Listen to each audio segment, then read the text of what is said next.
Welcome back to Reconnected for the third time to Mr. Gage Hogsten from Norman Studios. What's going on, Gage? Hey, what's going on? My girlfriend asked me that today. She's like, "Is this your third time going on there?" I was like, "Yeah, I think it is." So, It will not be the last either. You're one of my oh, favorites. thank You you. know I love having you, I love and being here. Thank you. not to mention it's an important update time, and we get to hear about Norman Studios. We get to hear about you. We get to hear about Florida, I guess. You guys like talking about Florida? We can do it. Okay. I mean, It always happens, and it's inevitable with me, I guess. we like talking down to Florida. Well, we are the southern most. That's true. That's true. Oh, So what's going on with Norman Studios? What's been happening lately? Norman Studio has been great. We've been constantly open since February, I think now. So February, we finally started staying open the first and third Saturdays of the month. So every 2 weeks we're open, Wow. and yeah, it's been awesome. We've had great turnout every week. There's people there. Oh yeah, we've lived in Jacksonville our whole lives. We had no idea about this until 3 days ago. Or we just found out about it today. We saw a post on Facebook this morning and decided to show up. So Jeez. still spreading the word. We're doing great. We're having a lot of people show up and buy posters and buy T-shirts, and we've got a whole bunch of events coming up towards the end of the year and going into next year. We got some really special events because can't remember if the last time I was on, I was telling you all that we finally got that last property, and so now that we're actually fully complete, they're working on finishing some flooring issues and finishing the AC and everything in that other building, and we'll actually be able to move in there, and that will be our office, and then we'll also have it be like a gala space, and we'll be doing some movie showings and some exhibitions in there, and we'll be having like banquets and stuff where we'll be doing some real deal fundraising.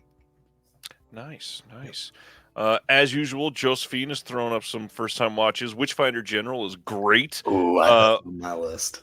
I also wanted to point out Fascination from Jean Rollin. I've talked about this movie a lot today. Yeah.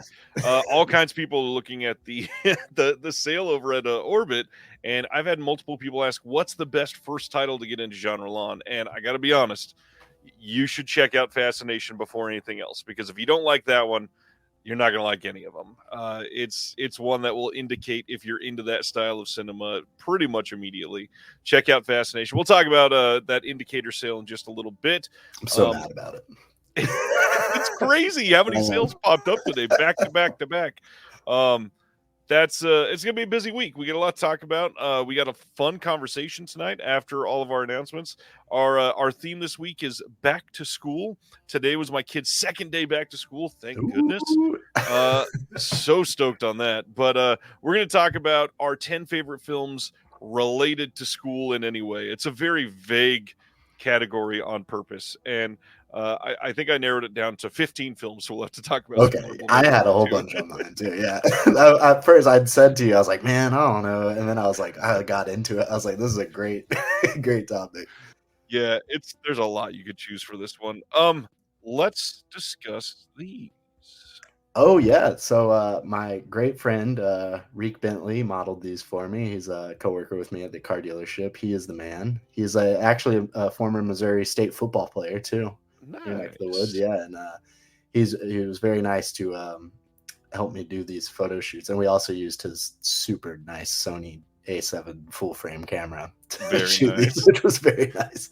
But yeah, finally got some photos and finally have all the information like typed out, ready to go, and we're hoping that by the end of at least by the end of this year, we should have our web store up, if not sooner. I'm shooting for October to have it up so we can do some spooky posting for this Crimson Skull shirt here. This shirt is so rad. I love this shirt. Yeah, and yeah, that we definitely we got the 4XL for you, and we also got 3XL and 2XL, which I think we had 2XL last time, but 3XL and 4XL will be new this time. We had a group of FAMU football players actually come to our to our museum, and they wanted to buy shirts, and they were like, "Yeah, we can't fit in any of these," and so that was finally the. They were like, "Oh, we do need to get bigger shirts," and I'm like, "Yeah." Yeah, I 2XL would be nice, but then it goes up to like the top of my belly, and I'm like, Ooh, I'm crop top. taller I than like that. this. I Yeah, like the crop. crop I top. mean, it Yeah. would be nice, but the rest of the world would complain. Yeah, you can't like wear that out to the red. The shirts look amazing. Everybody needs to keep an eye out on Norman Studios. Follow them. There's all kinds of links in the description below. Follow them on Facebook. Thank you. There's all kinds of updates and everything that they post there.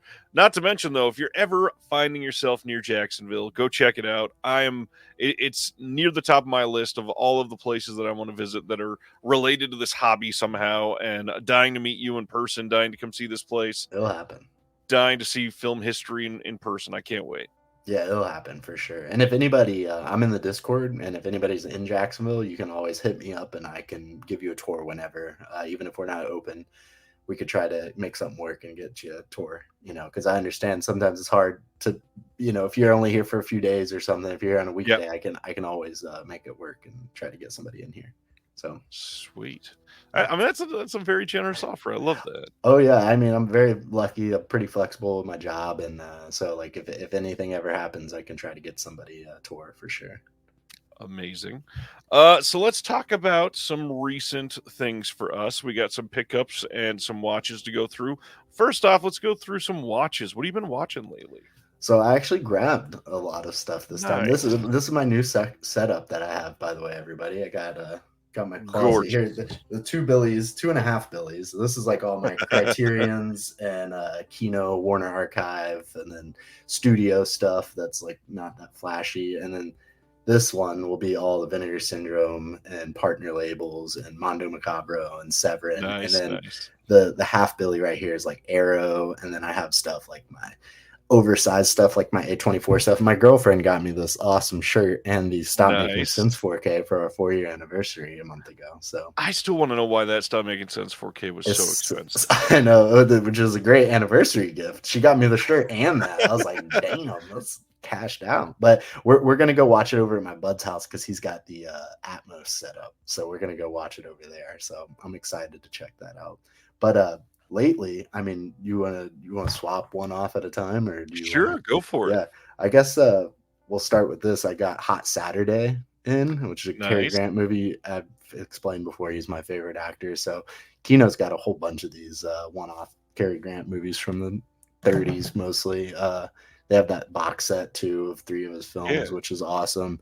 Hot Saturday was great. It's got Randolph Scott in it too, which is his buddy. So they kill it in this together, and I really enjoyed that. And then I'll do one more because it's kind of the same era, but I got the Sony Cocktail Hour, which I asked the question in the Discord if anybody had like a list of these like one-off Sonys, because it's kind of weird. They just kind of do these like every couple months or so. They'll put a random disc out, and this is a pressed disc. It's not BDR. I thought it would be BDR, but it looks awesome too because Sony kills their transfers. So always, and it's pre-code. And this movie also has Randolph Scott and BB Daniels.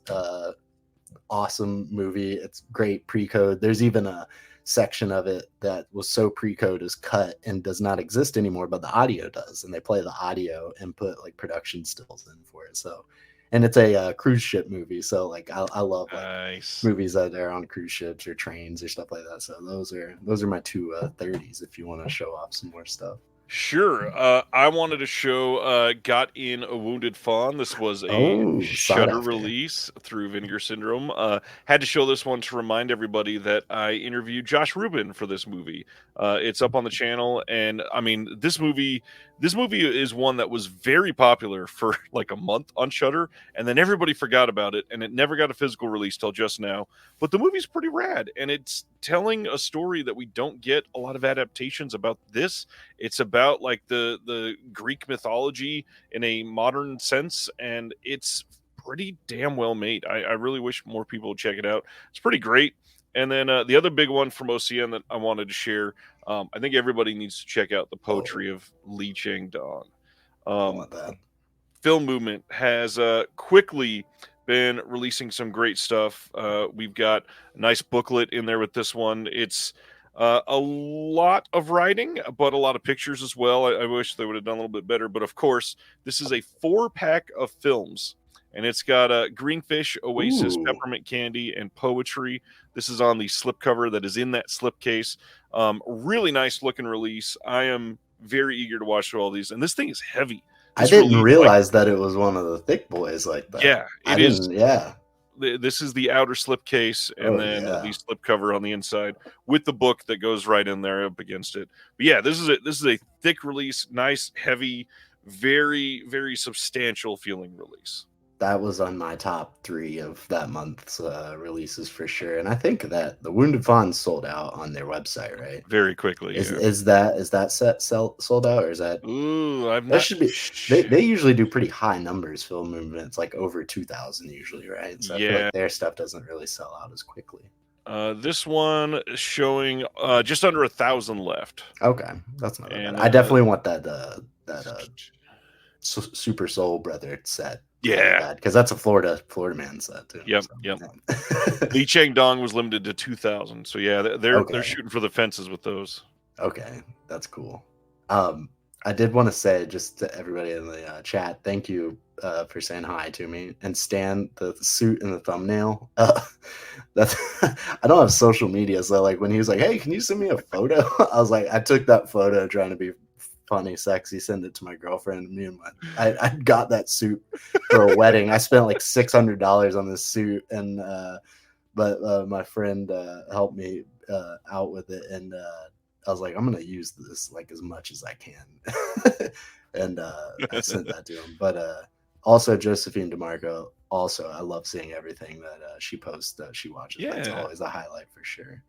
And thank you, Stan. I appreciate it. I need to see that Netflix Texas Chainsaw Massacre. What have you been watching lately? Oh yeah. Let me get some more. I got just a you handful got more pickups. More. That's right. No, these aren't even pickups. These are what I've been watching lately. Oh, sweet. Yeah, and the pickups, I don't really have too much to share. Pickups lately, I got the Mondo stuff in the Warrior trilogy and the Max Picas collection, and I got Black Cat 1 and 2 in. But like other than that, I haven't really gotten too many things in. Honestly, good time to remind everybody, since we won't have the show before next Thursday, Mondo Macabro limited edition pre-orders next Thursday morning. I got a bad feeling about those. They're going to go quick before payday the next day. Yep. That'll be a big one for a lot of people. You got 3 limited red case titles to pick up next Thursday, so don't forget about that. All right. Oh, what else you got? Let me share with you. This one might make you a little jealous.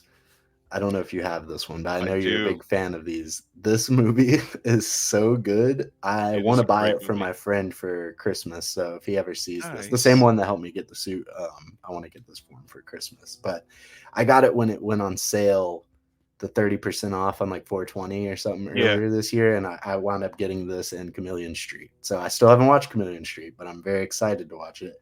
But this movie blew me away. I absolutely there is some very bad animal cruelty in it though. Like some of the worst that I've ever seen. Specifically a scene with a dog in it is pretty bad. But it is very challenging to watch, and I think it's effective in what it does. But the movie is outstanding and the packaging is awesome. And they just announced another movie today, which is cool. Anytime we see them announcing stuff is always good.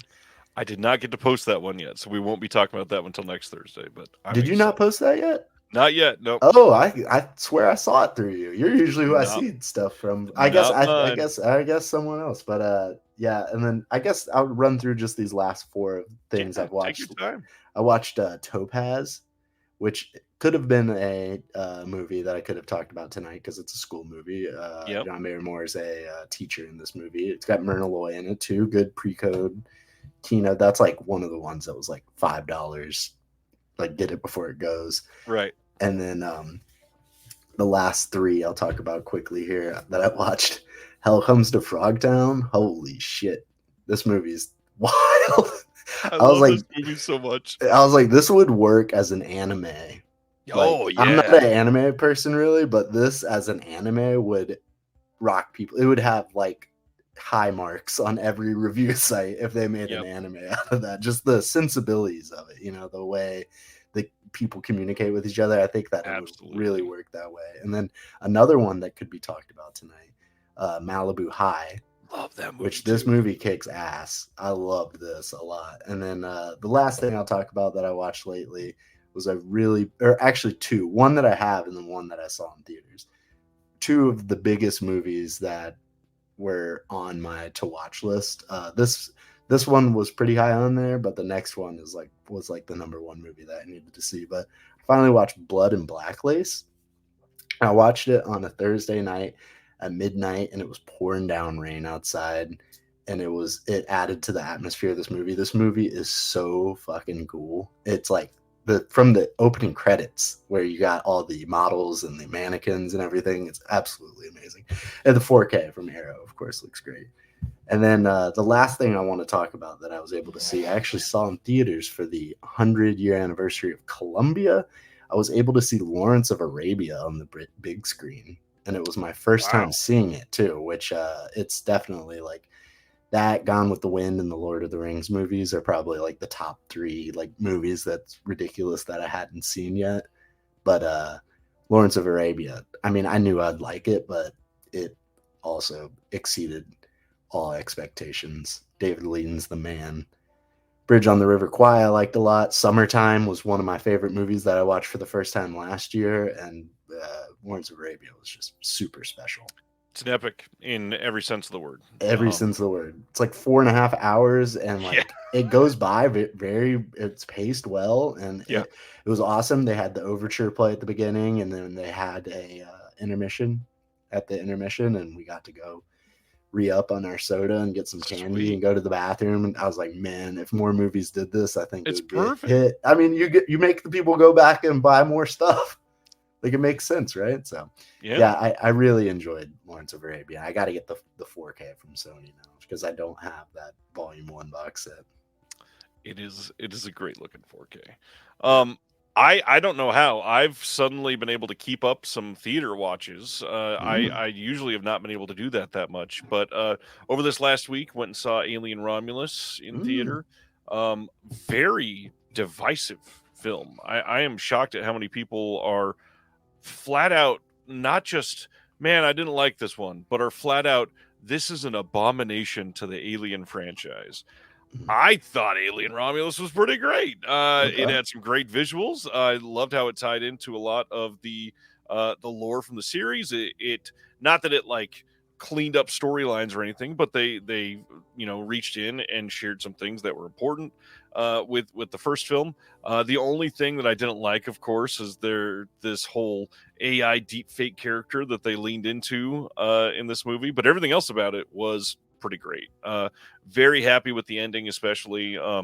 Very nice creepy creature at the end that they leaned into for some pretty amazing shots. I thought that they did really great. Fede Alvarez is an incredible director. He directs the absolute hell out of this film. This week I also saw Quiet Place Day One, the prequel that came out this year. It was good.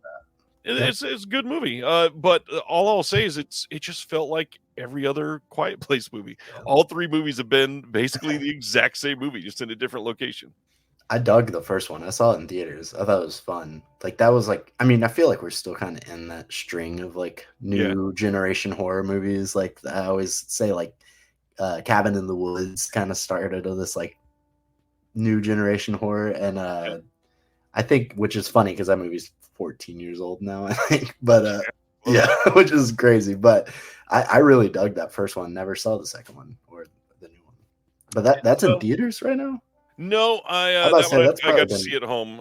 But this last one is kind of an odd one, but this one was in theaters.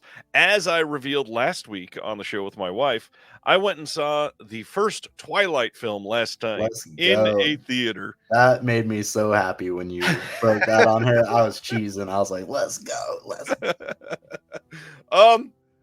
Man, that movie is, I got to be fully honest, a god-awful movie.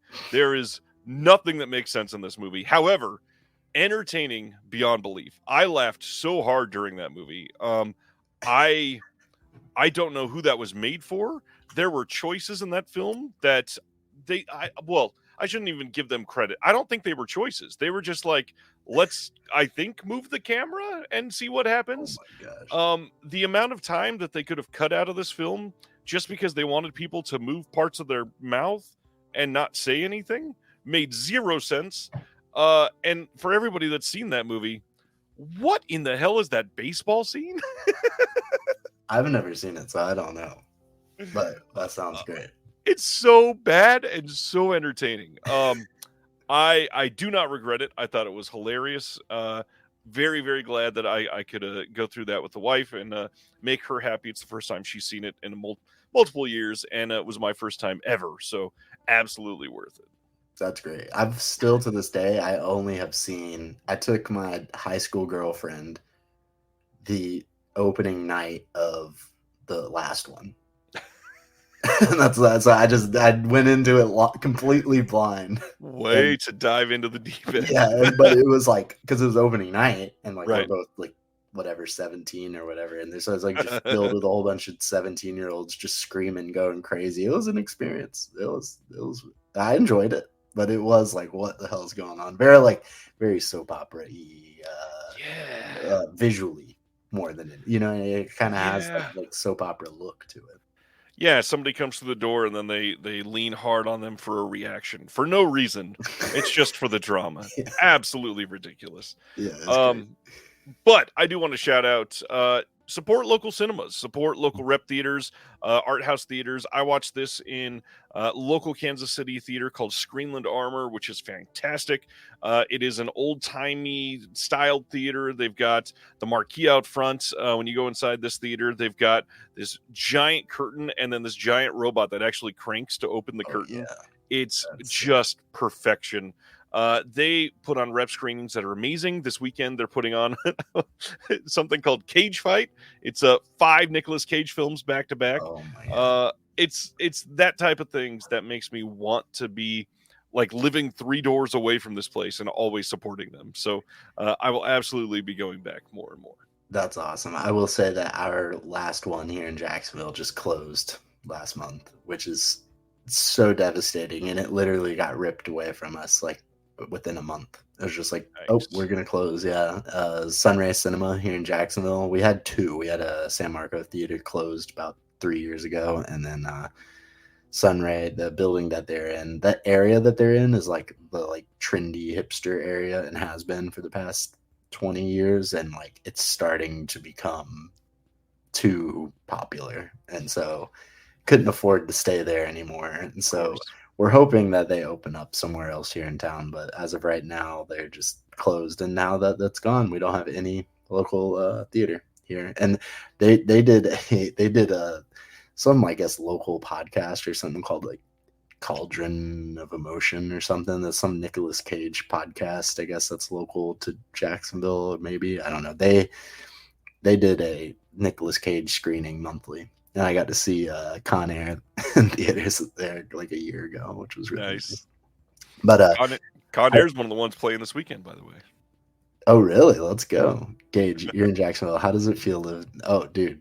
I mean, Limp Bizkit is that is Jacksonville. If you listen to Limp Bizkit, that's what it sounds like in Jacksonville 24/7. Fred Durst. I don't know if he went to my high school, but his John Otto, who's the guitar player, drummer.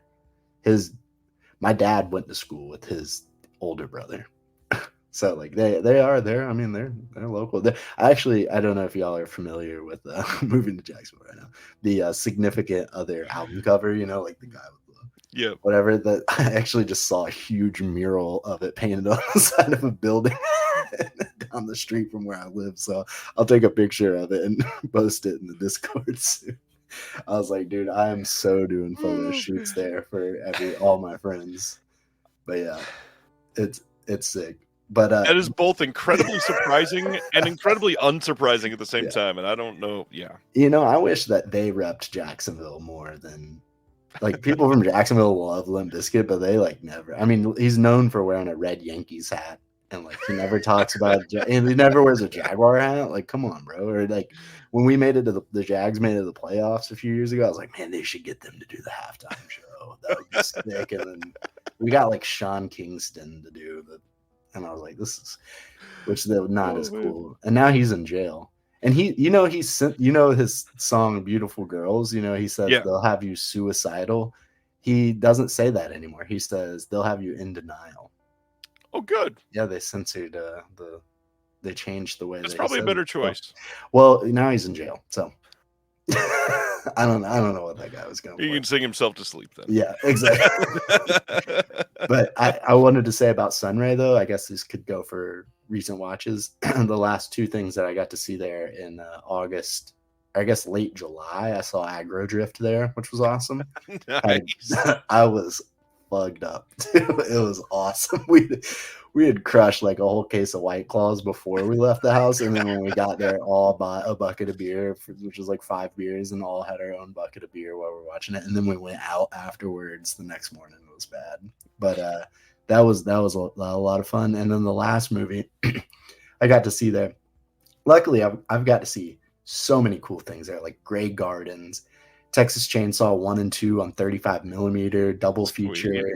Yeah, I've got to see Creature from the Black Lagoon in 3D, which is a Jacksonville movie. Amazing. Yeah, filmed in Jacksonville. I got to see so many cool things, but the last thing that I got to see there, which is poetic, I got to see Beau Travail, which was amazing way to go out, because that movie, it's probably the best movie that I've watched so far this year for the first time. Wow. What a way to ring in the end of a theater. That's amazing. Yeah, it was amazing. So RIP to Sunrise Cinema. They were great. Hopefully they reopen in the future. Yeah, I mean, I think it was Craig earlier said I thought rep theaters were hip. Like, yes, but that also is the problem, because a lot of people get turned away by the pricing, and so many of these places are raising the rent that we're screwed. I mean, they're hip areas of towns that have had theaters for decades, and suddenly everyone around them is gentrified and they can't afford to keep up the rates. And that's exactly what's happened here. It's like it's gonna all be taco spots and like golf simulator. That was the rumor. I don't know if that's true. I think it's going. I actually, you know what? It is true. What's happening there now? It's actually going to turn into a music venue. That it was a music venue in the past, but this is not a good music venue. Music venues always fail in Jacksonville. Always happens. This is like you've probably heard of it before. There's like, I guess, 10 of them in the country. It's like a chain music venue.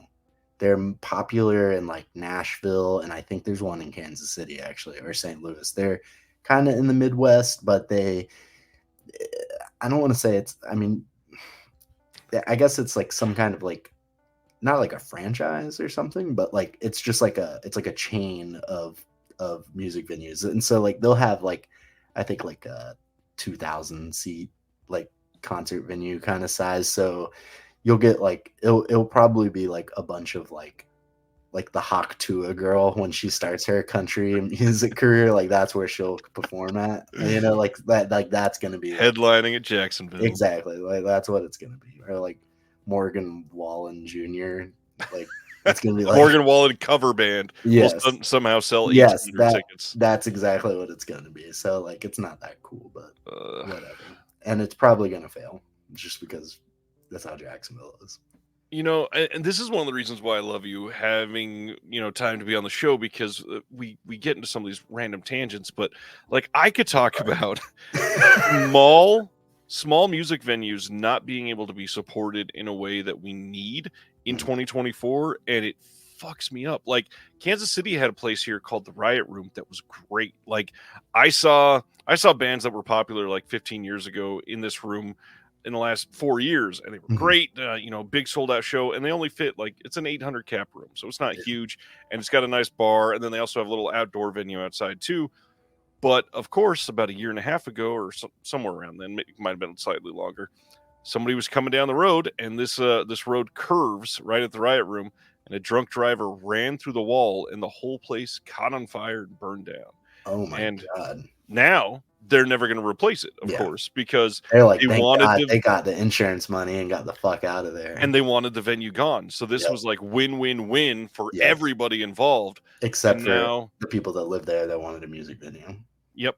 And so, small indie bands that can't put out flyers in a town they don't live in and sell out a 1,500 cap room have almost nowhere to play in Kansas City. There's really not much else that is decent for like a very small band. And so now all these indie bands just have nowhere to go. And Kansas City, if you look on a map, is the middle of fucking nowhere, and there's nothing for hours. It's crazy what we don't have around here, but God, young bands have been so screwed over the years. It's ridiculous. Yeah, and most people skip out on Florida because it's so out of the way. Yep. So like we already don't get anybody coming here anyways. Like we get very lucky, and if they do, they go to Orlando and Tampa, maybe Miami if they're big enough they can go to Miami. But like Orlando and Tampa if they feel like coming down to Florida, I guess. But I mean, usually bands stop at Atlanta because that's about as far as they want to go, because then you're getting up into Charlotte and you get up into the big cities up there. So, but like, they very rarely come here. Everybody looks at Kansas City and they call it a flyover city, but the funny thing is they're a drive around city too. Like everybody goes way further north or way further south, and that's it. Yep. Ridiculous. Yeah. Well, at least you guys have Taylor Swift. For now, until there's more drama. Yeah. And I guess Super Bowls, and we won a World Series 10 years ago. Yeah, exactly. It's so funny how you guys are the center of the world, but at the same time, like not at all. Like it's very funny. Yeah, we do have we got some good theaters, like Craig just said in the chat. We got the Stray Cat Theater that plays Deaf Crocodile films every couple months. Greenland Armor's here. They put on their Panic Fest once a year. It's great. That's awesome. Yeah, could be better though. Well, maybe if I come visit you, then I'll be able to go see some rep screenings. Hell yeah, I don't know what. I mean, at least we got Cinemark playing Lawrence of Arabia, which was cool. But like, I'm just stuck to Fathom events, I guess. Right. GK fan asking, is the Granada Theater still in Lawrence, Kansas? Yes, it is, as far as I'm aware. It is a place that I've been to, I think 3 or 4 times. But yeah, that's a good hour, 15-minute drive for me. And it's college town. Yeah. So that's going to work there. Yeah, exactly. Yep. It works. It definitely works. Kansas City used to have 5 art theaters. Yep. We're down to basically like 1.5 at this point. If Kansas City's a flyover city, what is OKC then? I mean, OKC at least gets some decent tours because it's closer to Texas. Yeah, and aren't they about to have the tallest building in the United States? Oh, I didn't know that. I think I saw something about that. I guess it's going to be some huge apartment building or something. I don't know. I could be completely making that up, but that's very bizarre. They do have an NBA team, though, which is always shocking to me. I'm like, that's crazy. But people probably think the same thing about us having an NFL team, which is insane. We're very lucky. That's true. All right. Anything else about Norman or anything about you in the last 6 months that you want to bring up before we head to announcements? If they do, I'll probably think of stuff on tangents future in the show about me. I mean, I'm just chilling. Norman's, please come. Anybody that wants to visit, please come. Please come. We need visitors. Come to Jacksonville. Yes, anytime. Come to Jacksonville. Come hang out, bro. We go get some seafood and hang out. Yeah, good time. We go to the Jags game. Perfect. On that note, this last week, we started out with a 4K and Blu-ray announcement from Synapse coming on December 10th of the Block Island Sound. This is a film by the McManus brothers. It says something terrifying is happening off the coast of Block Island. Strange forces thriving, influencing residents and wildlife alike. Birds are dropping out of the sky and fish are mysteriously washing up on shore. What is happening? This one has an audio commentary by the directors. We've got a bunch of featurettes on this, and we've got a slipcover on the 4K with new art from Joel Robinson. And I've not seen this one. Heard good things. This is a fairly new one. Came out in 2020. Yeah, see, it says you saw it on Netflix. That's cool as a movie, though. I'm sure. I mean, it wasn't a Netflix original, but it was on Netflix, which is cool. Certainly not. Yeah, that sounds cool. That's cool. I like seeing Synapse do like newer movies like this. Is fun. Yeah. Next, we got a couple announcements out of Australia from ViaVision. Just a reminder, ViaVision is the one that owns Imprint. Imprint is like a sub-label of ViaVision, so you can expect same level of quality, same packaging, stuff like that. These are both coming in October 30th on Blu-ray. This first one is the Mummy Collection. This one is going to have the Mummy from 1932, the Mummy's Hand from 1940, the Mummy's Tomb from 42, the Mummy's Ghost from 44, the Mummy's Curse from 44, and a bunch of these. We got new commentaries by people like Tim Lucas, Tom Weaver, Some pretty big names. Very, very excited that these are getting a good release out of Australia. I'm glad people are going to have a chance to get these. I'm kind of mystified that these weren't released previously down there, but I'm glad that they're getting a good release now. Yeah, that's real. I mean, so The Mummy is I guess that would be the only huge Universal like monster movie that I haven't seen yet. I've still never seen The Mummy, but I've seen I haven't seen the Phantom of the Opera either, the 40s Phantom of the Opera, but I don't really consider That one's kind of separated. Yeah, exactly. But so I saw that this year, excuse me, Universal is doing the 8 all in one, because they did the 4, Yep. then the 4. They're doing the 8 all in one, and I never got the second box that has The Mummy in it. So I'll probably try to buy that 8 film set and just sell my Smart volume 1. Also save on shelf space. So, but this is cool that they're getting all these in Blu-ray. Hopefully the 4Ks come. Of the original, which one of Yes. those are your favorite? I'm assuming Creature. Of the original, Yeah. Man. So Creature obviously has very sentimental connections, being filmed in Jacksonville, and that was one that I grew up watching with my dad a lot. But the one that I rewatch the most is Dracula. Every Halloween, I always watch both the English and Spanish Dracula. I always, because they're both an hour long, so they're very easy to watch. And so, like, I would like to say that those are probably my favorite, because I think they have a lot of they're older too. Obviously, Creatures from the 50s. I like the 30s. Right. Pre-code stuff is always more fun to watch for me. Frankenstein's great too, but I would say Dracula or Creature are tied for different reasons. Makes sense.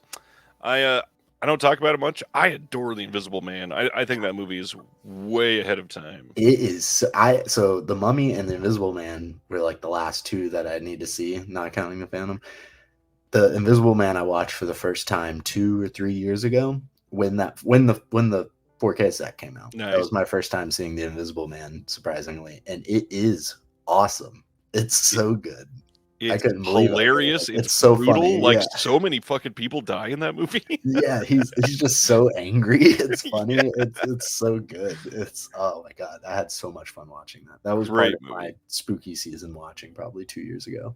Nice. Speaking of funny, the other one coming from Via Vision is the Abbott and Costello Horror Collection. This one's going to have Abbott and Costello meet Frankenstein, meet the killer Boris Karloff, meet the Invisible Man, meet Dr. Jekyll and Mr. Hyde, meet the Mummy. This is a great collection. This is why we had a lot of people post, why isn't Meet the Mummy in the Mummy collection? It's because they're putting out the other collection. It'd be weird to put it in both. So here it is. You get both, and I'm sure these will be fairly cheap from Via Vision, and you should be able to get it at Orbit, Diabolic, places like that. I love the coloring on this box set too. I love the old school. I mean, art from the 30s and 40s can't be beat.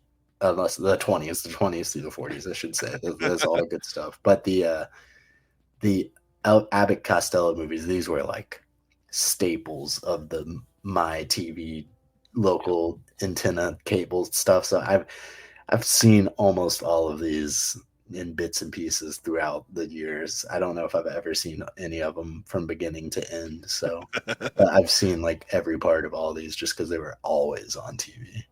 Well, and so many people, look at these as like, I don't know, punchlines, but these are actually like well-made, good movies. These are the pinnacle of their time for a lot of people. Yeah, they're great. I always enjoyed watching them. That's just like the perfect background movie for me. It's stuff like this. Exactly. Yeah. And all right. Go ahead. I'm sorry. I just want to say Stan Geezy say Dracula's kind of rough in my opinion, which like I hate having discussions about like stuff like this because I completely get it, because like it's so impossible to show this movie Dracula to people because it's to me, I love it. I love the transition from sound to from silent films to sound films. It's such an interesting time period where they haven't found out the syntax of how speaking on film works, and it works the best in Dracula because it's so awkward and weird, like when he just like and very stage too. Yeah, exactly. He just enters very stage. Yeah, and exactly. His entrances and his just silence in his entrances and the It's like applause breaks. Yes, it's amazing. There's like no soundtrack. It's just very quiet. You just hear the hum of the optical track. I love it. I love that stuff. That's part of the reason why I like it so much. Next up is Crunchyroll putting out a 4K and Blu-ray steelbook of One Piece film Red. Not much of an anime guy myself, but I've heard that this is supposed to be great. I'm glad that people are going to be able to get a release of this, and it's not super expensive from what I can tell. This looks like a good release. These Crunchyroll animated sets they're putting these out left and right now. They sure are. Yeah, that's cool. I like it. I'm down.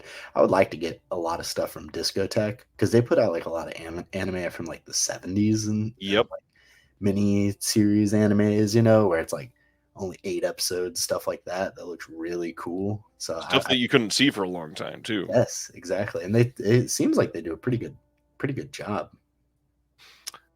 Craig says, when they restored Dracula a few years back, I was lucky enough to see a screening of it, and a woman who was in the film was there.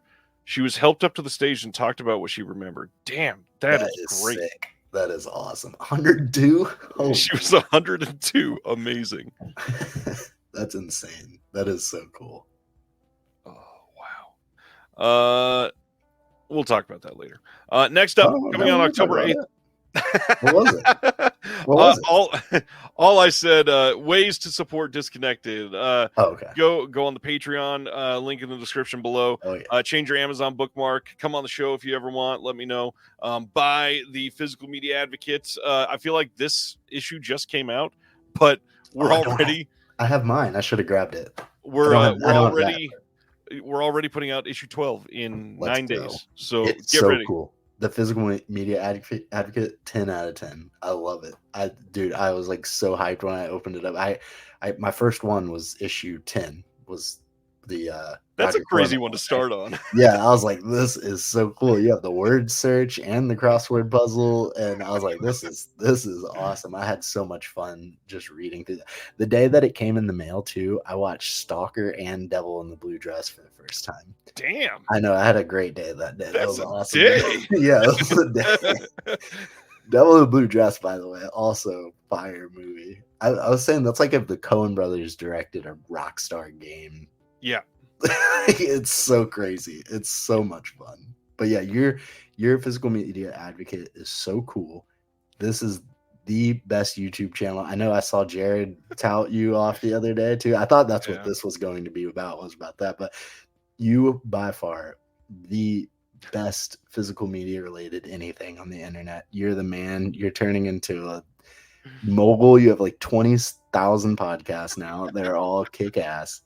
Your community is great. Everybody's super cool. The Discord, if you're not in it, you're tripping. You got to get in it. It's so much fun. You really are the man. And thank you for helping everybody and letting people like silly old me be on your show. It's ridiculous, but thank you. And that's the show. Thanks, Gage. Yeah, you're the man. Good night, everybody. You really are the man. I hope you need to be told that every day. You're the man. I don't know what to say. There's a lot going on. The Jared thing, I didn't know if I was going to bring it up tonight, but I guess I probably should, at least for a moment, because it kind of was a pretty hefty part of this week for a handful of people, and I got so many messages asking for like drama. Whatever. Yeah. Elliot, if you want to join the Discord, check out patreon.com/disconnected, and we'd love to have you. Looking at the post from Jared, for everybody that doesn't know, Jared Honor from Mono Macabro made a post and essentially said, I've been thinking about this a long time. I want to get something off my chest, and then went through this long diatribe on why people should not be following another physical media channel that shares, not channel, I guess, but another account that shares all the announcements. And he was talking about Dawn of the Discs. And normally I'm not going to say anything like that about any other channel, but literally just going off of what Jared said. You're too cool. And that's what I'm saying. You're too cool. Like you're just the shit. I love your attitude about all this. That's what makes you the man. Like, you know what I mean? You're too cool for it. It's all, I like Dawn of the Disc is whatever. Like I follow it too. I mean, I always have, but like you're two different things. You are the man. And like, there's no reason for you to even be involved with anything, you know. I don't understand why there's any drama about it. Jared was basically saying everybody needs to stop following Dawn of the Discs and follow Disconnected instead. He called me out. He posted the logo and everything, and he pointed out that Dawn of the Discs has been, I mean, I don't know how many people have been around for this long, but Dawn of the Discs has been sent cease and desist letters from labels because they posted stuff early because they found it on retail sites. Dawn of the Discs post leaks. Andrew from Severin popped into the comments, and he said, "Yeah, we've purposely fed Dawn of the Discs wrong information and then called him out and made him delete it." Andrew is a man too. I would love to be able to talk to him. He's probably like my number one guy I would like to just sit down and have a beer with and just shoot the shit. That's so funny that he did that. That's awesome. It's so perfect. Yeah, there was a lot of stuff that went down in the comments of that. A lot of people defending Dawn of the Disc, a lot of people defending me and giving me props, but all of it just to say there's a reason I do things the way that I do, and that's really all I wanted to highlight. Is I wait for every one of these labels to post their announcements. That way I don't steal their thunder. I will never post leaks. I try to verify every single thing I post first. I mean, a couple weeks ago, we just finally talked about A Nightmare on Elm Street 4K because we never had any information or art for months, and every other YouTuber on the planet had covered it. I'm not going to sit here and speculate over something that we know nothing about, even though I've seen the 4K restoration. I saw it in the theater. Yeah, but and there's no reason to talk about it either. We all see it, you know? Like, it's so dumb. Like, we don't need to have a circle jerk over that same thing. But yeah, that's that was the whole thing with Jared. I know some people were going to want me to say something, but that's all it was. Yeah, let's continue with the rest of the announcements. You're the man. Just wanted to say.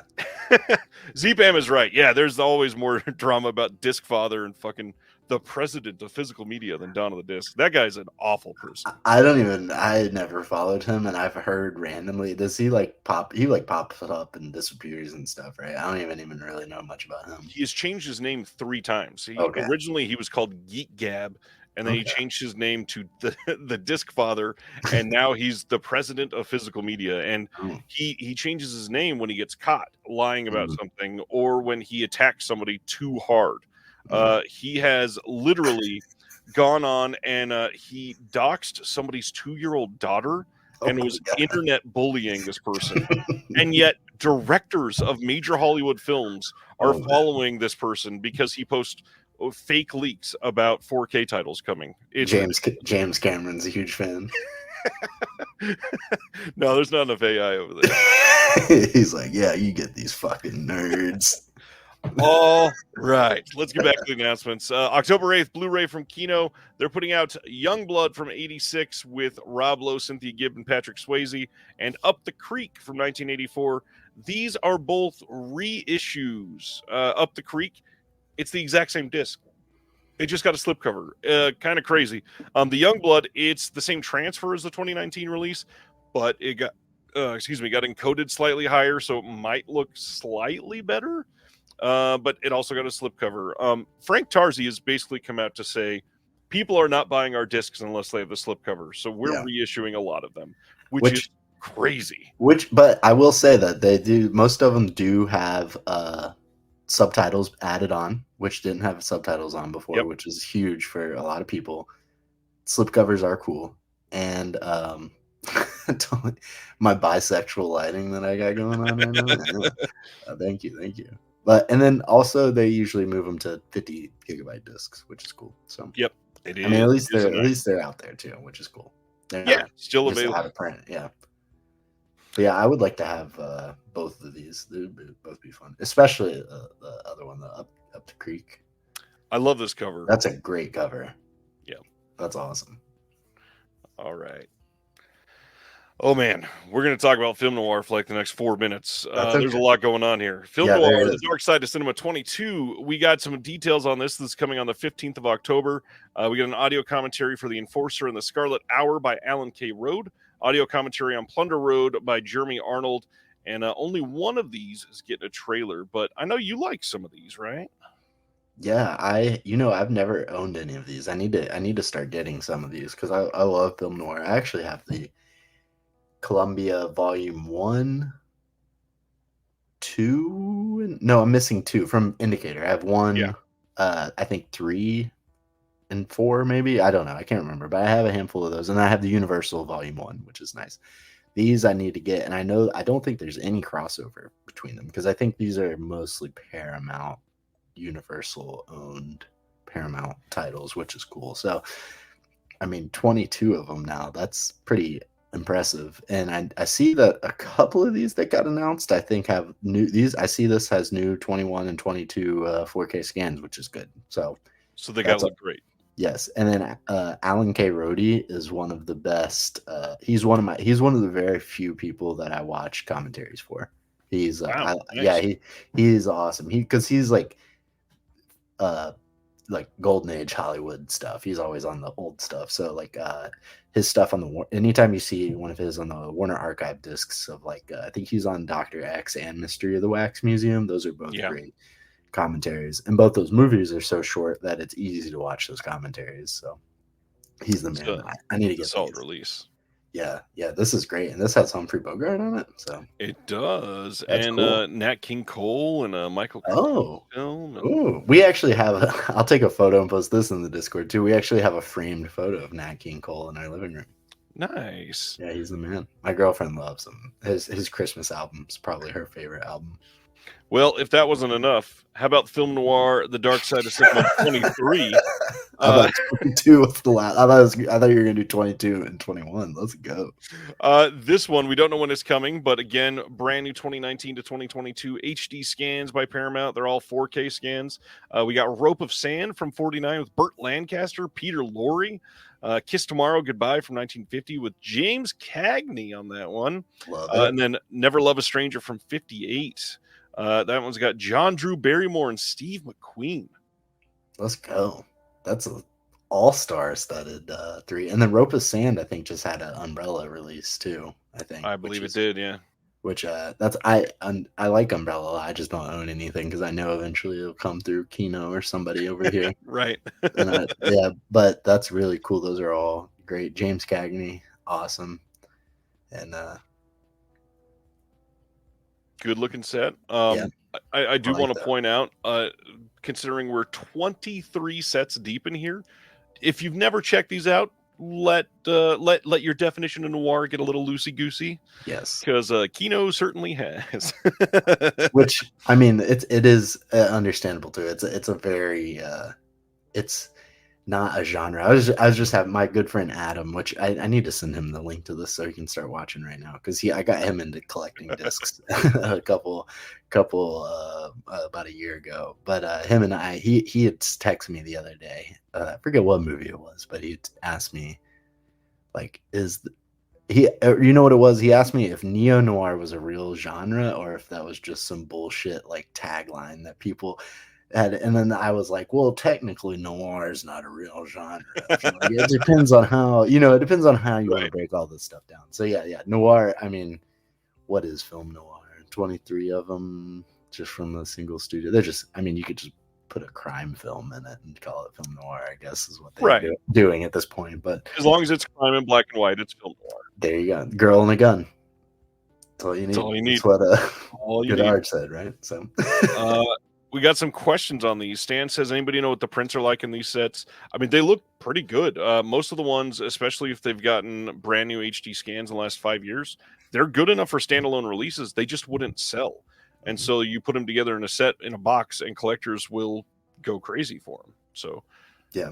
And you can kind of like, I mean, you probably do because you and I have watched so many movies from different places. Like, what a Universal 2K scan looks like versus what like Warner Brothers does for their Warner Archive releases. They kind of have this specific look to them. They're all usually pretty good, but I mean, some of them look dated. But a lot of this stuff that they've been doing for these new boxes are newer scans, which is cool.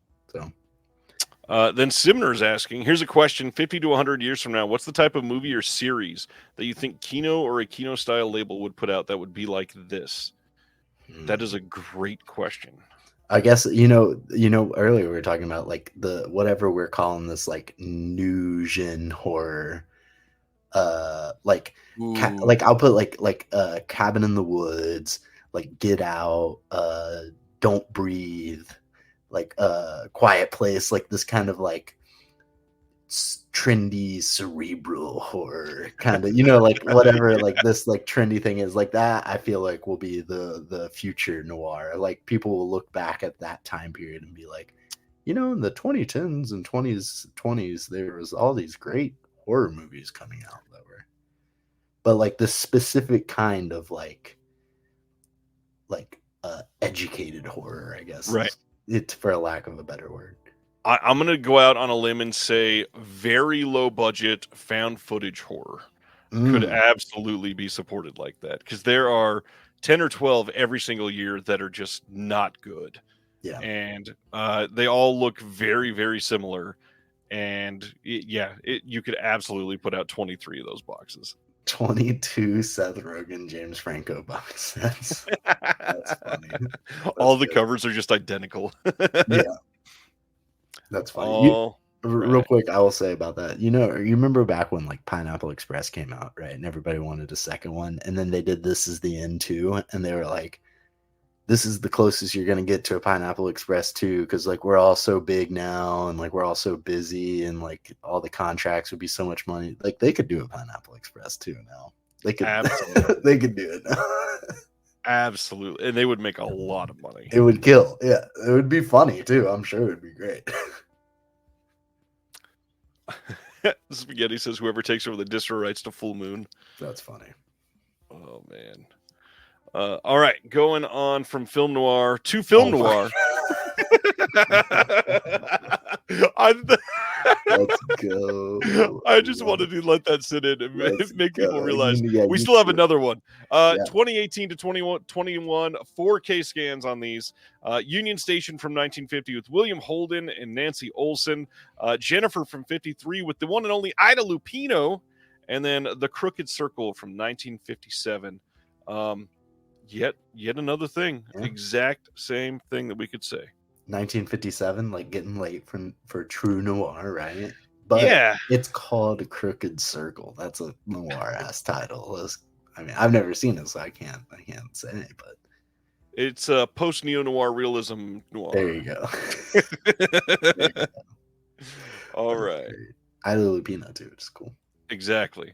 Now that we're away from noir, September 3rd on Blu-ray from Universal, Belgravia, the next chapter.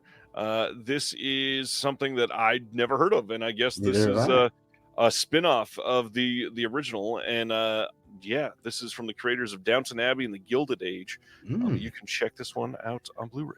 Two things about that. My girlfriend would probably like it. And 2, MGM Plus original series. That's the first I've seen that used on a Blu-ray disc, which is good to see that Amazon's staying in the game. That's cool. Also, hell of a top hat. Amazing. We Were Soldiers from back in 2002. I didn't realize how funny his face looks. It's supposed to be like stoic, but like that's like fun. Yeah, that looks like he just came out of the latrine, and he looks like the who's the puppet guy? Walter. Walter.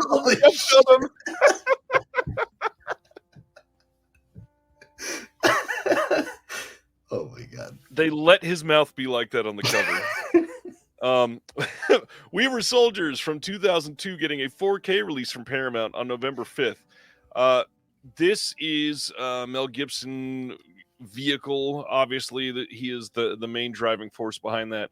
However, I figured it was probably time to mention the Paramount news that has been being passed around this week. Did you read up on any of that? I did. I read about it. I think that it makes sense, and I think it would be okay. I think this just makes sense for what's happening there. Like, there's going to be a bottleneck kink that could potentially get better as time goes on. Yeah. Just because that happens anytime something like this happens. So it's like inevitable that it was going to happen. And I think that eventually, I like Skydance being the owners of Paramount now. I think Yeah. that's probably the best case scenario with anything that was going to happen there. But you may have a little bit more news on it. But like I guess the news of like current people that had licenses not hearing back from Paramount now, that's scary. Hopefully that all figures itself out though. Yeah, so big hats off to the digital bits. Always great information.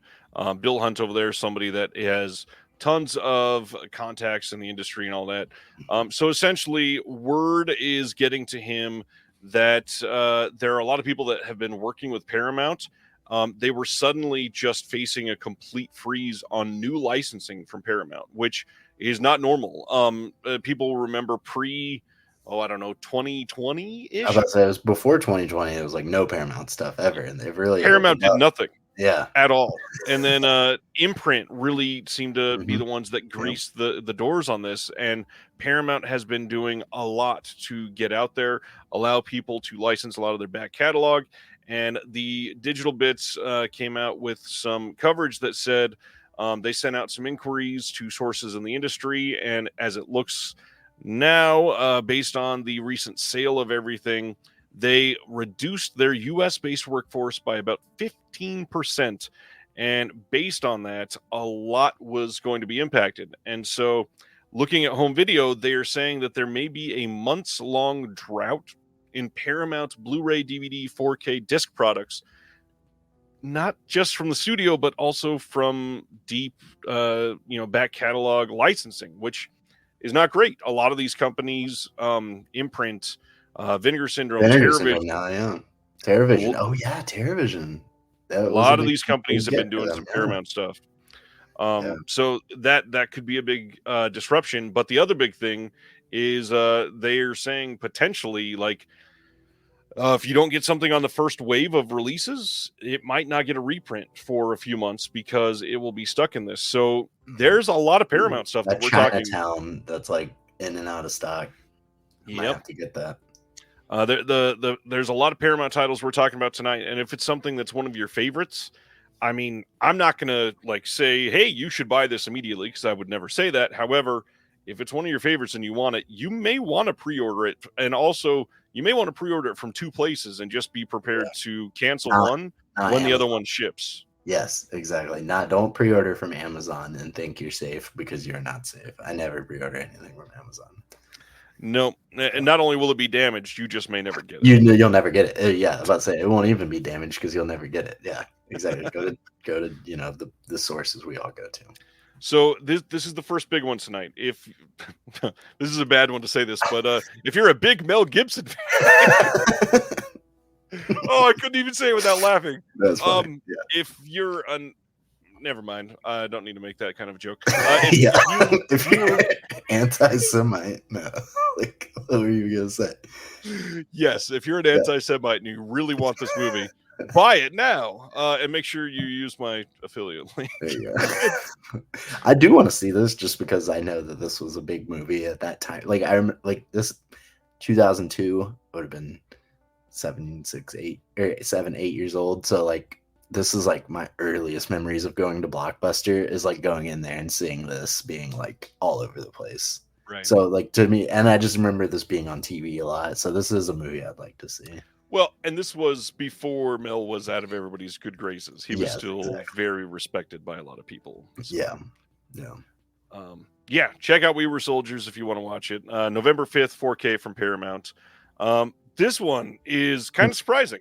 October 15th, Sony putting out The Crown, the complete series. This is going to be all 6 seasons, and it says, I still can't believe they actually took the time to write this out. All 6 seasons of the award-winning show on HD Blu-ray with over 100 minutes of special features. 100 minutes. That's like 2 commentaries for the show. Yeah, exactly. Yeah, what the hell? Over 100 minutes.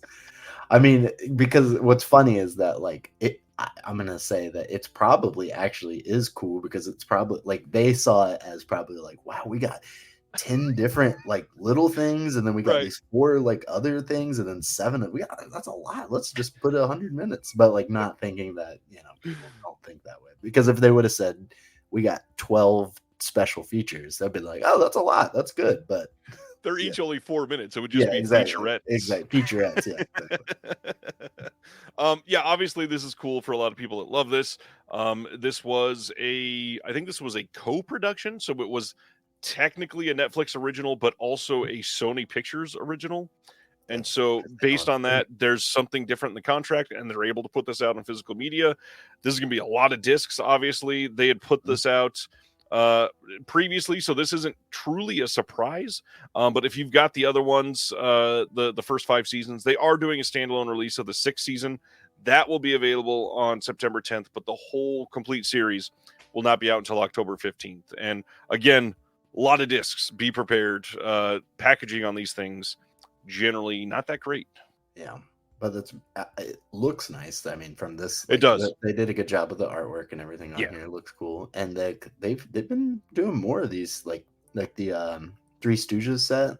These big like multi disc sets like this. So that's cool to see that Sony's like really doubling down on this, and now hopefully similar to the Paramount thing, like with time, maybe this kink, maybe this causes Skydance to look at Paramount and be like, there's a lot of negative press coming out about the way that our 4K disc looks. How do we change that? Maybe that's what they need, is to stop and regain their footing and do better.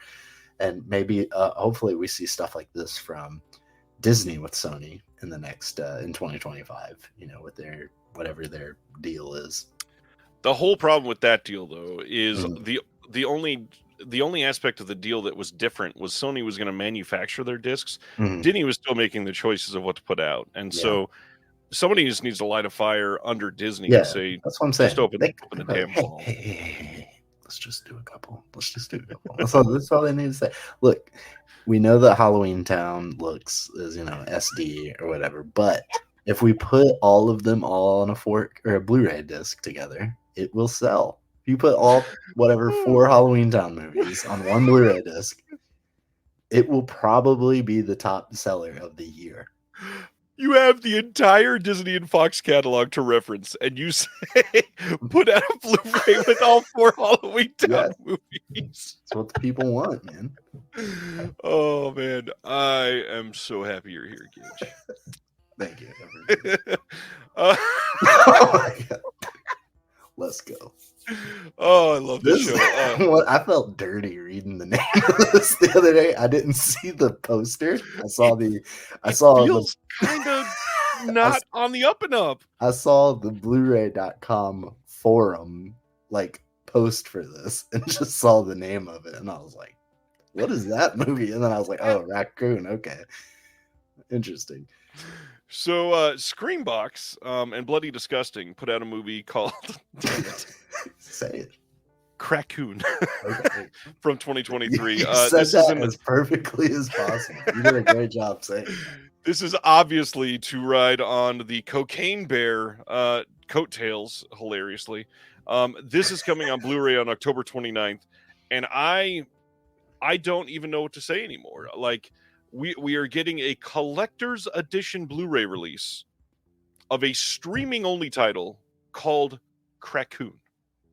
There you go. You didn't say it as good that time. The first time was good. You're separating those two words a little too much. Crackoon. There you go. Yeah, this is weird. I don't know. I still haven't seen Cocaine Bear, so I can't watch. It's not very good. I can't watch this yet. I mean, when you first see the title, you're like, okay, like that would have been funny in 2010. Yeah. Oh, so quirky and weird. A GK fan, 1 disc. What about compression issues? Then, if Sony was real, they'd do 4 discs. But come on, we gotta be real about this. Aaron says he can't wait for Heroin Squirrel. Also, sounds good, and less terrible name. Must see Cocaine Bear. I would like to see it, and there is a 4K of it now. I remember being like, that would be one I get on. That would be one that I'll get at Best Buy on Black Friday. But then I think the last Black Friday it was still only out on Blu-ray. And now Best Buy It doesn't was. sell discs anymore, so now I'll probably never. So I apologize in advance, but because somebody said the word heroin squirrel, all I could think about was, why don't we think of something better that makes sense with the word heroin? And all I could think of was Hero Inside Out 3. And it's just people being emotional on drugs. Oh my God. Bro, you could film that movie in Jacksonville. That'd be a good Jacksonville movie. In front of the mural of... Yeah. Although it'd just be opioids, not like real heroin. It'd just be pills. But... Yeah. heroin and heroin side out. Oh, that was good. Oh man, I felt depressed the moment I said that. Which I love the first one. Have not seen the second one yet. It's very good. It is super great. Yeah. The first one is like A1. I loved it. Fentanyl ferrets. Holy shit. That's the Jacksonville movie for sure. Oh man, that is a great title. All right, so this one's interesting. September 17th. September 17th, Film Chest Media Group, who I had literally never heard of before the other day, is putting out The Great Escape 2, The Untold Story from 1988 with Christopher Reeve, Judd Hirsch, and Donald Pleasance. Let's go. That's amazing. How there's a Great Escape sequel from 1988, and this is a 2-part series. I've never heard of it. That's awesome. Getting the Blu-ray release. That's sick. And you know what it reminds me of is after my friend and I went and saw Lawrence of Arabia. It started at 7, so I want to say we got out of the theater around midnight. We went to like the local sports bar and had a few beers afterwards. And I got home and I was dying on the couch because I had had beer and burger. I went to McDonald's and got burgers, and I was like dying. I felt like my stomach was going to explode. And I'm sitting there and it's like 3 a.m. and he texts me, there's a movie, a made for television movie called Lawrence After Arabia. And it stars somebody from Harry Potter. One of the Harry Potter guys. I can't remember. But yeah, and it's from like 1992. Like it's like Ralph Fiennes or something like that, I think, stars in it. But yeah, and he plays Lawrence. And I guess it's like about his political career after World War I or something like that. But that reminds me of this. So if The Great Escape 2 can be released, and it was a TV movie, the Lawrence After Arabia. So if they're doing this 2-part series, maybe they can do Lawrence After Arabia next. I think if you had said they did Lawrence After Arabia, it stars, and then gave me 100 chances to answer what you were going to say next, I never would have said someone from Harry Potter. That's funny. Yeah, no, it was pretty wild looking. It looks cool, but yeah, no, I didn't see. I saw that you posted this the other day, and I didn't see that it was called The Great Escape 2. That's like, I just love that they got Ed O'Neill and Freddie Mercury to make a movie together. Holy shit. Damn, I can like imagine that in my head. That would be great. They would have such great chemistry bouncing off of each other. Oh man. What's going on, Brian? Just went and saw Cuckoo. I wanted to see that one. I want to see that too, man. It's so hard to catch new movies though, dude. They're gone in like 8 days. Bring me the second head of Alfredo. Yeah, that's Great Escape 2 is like a joke. That would be like saying like Citizen Kane 2 or something like that. Just sounds funny. Electric Boogaloo. For the rest of the show, funniest sequel titles in the chat. There you go. Yes, please. We will pause and read off as many as we every single one of them. Bring Me the Head of Alfredo Garcia again is pretty damn great. Hell yeah. How about Give Me Head, Alfredo Garcia? I'm sorry. Bring Me the Head of Alfredo Garcia for nefarious reasons. Yeah. No questions asked. Kino putting out stuff exactly made for Gage. Coming out October 29th on Blue as part of their Kino Classics line, a double feature of Heidi Ho and Boarding House Blues from 1947 and 48. This is, of course, with Cab Calloway. We've got some introductions from some historians in here, some soundies, musical shorts, lots of stuff on this disc. This looks like a pretty great release. And 4K restorations from the OCNs. That's pretty rad. That's sick. The Library of Congress is so awesome. Anytime I've had the opportunity to talk to anybody from there, hear any of them talk about stuff, it's always great. They're such great people, and this is so cool that they're doing this. That's where the Flying Ace materials are held at the Library of Congress, the one Norman Studios film that exists, and they hold the fragment of Regeneration that survives too, and they did the restoration for that, and Richard Norman's first short film, Sleepy Sam the Sleuth, that we debuted last year. They were able to do the digital restoration for that as well for us last year. So they're awesome. Nice. And it's so cool that Kino does these Library of Congress sets like this. Is awesome. This is going to be sick. Cab Calloway, I mean, even if you don't know who he is, you have seen a lot of stuff influenced by him. Like he's like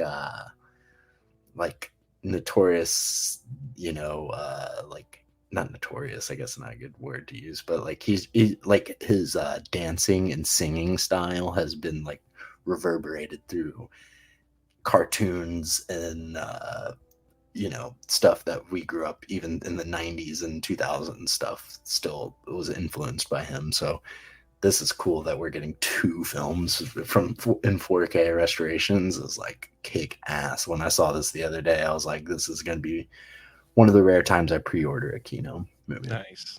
Yeah. Brian's first sequels he's thinking of is It's Still Following, and then part 3, It Won't Stop Following. I still never saw the fall. Well, I guess is he trying to say It Follows? It Follows, right? Yeah, that's what I thought. I still have not seen that, and that just got a second sight, right? It did get a second sight, but that right around then they also announced they're actually doing a sequel. Yeah. Schindler's List 2, Electric Boogaloo. I don't think we needed the word electric in there. Kick him out. No, I'm joking. That's bad. He said he'll leave, so you don't have to kick him out. The Seventh Sense, I See Live People. That works here. You had Chris on. Was it on your show or was it on the Mondo where he kept making? No, it was on here. You just had Chris from the I Live Die film. Yep. Where he kept making the jokes of like the 5th and the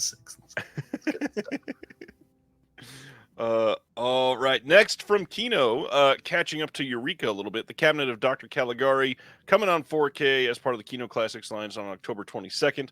Looks like no new extras and missing quite a few compared to the Eureka. So still recommend that Eureka. I have the Eureka 4K and I have the Cabinet of Dr. Caligari Kino. Oh, thank you, Sam. I really appreciate that. Knowledge, whatever, is not epic, but it truly is. It's not that impressive. But I do have the Kino Blu-ray of the Cabinet of Dr. Caligari. So I have all these special features and I have the 4K disc. So maybe one day if it's like fairly priced and I have excess cash, I'd get this too, because it does have the DJ Spooky, right, which is definitely a cool way to watch this movie. So if you don't have the Eureka or you don't care and you will get it, Clockwork Orange, that's a good one. Oh man, that might be my favorite. Tangerine. Yeah, that might be my favorite one so far. Oh man, this is freaking great. October 15th, Kino is releasing the classic Ghosts as part of their Kino cult line. This is from 1973, and this says, virtually unseen since their late-night airings on ABC TV in 1973, the classic Ghosts is a series of 5 feature-length teleplays shot live on videotape in the style of daytime dramas and meticulously restored by the UCLA Film and Television Archive. And beyond that, they've got some interviews on here. They've got a demonstration of second video technology featuring David Crosthwaite. Susan Sarandon's in one of these. Like, this is a really, really interesting idea. I'm glad they're doing some more made-for-TV stuff. Yeah, because it seemed like, from what you heard from Frank Tarzi and anybody else, it seems like everybody like 3 years ago was like, gonna start doing the TV made-for-TV stuff, and then it seems like they've all been like, yeah, we're not gonna do that anymore. So seeing this is really cool. Well, yeah, hopefully it inspires them to do some more, because I think this one will sell well.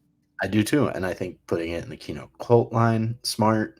and everything about it is smart. I think they did a killer job. I still have not got any of the Kino Colts. I would like to. This should be the first one that I say fuck it and start collecting and not worrying about slipcovers. Well, and speaking of that, the art on this one is specifically great. Like the fact that it's made for TV, it serves well for this. It's beautiful. I love this. I love the way this looks. So Spaghetti says Sophie's other choice. Oh, that one's good too. And Pat Garrett and Billy the Dad. Billy the Dad. Dang. Clockwork Orange is still the best one. So Helen Mirren in Hussey coming to the Kino Colt line on October 8th. Great looking cover on this one as well.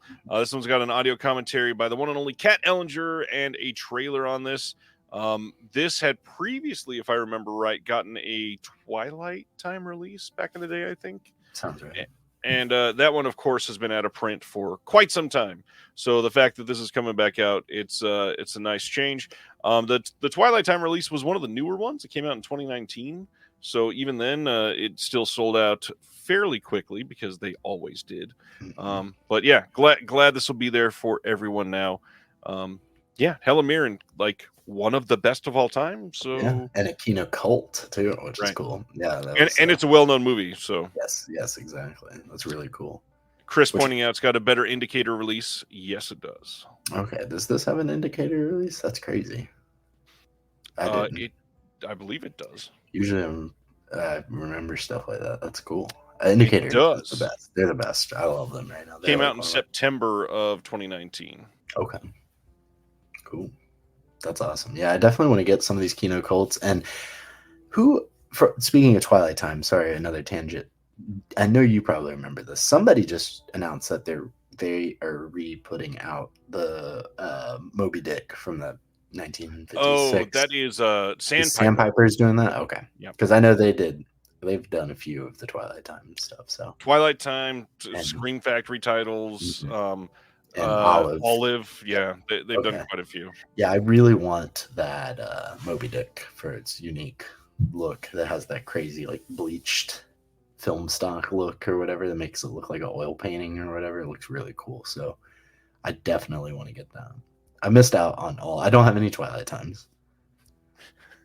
Why are you locked to Region A then, all that is man? I actually, surprisingly, shockingly, just became region free last December.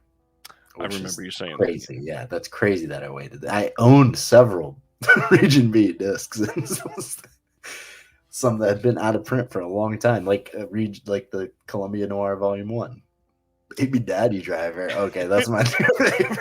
Okay, so my pitch for Baby Daddy Driver is literally Adam Sandler running a heist to steal Kevin Spacey's money. Ooh, that sounds fucking good, dude. I like that. Damn, that's fire. All right. Enough about that one. Speaking of Indicator, we got some Indicator announcements. November 18th, they are releasing Pryor and Wilder as a box set with Stir Crazy, See No Evil, Hear No Evil, and Another You. This is coming on November 18th in the UK only. This will not be coming in the US. One or two of these have already had releases here in the US, and I think one of them has no release in the US, but it was only released in Australia, I think. Okay. Yeah. Another You I'd never even heard of. I didn't know that movie. But Stir Crazy and See No Evil, Hear No Evil are like staples of staying home from school and then being on some television channel. So these are on TNT a lot. Yeah, I've seen both of those, but Another You I'd never seen before. And it's the latest one, right? It's from like 90 or something. 91, I think. 91. Yeah, I see it now on the box. So that one I'd never heard of before. So that's cool that this is getting a set. And Indicator kills it. Their box art is the best. But this one, I have to believe that Stir Crazy and See No Evil, Hear No Evil get a 4K. I really believe that those will, right? Yeah, I wasn't going to say, this will definitely happen, but I think the odds are very high that at least the two bigger ones from this set are probably going to get a 4K. I would imagine Kino is the perfect obvious choice there. There you go. Yeah. Or even if Shout Select maybe or something like that. Uh,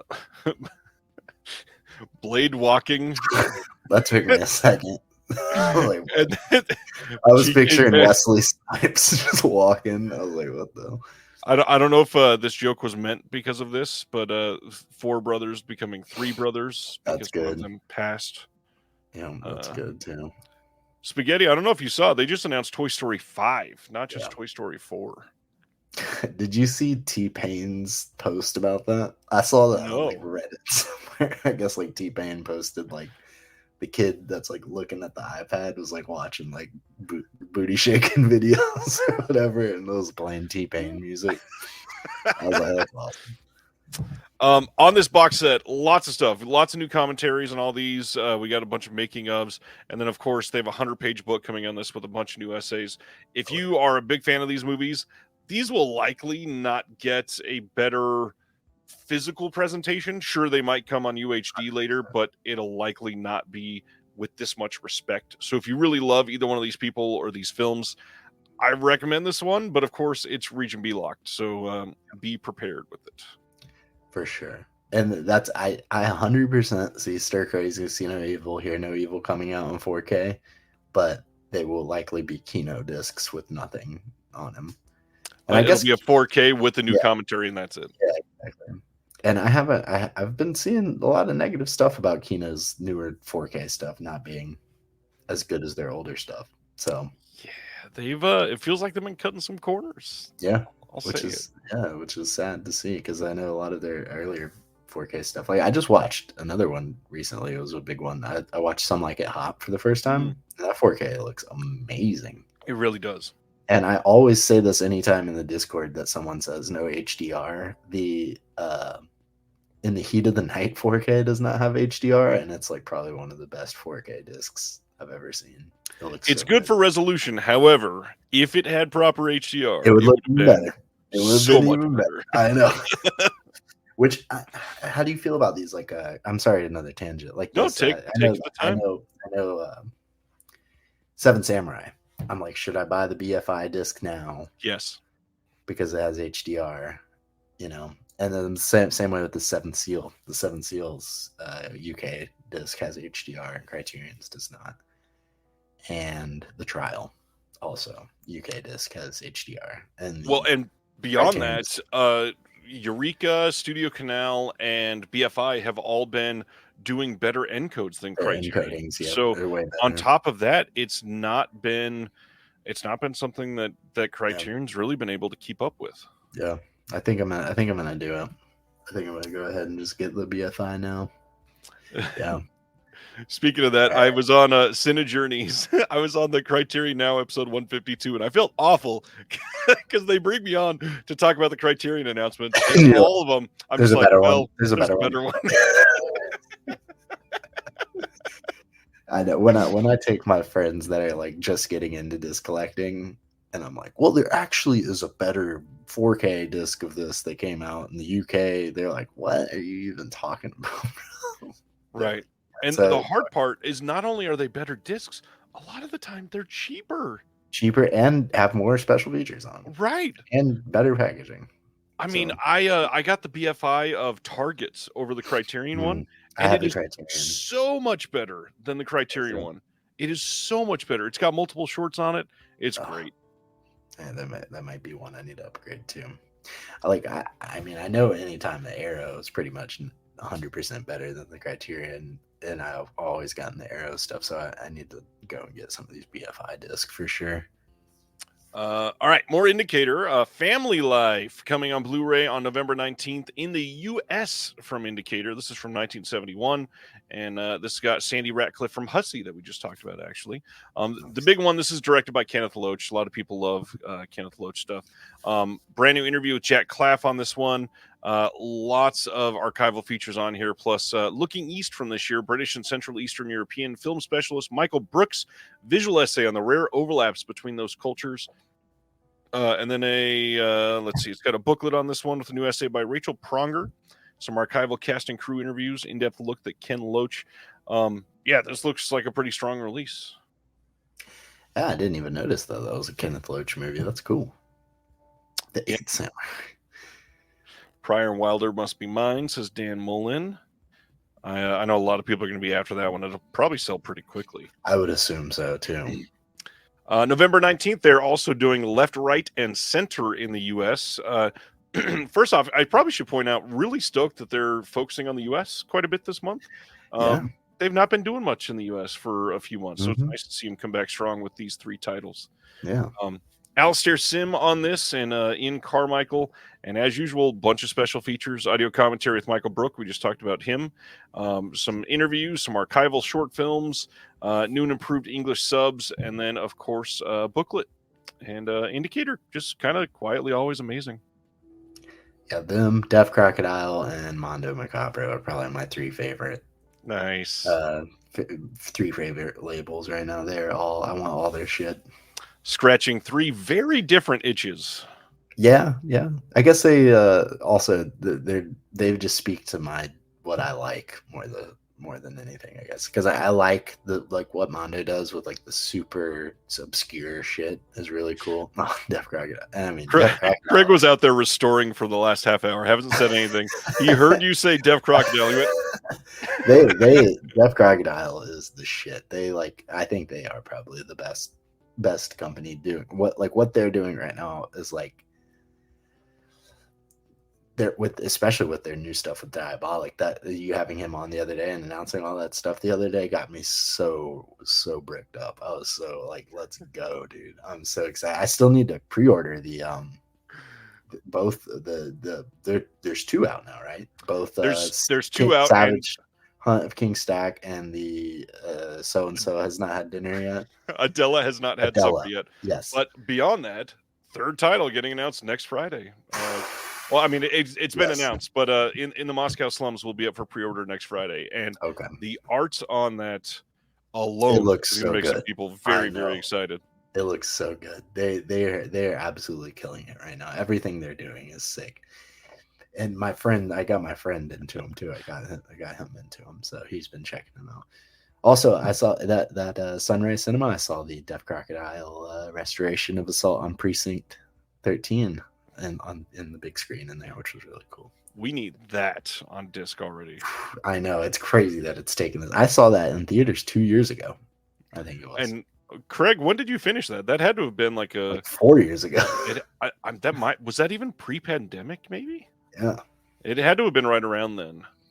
Yeah. It was close. They're the greatest. And then Indicator, they do all the 30s, like I finally got that Mae West box set ages ago. There you go. But around 2020, 4 years ago, that's what I'm saying. But yeah, I finally got that Mae West box set in from Indicator. Got like the Kiss Before the Mirror, and Night Has 1,000 Eyes and stuff like that. I was able to get when they just had their sale. What was that, like a few months ago? I was able to get like a whole bunch of their stuff for $11.99. The limited edition pre-code movies was killer, and they've been doing a lot of the Josef von Sternberg early sound movies. Like I got Thunderbolt, which I checked out. That was a lot of fun to watch, and then I got Jet Pilot, which is later Josef von Sternberg, which I got that too. I haven't watched that yet, but yeah, the Indicator is the best right now too. One more from Indicator, The Man Who Had Power Over Women, getting a U.S. release on November 19th. This one is going to have, again, a bunch of archival information on here. We've got interview from 2024 with Alan Scott, the screenwriter. We've got some short films. We've got a booklet on this. Lots of stuff coming. Great art on this, as usual. Indicator is usually pretty great with that. Yeah, I was going to say this. Seeing it now, looking at this, I don't have. But okay, Cine Journeys. I do not have their Josef von Sternberg and Dietrich set. I wish I did. I think that is still gettable from places. I think it's out of print on their website, but I think it's still fairly priced places because it was available for so long. I do have the Criterion set of it. I have not cracked it open yet. I'm still trying to catch up on some of his because I finished all 3 of the Criterion silent film box set of his last year. All 3 of those movies, fucking amazing. If you have not seen those, they're so good. and then I've slowly been working into his sound film. So that will probably be something I start watching here at the start of 2025. Really excited about that. But I did want to say about this cover art right here is like the perfect indicator cover art with their logo. It really is. I think it just flows perfectly, and it Yeah. reminds me kind of the way, it's like it's very different, but similar sensibilities, at least to the way that Undercrank does their stuff. And Yeah, I get I that. love the Undercrank art, and yeah, That's awesome. Yeah, Ben Modell is friends with one of the guys that is on our board, Jim Kirkhoff. He's an awesome guy. He actually just gave me two really cool things. He gave me a DVD VCR combo player that was like a production grade one that like could read or write to the DVD. Like so you put the VCR in it and write it to the DVD, or the VHS tape in it and write it to the DVD. It's like super heavy duty, which is cool because I haven't had a VCR in a few years. So and then he gave me like this huge sound library of CDs, which like now you could just use YouTube to get, right. backing tracks and stuff like this. But at first I didn't want the CDs, and then he showed it to me, and it comes with like this thick catalog of of everything that's on the CDs. And the catalog says like Lucasfilm, Fox Films, Warner Brothers, blah blah blah. And I opened it up, and it's got like the sounds that they would use. And like I'm like, man, I gotta look through all these and see like what, because like if this has like the legit Lucasfilm lightsaber sounds in it, that would be pretty sick. That's a big deal. I know that's pretty sick, because like he was like he was like in he did video production for the Pentagon, which is like crazy. Well, Yeah. not to steal thunder, very Yeah. related story. Yeah. TerraVision, we put out Inferno back in December or Yeah. January, whatever it was, and Which I great, it's a wonderful release. I had to upgrade my. I know I told the story about Redwood Yep. having the names on it and them cutting the names off it. Okay, I'm sorry. It's so funny though. I know.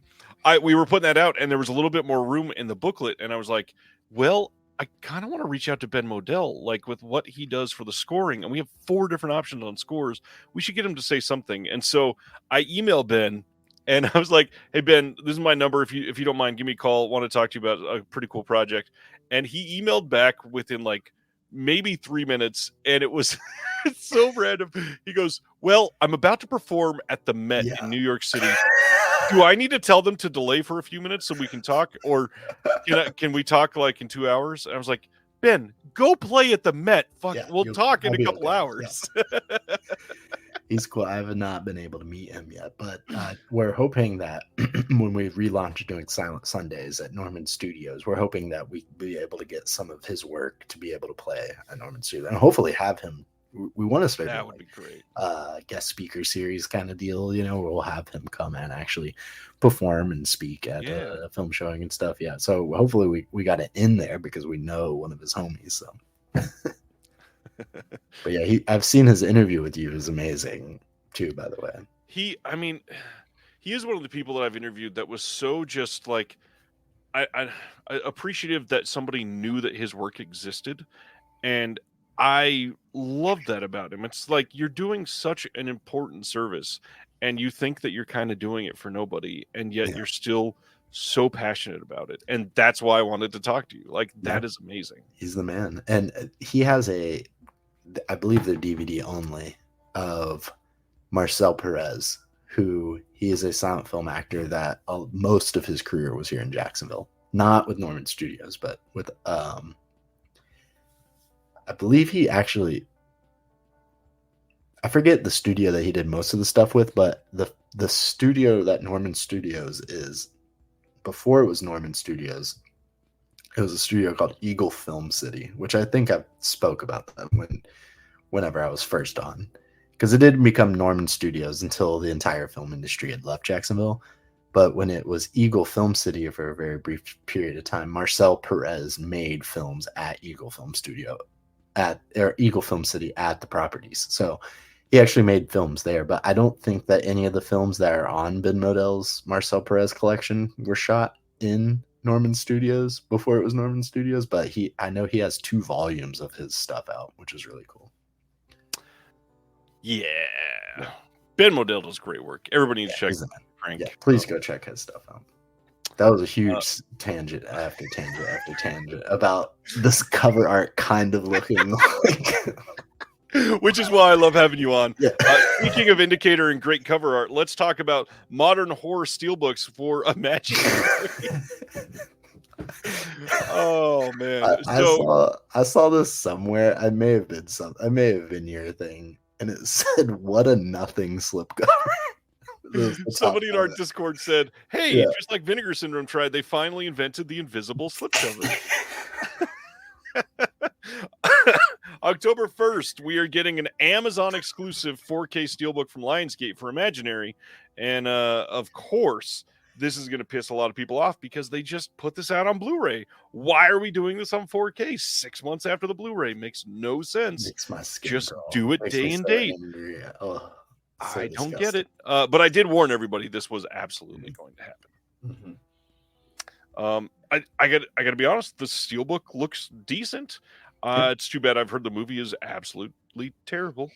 I had completely forgot about this movie until I saw this. And when I saw this at first, I thought it was the Imaginary Friends. I did too. Movie. I thought that's what that was, and then I was like, "This, there's no way that's what this is." Does not look like that movie at all. Yeah, no, I would like to see it. I like cultural significant, like, you know, of our time. Like, this was like, I remember when this came out, like, just everybody talking about it online. Like, I still need to. I'm sure you've seen the Five Nights at Freddy's. We have kids, yeah. Like, I want to see it just because everybody saw it, you know. And now that's getting a 4K steelbook too. Look at that. Yeah. Next up, another one of the amazing sales this week. Ronin Flicks flash sale over at MVD. You can check this out all the way through September 2nd. 50% off, free shipping on $75 plus orders. The hard part, the sale prices aren't that great. Oh, damn. There are better prices on many of these titles on other places. Damn. I don't understand why to take the time to put this on sale when, like, Shredder, I think it was, is cheaper over at Diabolic. There's a couple that are just cheaper elsewhere. Why are we doing that? Crazy. Yeah, that doesn't make sense. No sense. Seems like the left hand not knowing what the right hand is doing here. Like, there's the people in place that don't understand, like, you know, like, I feel like the people that are running this should know that, like, all the retailers that their stuff is being sold at is cheaper. Like, that doesn't, like, there's just, like, it's on autopilot mode or something. That's weird. Sibner saying the Lost and There's Nothing Out There are $15. Yeah, there's a couple that are better price than elsewhere, but it's also not a ton of titles. It's like one short page of titles. I about to say, I remember being on the Ronin. I remember Ronin Flicks, like, being like Vinegar Syndrome level of being like, oh, the Ronin Flicks announcements are coming out this month. Like, can't wait to go see what they get announced, and then they just kind of went away. And Ronin Flick sales used to be good Code Red titles, and you would be able to get them on sale for like $11. Yep, I do remember that. And now it's like, now I never hear anybody talking about them. I forgot that they re-released or have their version of There's Nothing Out There. I have the Vinegar Syndrome version of it. So, what the hell? Craig says this has only happened once before. There's an insect that was photographed into one single frame of Felidae. Literally a bug. That's hilarious. Cool. That is awesome. Must have landed on the cell just as they snapped the camera. That's cool. The owner hope you leave it in there. In the middle of this animated cat film, there's a random fly that's 3 times the size of the building. Yeah. Zoom in on it. The owner of MVD said there would be a lot more sales going forward, but damn, sometimes the sale prices are not sale prices. That's true. Yeah, I did see that. I think he was on the new Kino podcast, and he says that like, I guess now instead of having 100%, let's go, Craig, you're the man. A feature, not a bug. But yeah, no, I saw him say that on the Kino podcast that rather than doing just like the one big November sale, that they'll try to do, you know, Ronin 1 month, all their distributed through them. Exactly. So that's cool. Which I'm very upset that I just missed out on that Film Detective sale because those were all like $12, and I need most of those. Like that, their re-release of the Bat, not the BDR old school, but the re-release of it is like so good. very hard to find on Amazon because like sometimes it's like not actually sold through Amazon, so then it's like $39, and so like them having it for $12 was nice. So, and I want that Dorsey Brothers movie too. I just want Ronin flicks to come back like they used to be. For anybody that didn't follow go them back buy then, Lawnmower Man, Job's War, and if they sell a lot of those, maybe they will. Ronin flicks used to be free shipping over $30, and you would order stuff on like a Monday afternoon, and somehow you would have it in your hand Wednesday morning with free shipping, and you would have only spent like $32 to get 3 films. It's crazy. I mean, it's crazy to think that you used to you and I were talking before the podcast. I think that the passing Taking Tiger Mountain, Putney Swope, and Night Owl, 4 films from Vinegar Syndrome was probably $68 for 4 films with, you know, I mean, it was like, it just used to be so cheap. We're just old now. The world is shit. We're old. You're like 21, Gage. No, I know. You know what's funny is that I got called young man. Like I got called out for being young or whatever at work today, and I'm like, man, I'm not even that young. I'm super old. What are you now? 27? No, I'll be 29 in October. Shit, you turned 28 and I missed it. I know. Damn. Yeah. Well, it was October, so October 9th. So. All right. Yeah. Coming up. I know I'm almost 30, which is terrifying. So I'm like, ugh. I thought that would never happen to me. Yeah.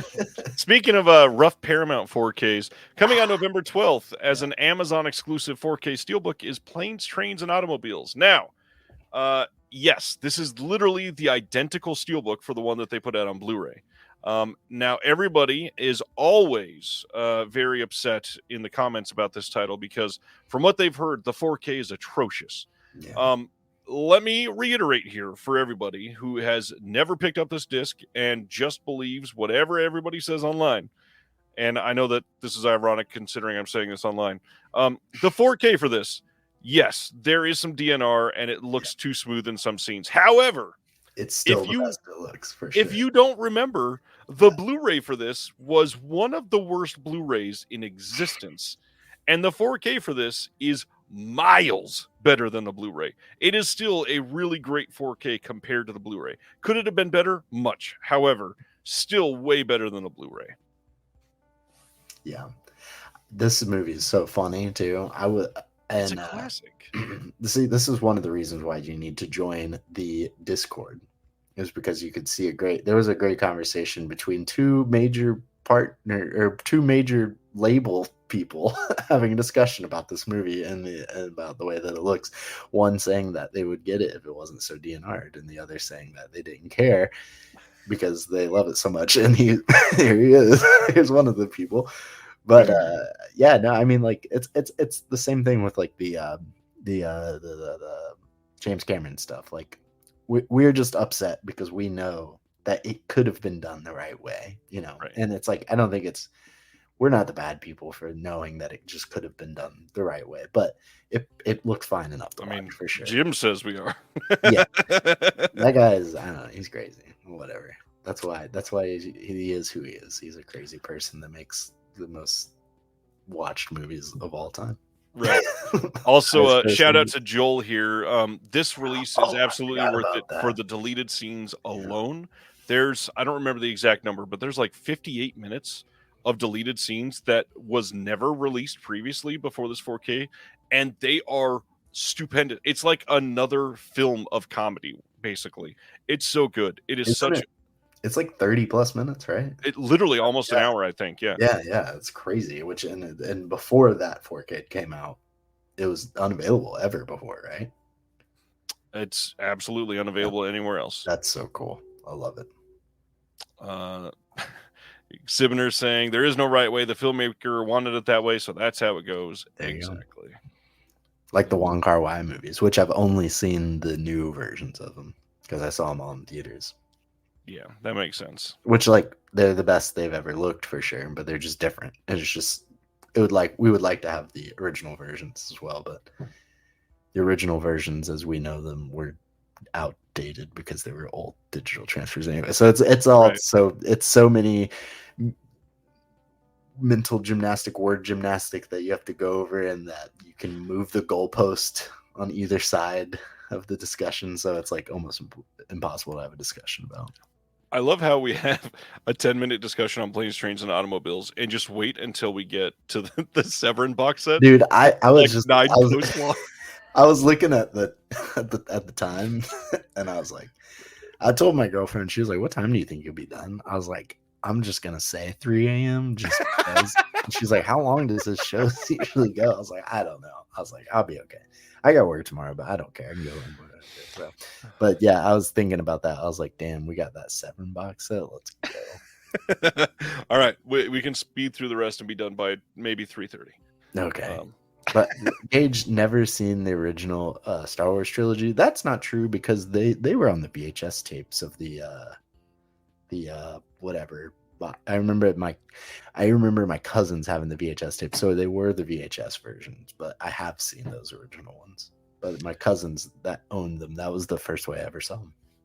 Well, you were the perfect one to give feedback on this one. November 5th, Warner Brothers is putting out The Wizard of Oz 85th Anniversary Theater Edition is what they're calling it. This is a 4K steelbook, and this is going to come with all the archival features that they've been putting out for the handful of the last like 3 or 4 releases.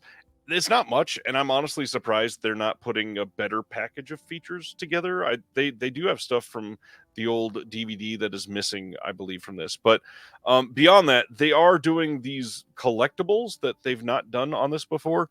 There's an invitation to the 1939 premiere, the preview premiere theater ticket, Grauman's Chinese Theater 8-page program, 4 art cards from the original posters, and 8 original theatrical lobby cards.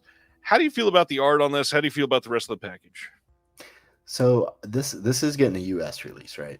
This is the US release. This is the okay, because I think I saw that the UK is doing it too. And when I initially saw this, I thought this must be just a UK only version of it. The artwork is cool.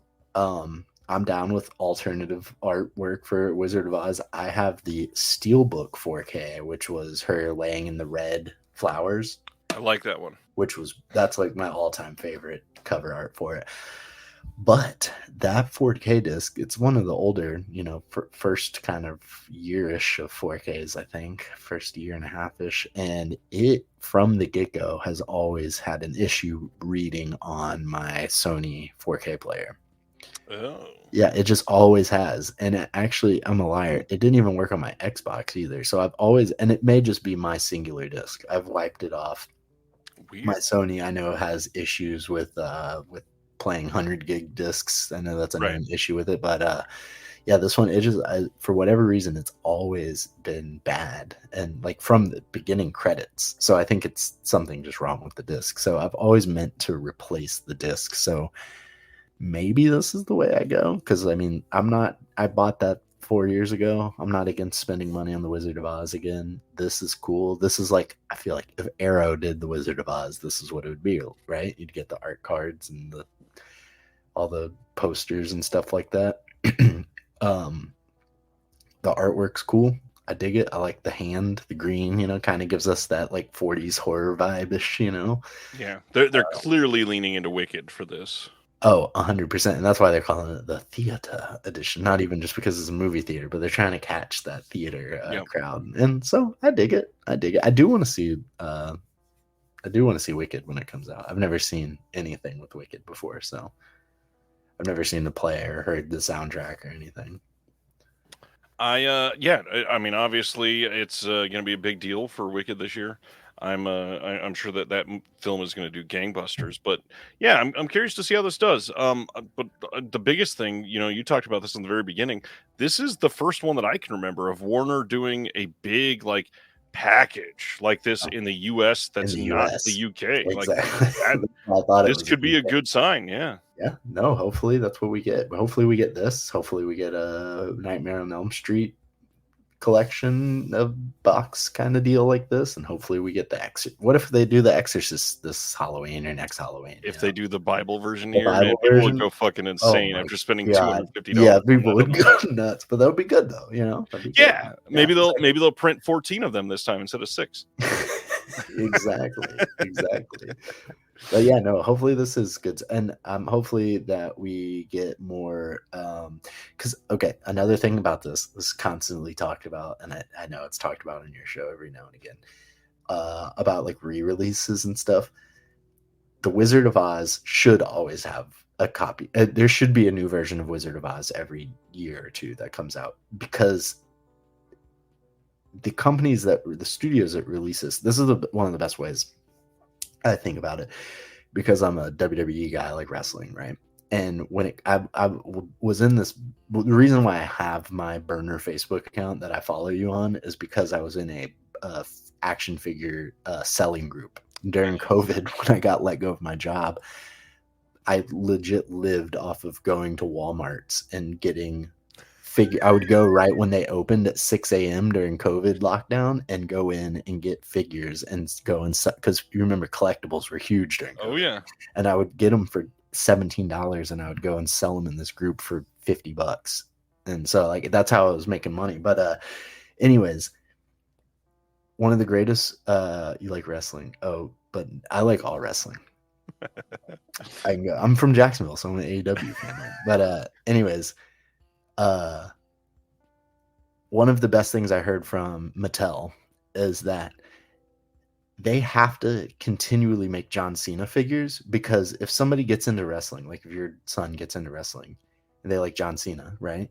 Yep. You have to go to Walmart and find John Cena, because like if it's just like whatever, like there has to be these staples. And like how many different versions of Dark Side of the Moon you think have came out? Which is funny that we're talking about the Wizard of Oz, but like that album has to continually come out. Every year it has to. So if the Wizard of Oz is getting reprinted every year, anyways, like if they want to change the artwork or offer us some other stuff like this, I'm all about it. I love it. And it's cool that they're going all out on it this year. We're very lucky that that Wicked's coming out this year, because that's probably the only reason we're getting this. Just 15 more years till the 100-year anniversary. Exactly. That's what I'm saying. No, we'll get 90 and 95. They'll go all in on it. There's and the then, 93rd anniversary edition. Yeah, exactly. Which Warner Brothers loves doing that. And hopefully we get like I have Casablanca, but it's just the regular version. Like if they redid Casablanca in a big set like this, that would be a reason for me to buy it. And how do we not have Gone with the Wind yet?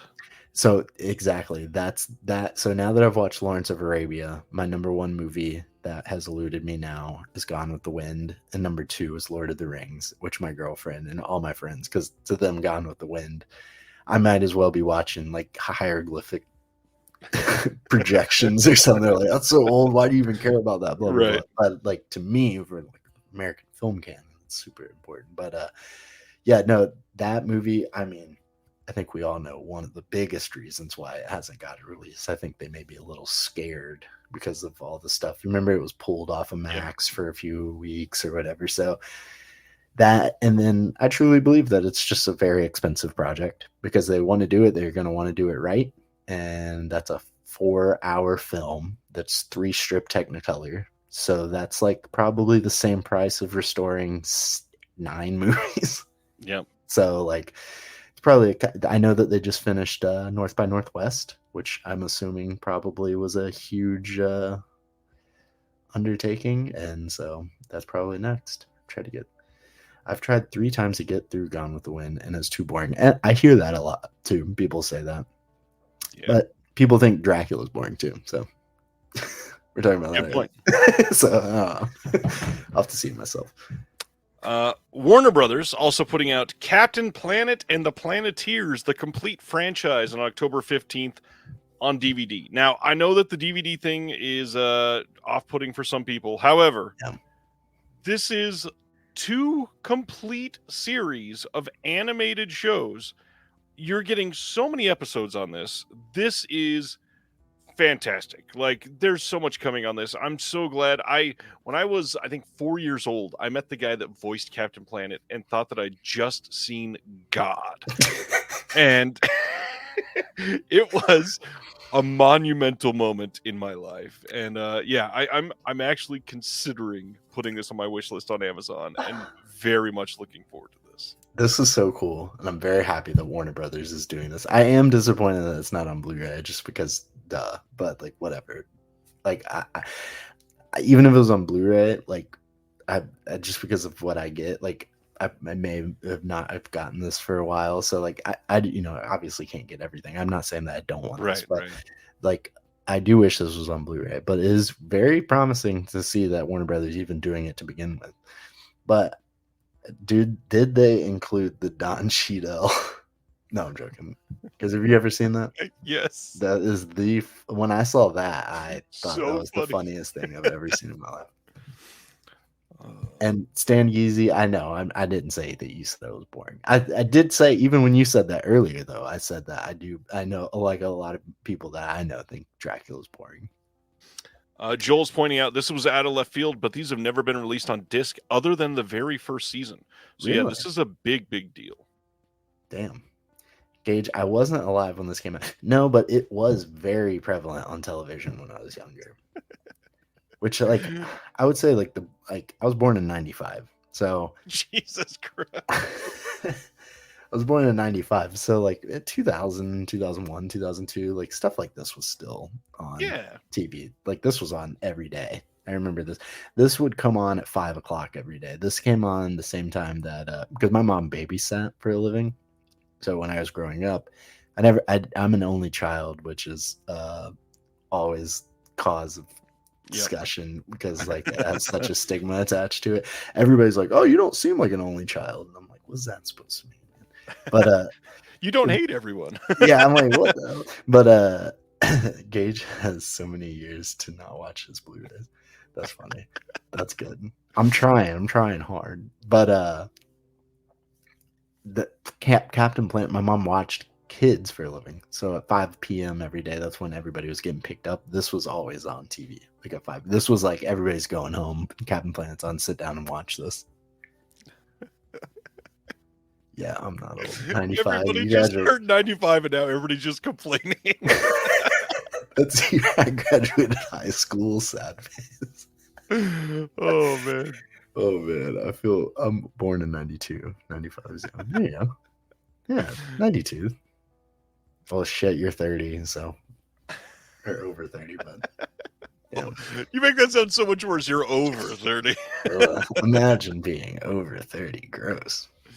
All right, that's enough Captain Planet. Let's get to some great animation. Some more of my childhood. This is a little bit more definitely my era. Yeah, you were 9. This is perfect. Mm-hmm.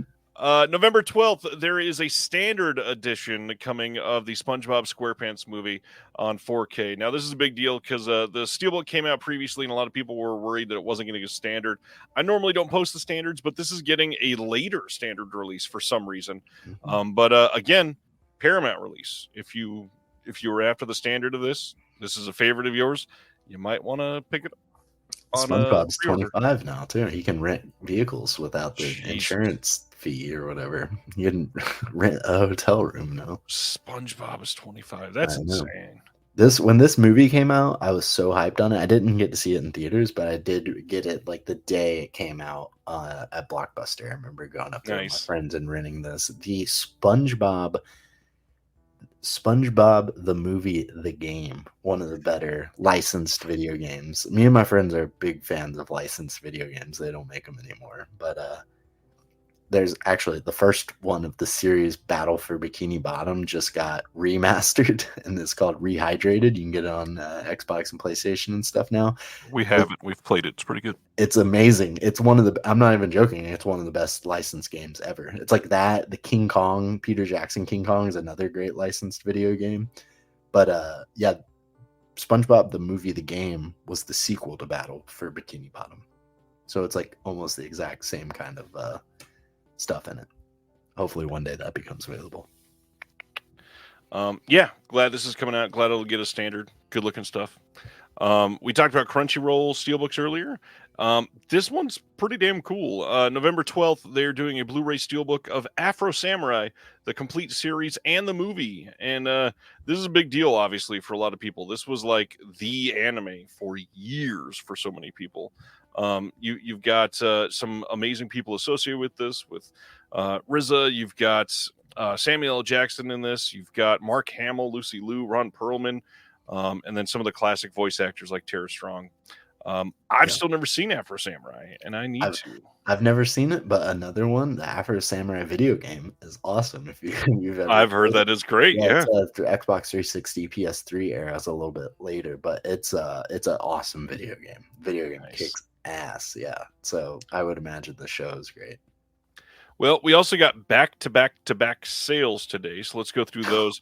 First is we were talking about Kino Lorber putting on TV stuff. They are doing an As Seen on TV sale until September 2nd. And my big recommendation, of course, is I'm Dangerous Tonight, which is a Tobe Hooper directed film. And on the commentary on this is the one and only Dr. Will Dodson, with Christopher Woofter from the Miskatonic University. There's a whole bunch of special behind the scenes that are on this disc for the first time as well. And shout out to Stan Geezy, who has done a lot of stuff for Tobe Hooper. You can buy his books on Tobe Hooper right now. Go to Amazon and search up Stan Geezy. Yes, I need those books. And it was cool to see Stan Geezy was on your big episode that you had the other day. He was great. I loved him. He was awesome, and definitely need to get that book because I've said this on one of your podcasts that I believe that the Texas Chainsaw Massacre is not just one of the great American horror movies, but it's one of the best American movies ever made. Amen. So I do really need to get his book for sure. Maybe that will be my next book that I read. Nice. Oh, Gage's lost father, Will Dodson. Yeah, him and I definitely need to be in the same room at some point. and that room should be for blood tests. Yeah. Your wife saying that, bro. Him taking his shirt off had me dying, bro. Oh, man. Had me dead. Yeah. Like, damn, that sounds great. He strikes me as the kind of guy that likes to wrestle somebody that he doesn't know.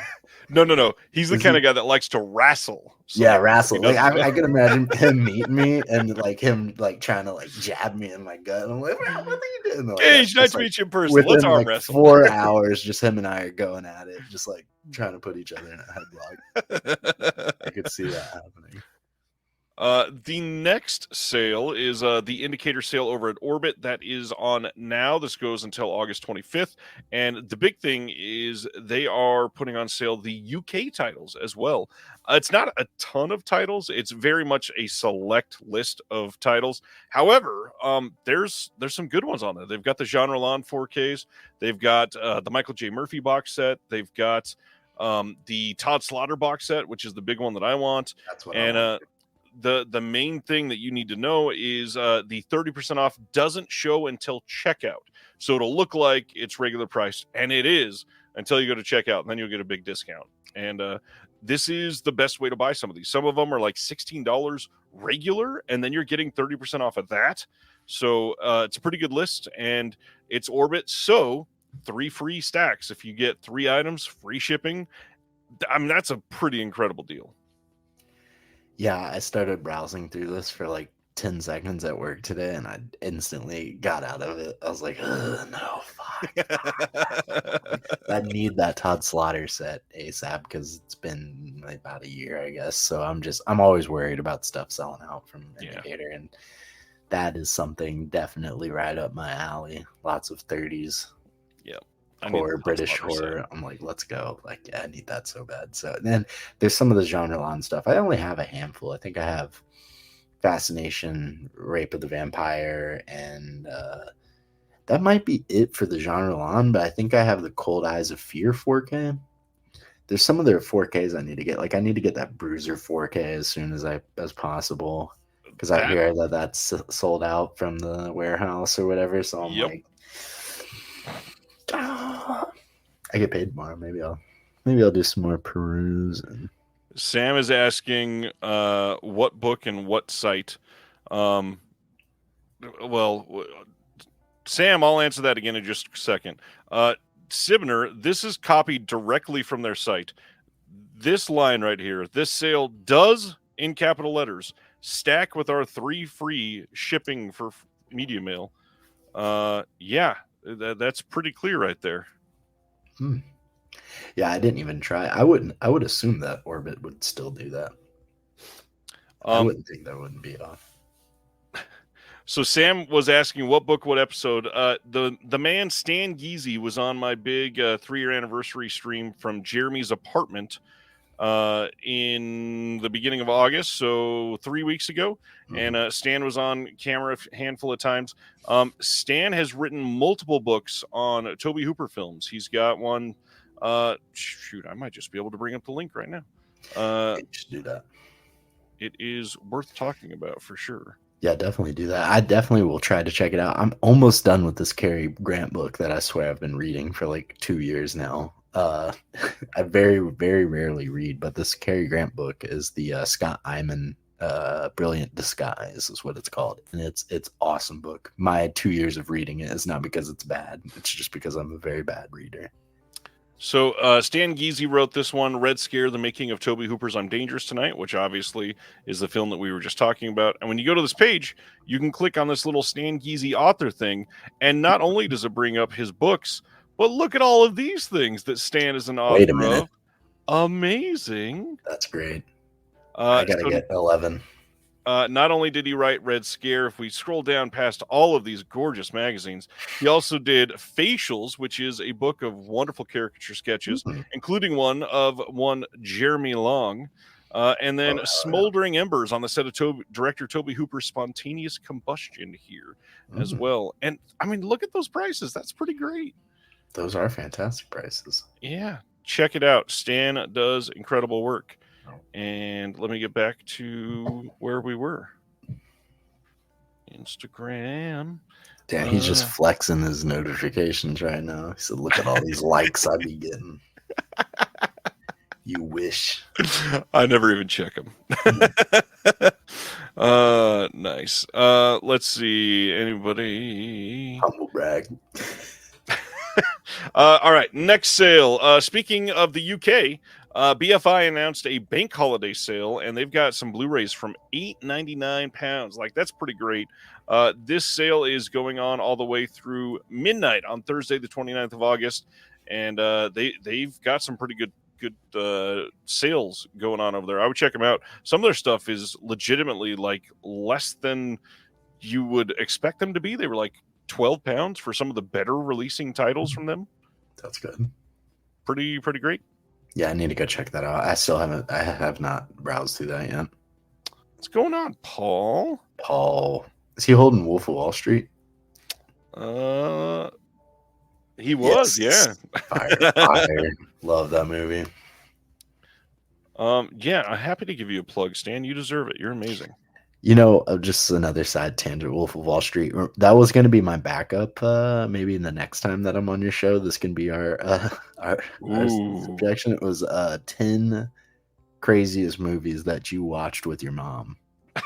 Because I never remember last week you were telling a story about watching some crazy, and I've watched Wolf of Wall Street with my mom. Oh, so man, that would be a good subject. That's a good idea. Oh man, God, I watched? I think it was the New York Ripper with my mom. Oh hell yeah! And we also, of course, watched City of the Living Dead, and then there's been some crazy ones over the last couple of years. Hell yeah, that's great. All right, so that was the BFI sale, and that leads us to this behemoth, the biggest title that we're going to talk about this week. And honestly, I will tell you all now, and I'm not trying to put my hand on the scale or anything, but as long as people get this in their hands by the end of September, early October, like they're promising, this is likely going to be on a lot of people's Shelf Shock Rewind ballots for next year. Here we have All the Hauntsby Hours, a compendium of folk horror, Volume 2 from Severin Films. This is coming on Blu-ray, and like I just said, this is they say will be shipping in late September or early October. And here is the details. You get 13 discs, 24 international folk horror classics, over 50 55 combined hours of special features. Now, isn't that a lot better than 100 minutes? Just a slight bit.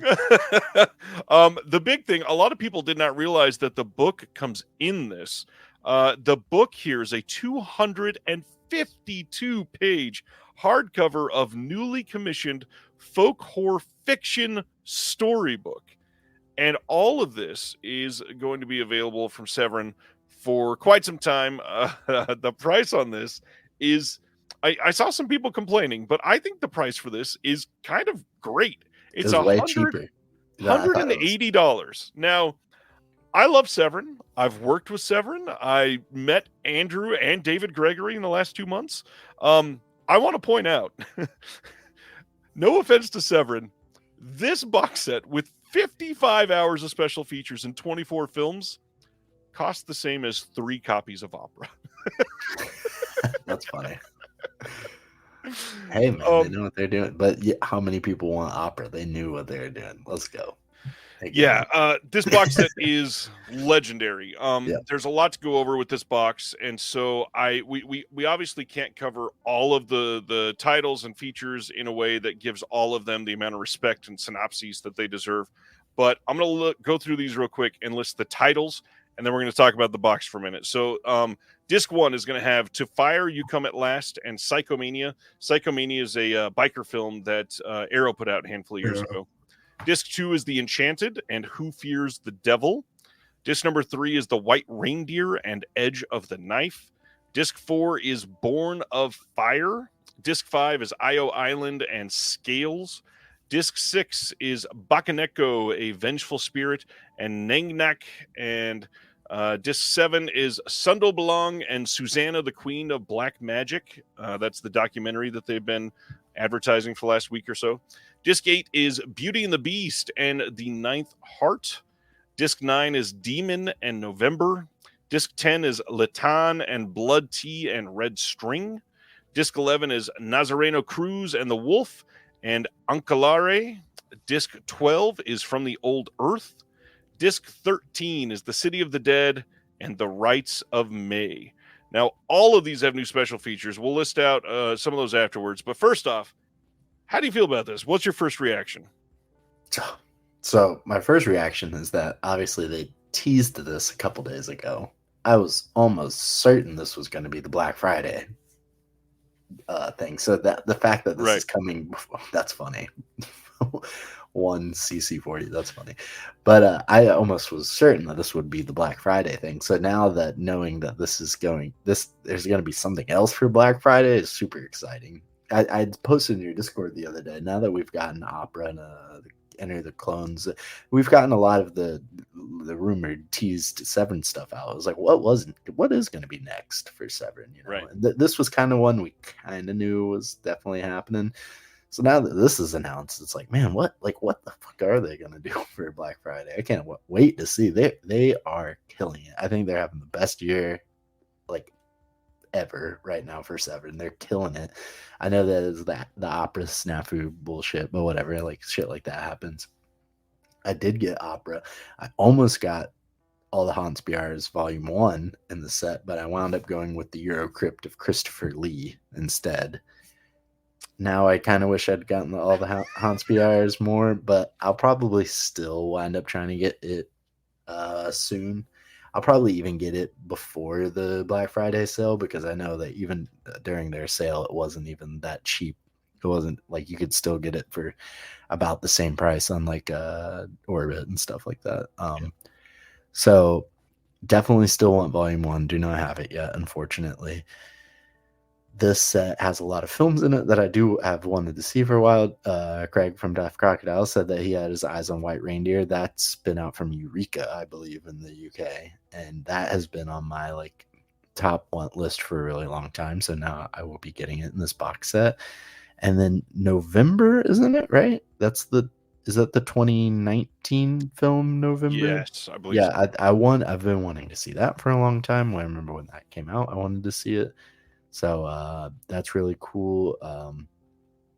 This artwork is kick-ass. I think everything about this is kick-ass. Having 24 films is cool, like that's a shit ton of movies. Like that will last you a long ass time. Like, I'm my goal this year was to watch more movies than I did last year, and last year I watched 82 movies. So, I mean, this is a quarter of that. So Right. so it's like that. This would take me a long time to watch all of them. This is 24 films, and Yeah. if you just buy the box set, and not even counting the book, which is a massive 250-page hardcover book, 24, 24 films for $180, $7.50 per film, and each Amazing. film has tons of special features. This is like one of the best values in physical media, period. And that's why Severin is the king of box sets. They are. And that will be another thing I say, is that when I first saw it, in my head, the first thing that came into mind was $235. That was the first thing I said. So then when I went on there and saw that it was $180, I was like, oh my God, that's a great deal. So Stan is asking, what's the release date? If you order from Severin, it will be shipping in late September or early October. If you order it elsewhere, because it will get a wide release, that is going to be available on October 15th. So if you pre-order from Diabolic or Orbit or anything like that, it'll be shipping around the middle of October. Maybe with my next PayPal Pay in 4, I'll do a pre-order of this, and I will add on the Enter the Clones box set, because I don't want to miss out on that impossibly limited disc, which I don't think will be that impossibly limited, because most of their stuff isn't that. But I do really, really want to get that set, so maybe I'll try to get both of these before the Black Friday stuff happens. Sibner's thrown out there, definitely research before you drop $180 on a box set. Obviously, nobody's saying buy this sight unseen. Please do that. But also, I do want to point out one big difference between Volume 2 and Volume 1. Volume 1, for most people, was every single title was unheard of, except for maybe V. And for some people, there was one or two others, other than the doc, of course, that they put in that first one, that they had just straight never heard of. This one, there's probably 3 or 4 titles that most people have heard of, or maybe you've even seen, but just the fact that they're bundled together and curated in this way makes it a really great deal. And on top of that, this is covering more of the globe that they didn't cover in Volume 1. This has another great documentary in here that's brand new from David Gregory. This has all kinds of special features, more than 55 combined hours. Is wild. Not saying buy it sight unseen unless it's your thing. However, if folk horror is your thing, if Severin is your thing, if you want to do anything surrounding these type of titles, you're going to be hard pressed to find a better deal than this. And the other big thing is, when this goes on sale for 50% off in their box set sales someday, it's only going to be $35 cheaper than the pre-order price. So just keep that in mind. Severin will never sell this cheaper than $145. Yeah, for sure. And there was a few things I wanted to say here. One is that we're very lucky that I think most of us in your community is that before I even say that, is that I'm a huge blind buyer. I usually blind buy most of the stuff, because I mean, I was not a big DVD collector like a lot of people in the community were, back in the early 2000s, just because I was too young to really be into a lot of this stuff. So like for me, most of the stuff I'm buying is blind buying, because like I never saw the DVD of it, Same. So, and then like stuff like this, like none of this stuff has been available before, so like almost everybody's blind buying it, and I'm a huge blind buy guy, and I am very fortunate enough now that I have a whole bunch of my friends that I've talked into collecting.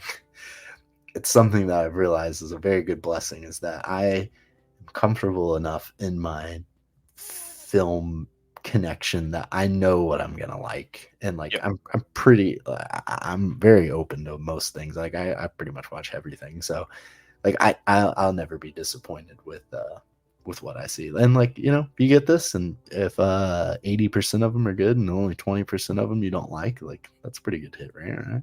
Well, and Sibner is saying, I have to be more diplomatic. I'd rather buy 1 or 2 films that seem the most intriguing. I got to be honest, I'm kind of the opposite to that. I am too, yeah. I would much rather buy this set, and even if even if I watched all 24 and hated 7 of them, I'm glad I watched the fact that I had 17 great movies that I liked, Yeah. and I only paid $180 for it, the 2 films alone would have been $50 plus, and now each film is $7.50. Yeah. I can't really complain about that. Even if, like I said, if I hated 7 of the films, the $50 on the two films is still just around the same price of those 7 films that I'm hating. Yeah. And even if like I don't like the movie, like there's usually always something. Like very rarely in the past, like even 6 years, I don't think I've watched a single film that I was upset that I watched. Same. Like there's at least something that I've unfogged area of cinema lore by watching this movie, so there's always something that I can grab from it. So yeah, that's great point from Spaghetti too. Only 4 or 5 of the movies from the first box have gotten individual releases. Yes. And that was the second thing I wanted to say real quick, was that last year's Sunrise Cinema, the cinema that just closed, they actually did a full horror Halloween in October, and they showed like I think 10 movies from the first box set, and Kayla Janice was at one of them and did a Q&A for it. Nice. And the poster that they did for it was like definitely taken from the Severin artwork from the box set and everything. Like they definitely owned the owners of the theater had this box set and was like, yep, we're going to show a lot of these. Unfortunately, I was unable to make it to any of them. Yeah, I get it. Okay, so some of the special features that I really wanted to highlight. Obviously, most of these films have commentaries and archival features, but like on To Fire You Come at Last, we have multiple short films.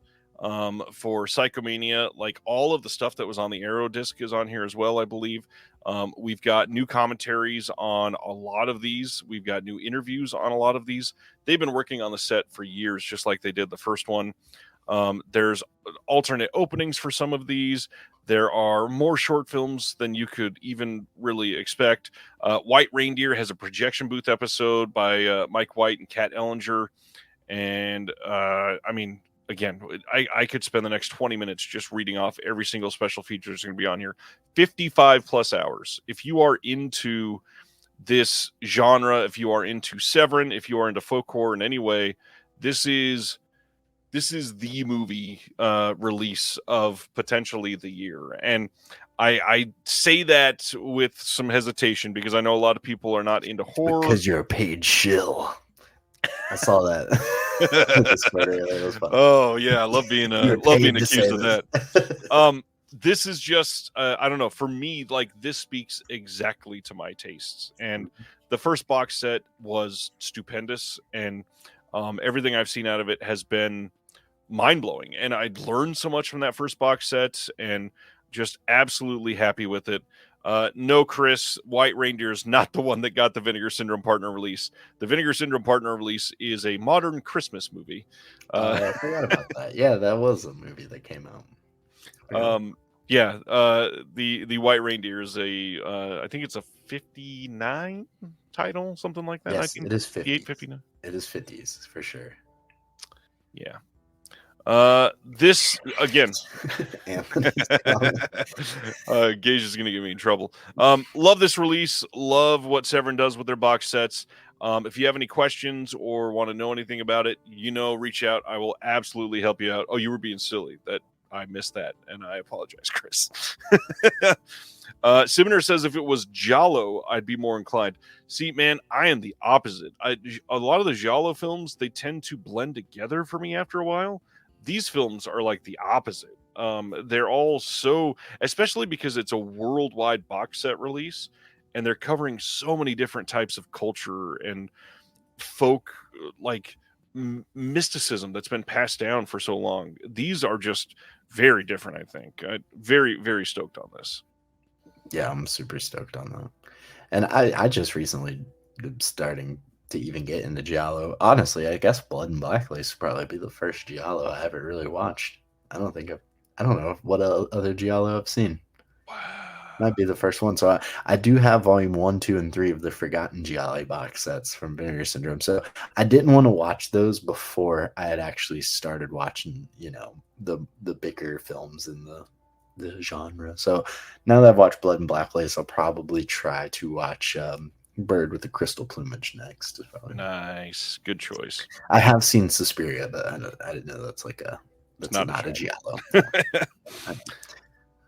Let's see. Craig says, if you're in LA and are excited about folk horror and this release, The Savage Hunt of King Stack is screening at the PRS, the Research Society that Dennis Bartok works at. That is next Wednesday, and he says, I think Kayla Janice is going to be there to intro it in person. Look at that. Hell yeah. She's awesome too. If you ever get the chance to listen to any of her interviews or podcasts or whatever, she's probably one of my favorite disc producers to listen to what she thinks about movies. She has a very very positive, great way that she has perception of film, if that's a way to word that. I don't know what I'm saying, but her perception on film is very inspiring. I would say that she has a magnetic appreciation for underseen films. That if you were watching a movie and she has an intro on, watch the intro, because it will make you genuinely excited for what you're about to see. Yeah, she's great, and she can talk about it in such a great way too. She complimented something I did once, and I was floating for 2 weeks. I bet. Yeah, awesome. That's cool.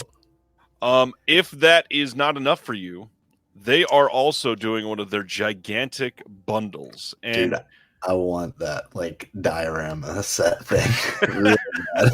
And I was expecting $235 for just the box. So I'm saving $10 and still getting right. So this bundle's limited to $750, and yes, it is priced at $225. So you get the box set, you get that giant storybook that you're already getting with the box set. On top of all that, you get a Hand of Glory tea infuser. You get the Ninth Heart Paper Puppet Theater. You get a Corpse Roads tea towel, a double-sided Blood on the Stars zine, that entire storybook like we were talking about, and then they're also doing this exclusive All the Haunts Be Ours version of their Severin tote bag that's got the little braided flowers on her hair. I gotta be honest, for everything that you're getting in this seems very fairly priced. Yeah, 100%. That puppet theater thing is so cool. That is gonna look so cool sitting on people's shelves, as a bookend, or like a book nook kind of deal. I think it's a great idea. Right next to the Black Emmanuel paper doll. Oh yes, I'm very upset that I missed out on that thing too. I still need to get the box set, but this is Sivner says, or you could buy a 4K with 2 slips of poster and some stickers from Screen That's Tech. fucking funny. Same price. Yeah. This is impressive. I know that Severin is known for the tchotchkes, and their first all the Haunts Be Ours, or All the Haunts Be Yours, whatever it's called, bundle was no different. They had some great things. They had a keychain. They had this really beautiful plate. Everything came in this big bundle of fake hay in your cardboard box, shredded wood or whatever. Yep. Yeah, that was really cool. Yeah. This is a legendary release that will go down as some of the all-timer things. And not to, again, as Gage already said, I'm a paid shill. I'm genuinely not. And not to sound like I'm... I walked in on him and Films at Home. They were talking about... They secretly run a cabal of YouTube... Him, Dawn of the Disc, and Films at Home. Well, I need to get in on their money because they are making much more than me. Oh my god! I'm trying to get on Films at Home channel too. I'm gonna go on there too and spread the word of your great podcast on this channel. Again, what's up? Not a paid shill. However, I will remind everybody this Saturday is Severin's big pop-up. I don't remember what they call it, but their pop-ups Shock Film Festival or something. Yeah, something like that. Yeah, something like that. Yeah. So reminder that last year, that's where we found out about Opera. That's where we found out about Spider Labyrinth. That's where we found out about a couple of the titles that just came out in their last sale. And so we have all First off, I was definitely not in a Lambo. You saw how You're tall too I am big. in person. Yeah, I'm about to say you're too big. The Lambo would be cruising around in me. But second off, like, I was barely holding on for dear life in Jeremy's car. What's he have? He's got a fairly modern, nice car, but it's still fairly small. I get my job all day is I shoot cars at a car dealership, so I get in so many cars that are just so fucking small. Like I have to get in the back seat of a Mustang, which like shouldn't have back seats. I'm like, what the fuck? When I was buying my first car, somebody tried to sell me a car that they had welded the front seat in place. I literally couldn't even fold in half to get in. And they were like, so do you want it? I was like, no, of course not. my first vehicle is a 1992 Chevy Blazer, which I still have. It's at my parents' house. The seat broke in it when I was in high school, and we welded it in place because it was like sliding everywhere. So I have it welded in a spot that's for me perfect. But like anybody else that drives my truck, they're like,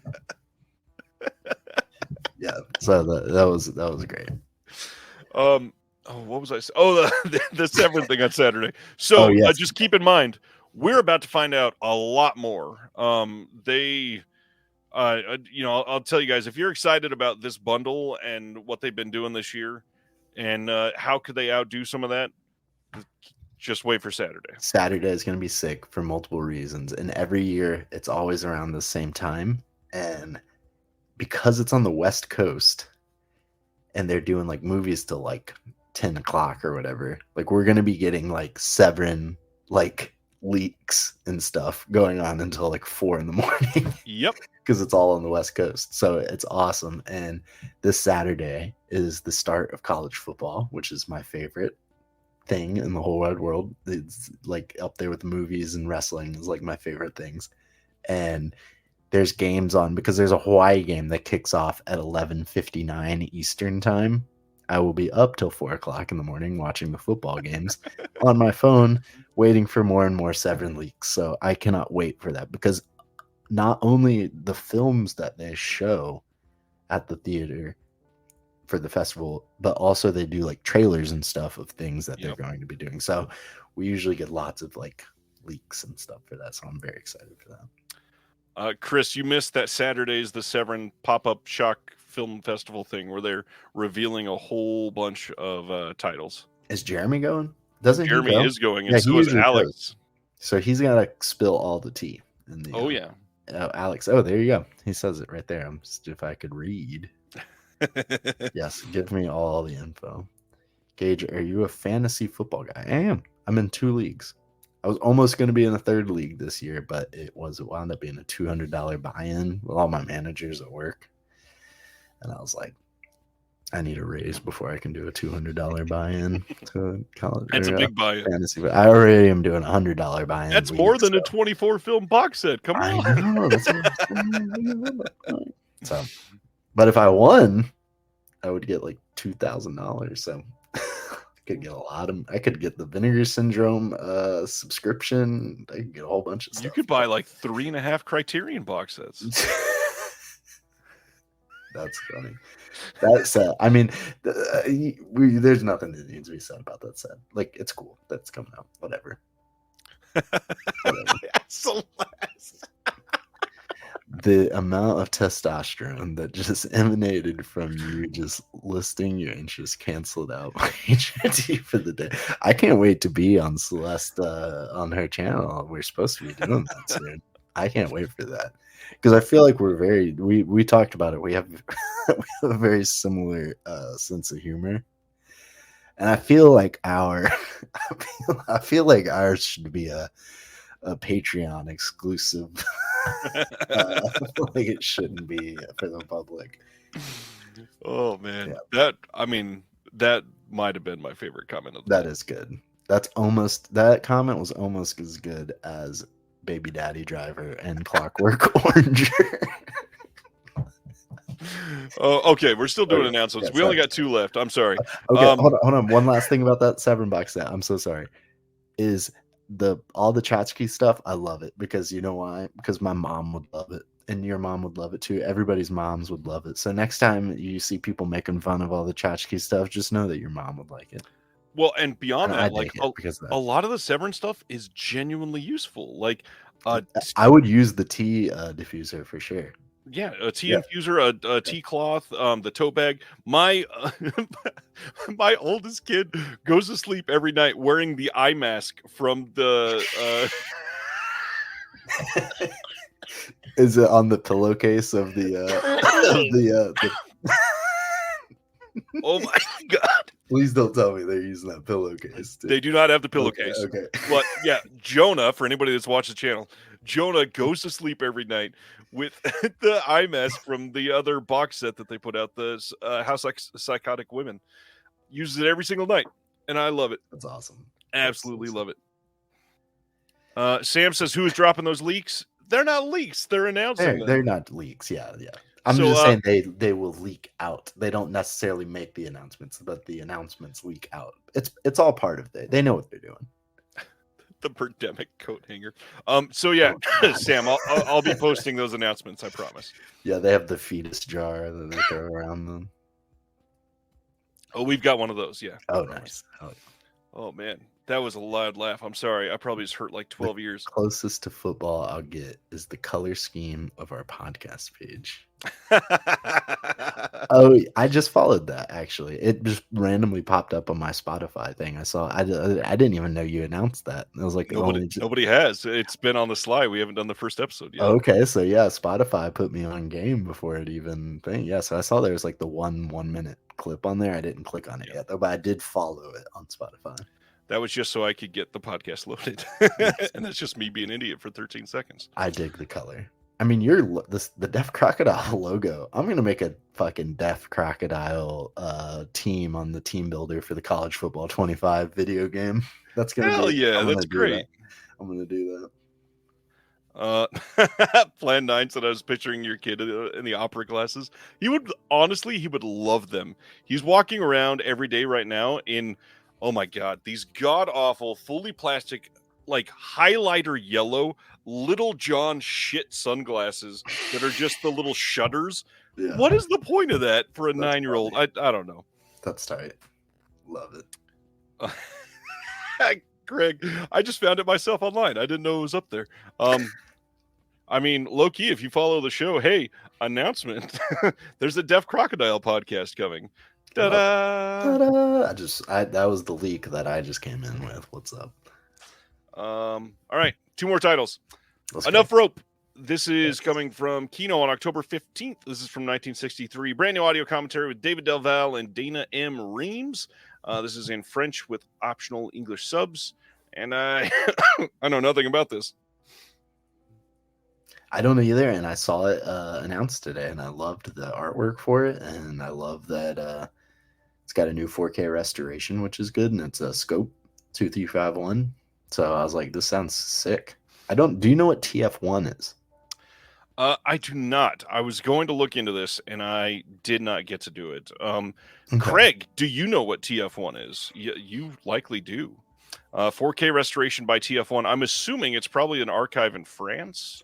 That's exactly what I thought. It was a European archive, because that seems to be the names of all their stuff is similar around that kind of name. So yeah, this definitely looks cool. I looked it up on IMDb, and because when I first saw it, I was like, I think this is on my watch list on IMDb, but it was not. So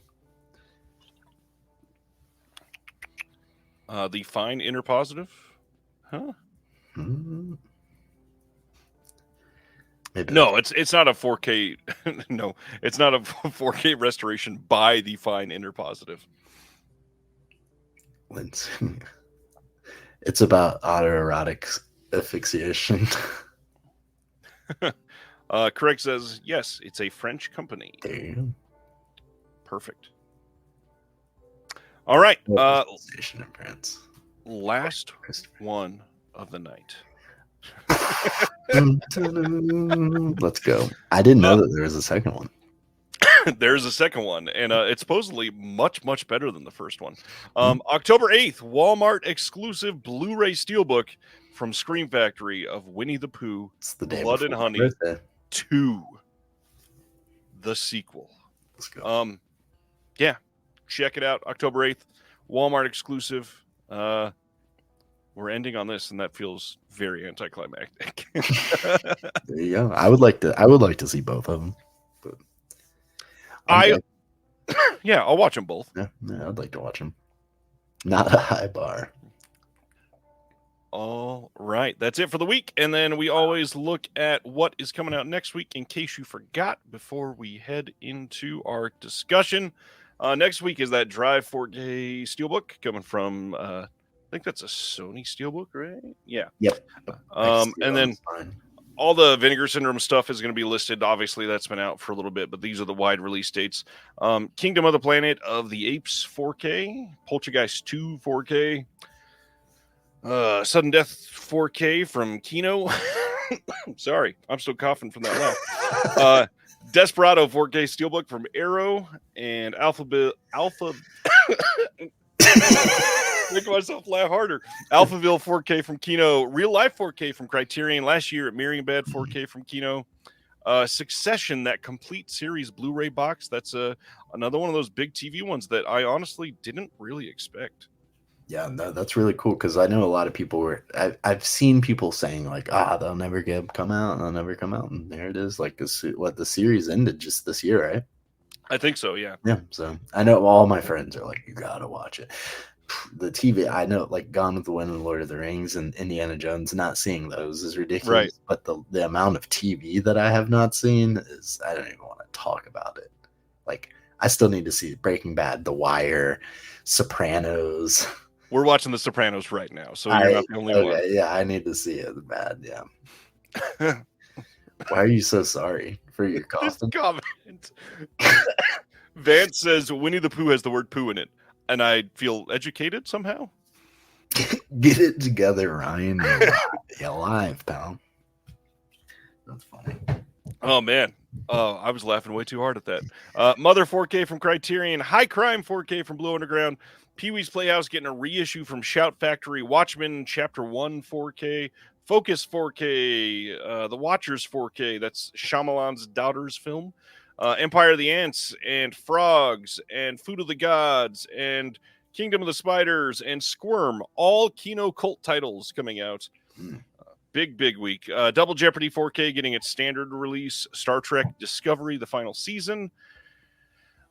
Castle of Blood 4K coming out as a standard release from Severin. Tokujiro Lone Yakuza from Radiance. The Alaskans from I think the Alaskans got pushed back. I think it got pushed back to September. I think it did too. Yeah, because they found the bumpers and the like original credits for the entire original series. So they found a whole bunch of new shit and added onto it, which is cool. I did not know that part. That's pretty great. Yeah.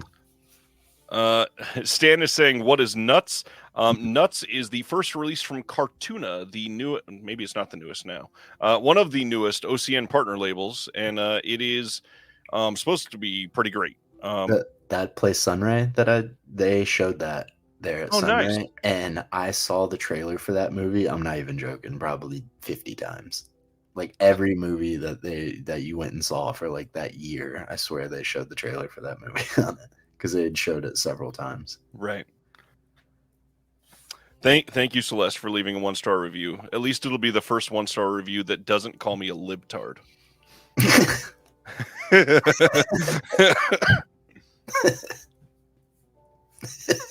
Oh man, the sad thing is I'm not kidding at all. The White Dawn coming from Kino, The Woman 4K, and Offspring 4K coming as a dub. You're still laughing. I'm sorry. No, keep laughing. The way you said it. And then I just started thinking of Mel Gibson's face on the cover of that disc. I don't know. There's too much. Oh, man.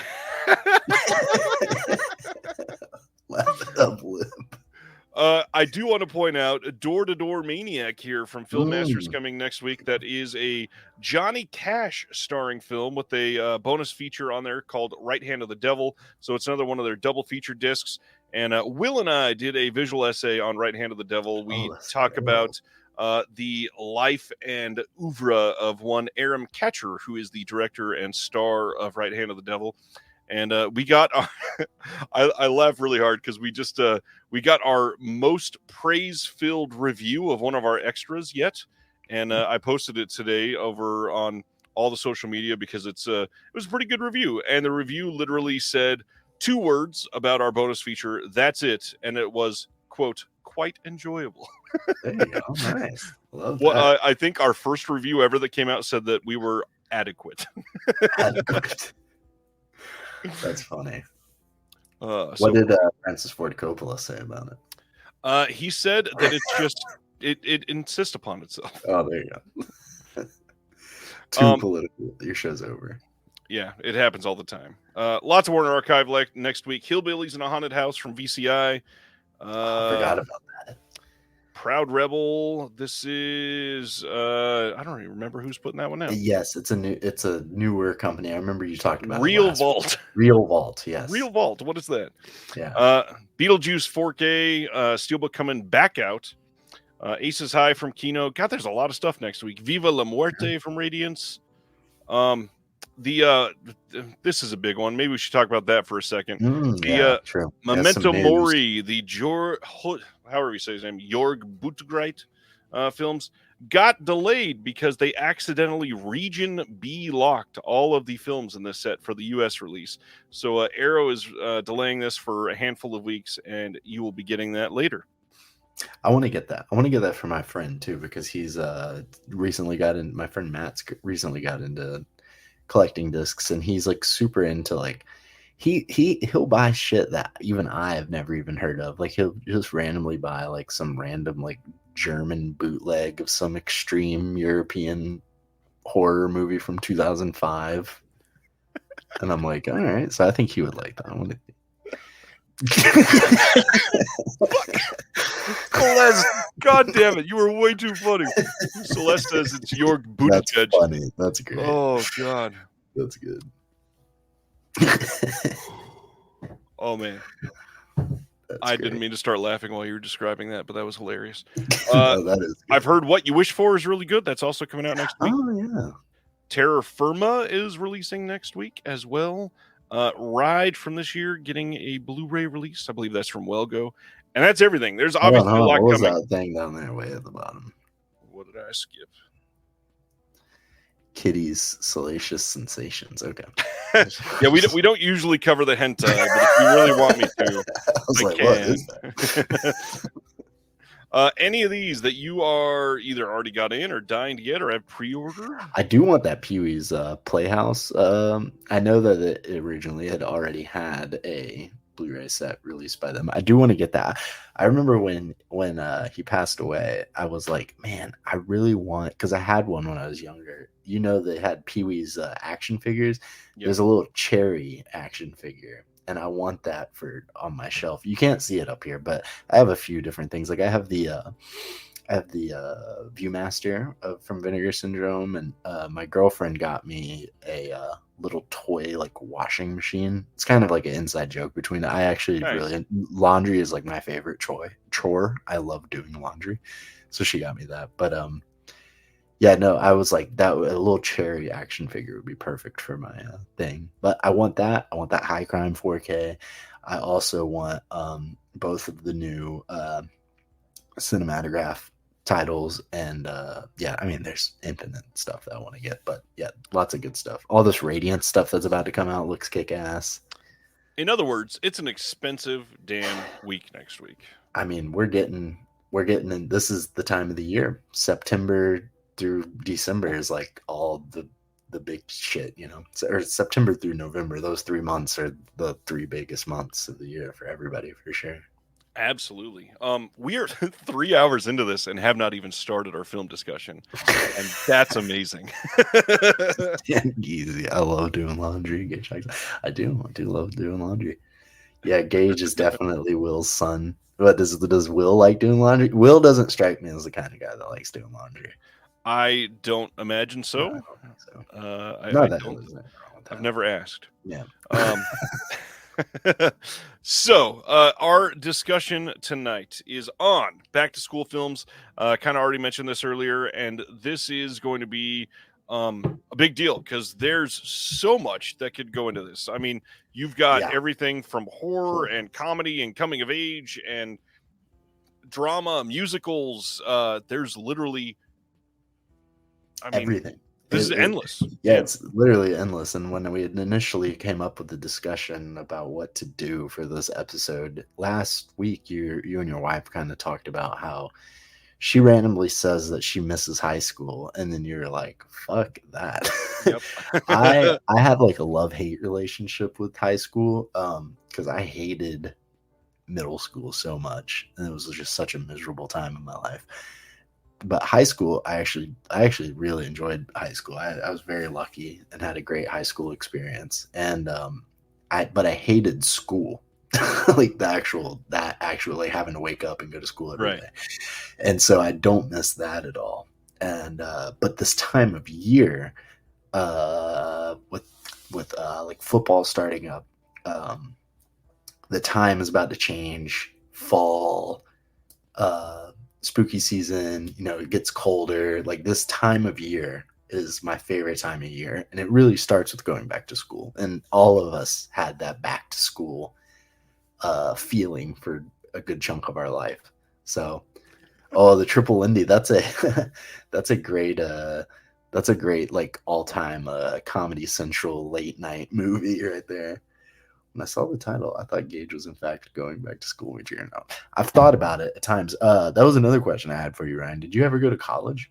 I did. I went to a Nice. community college in my little hometown to get my associates, and then funny random coincidence. I for those that don't know, I work for the federal government in my day job, and I started my first job with the feds, which was not a permanent job. I technically wasn't even a federal employee. I was like a hired contractor. I was cleaning gym equipment on a Marine base, Hmm. and this Marine base happened to have a little satellite school that you could go and essentially for people that are in the military, you go take discounted classes for military members. Wasn't really a discount for me. It was just convenient because I was working there. So I Yep. started attending this little satellite campus. Most of my stuff was online. But it ended up being Park University, and I graduated from there in 2012. Okay. And then the next year moved to Kansas City, which from the airport to here, I passed by Park University. So random happenstance, I That's moved crazy. 1,500 miles away, and I'm right next to the college. If I would have So, moved here literally 6 months earlier, I could have walked with my graduating class. damn. That's cool though. That's really cool. I'm very Uh, happy that I never started college. So I've thought about starting several times, and just the way that my life worked out was like right after high school.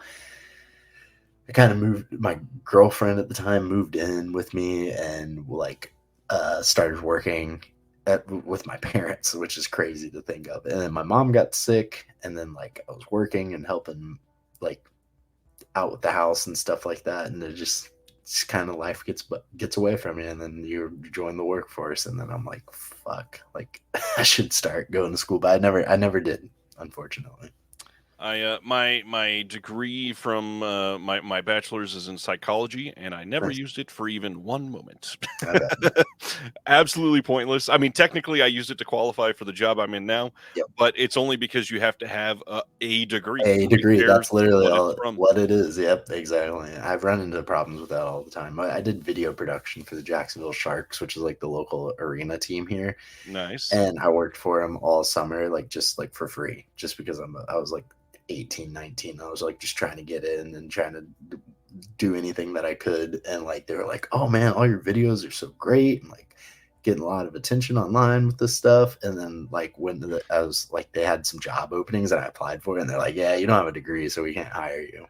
I'm like, I literally just worked for you for 3 months, and you loved everything I did, but you can't hire me That's because. so stupid. And it's not like this isn't a. I'm not. I'm not trying to do like surgery on anybody. You know what I mean? Like, Right, what right. do I need this paperwork for? But yeah, so it has came by, it bit me for sure. But I don't think I'm like truly missing out on what I want to do in my career and stuff. So, but yeah, I was just wondering if you ever did go to college. Part of me wishes I did. Part of me is okay with where I'm at. So I mean, I see the merit in it if for you, I sure, mean, let's be honest. The truth of the matter is it's sadly a very privileged situation to be able for sure. to attend college the right way, be able to go somewhere for 4 years where you're fully supported by someone else, where you don't have to work, 60 hours a week while being a full-time student.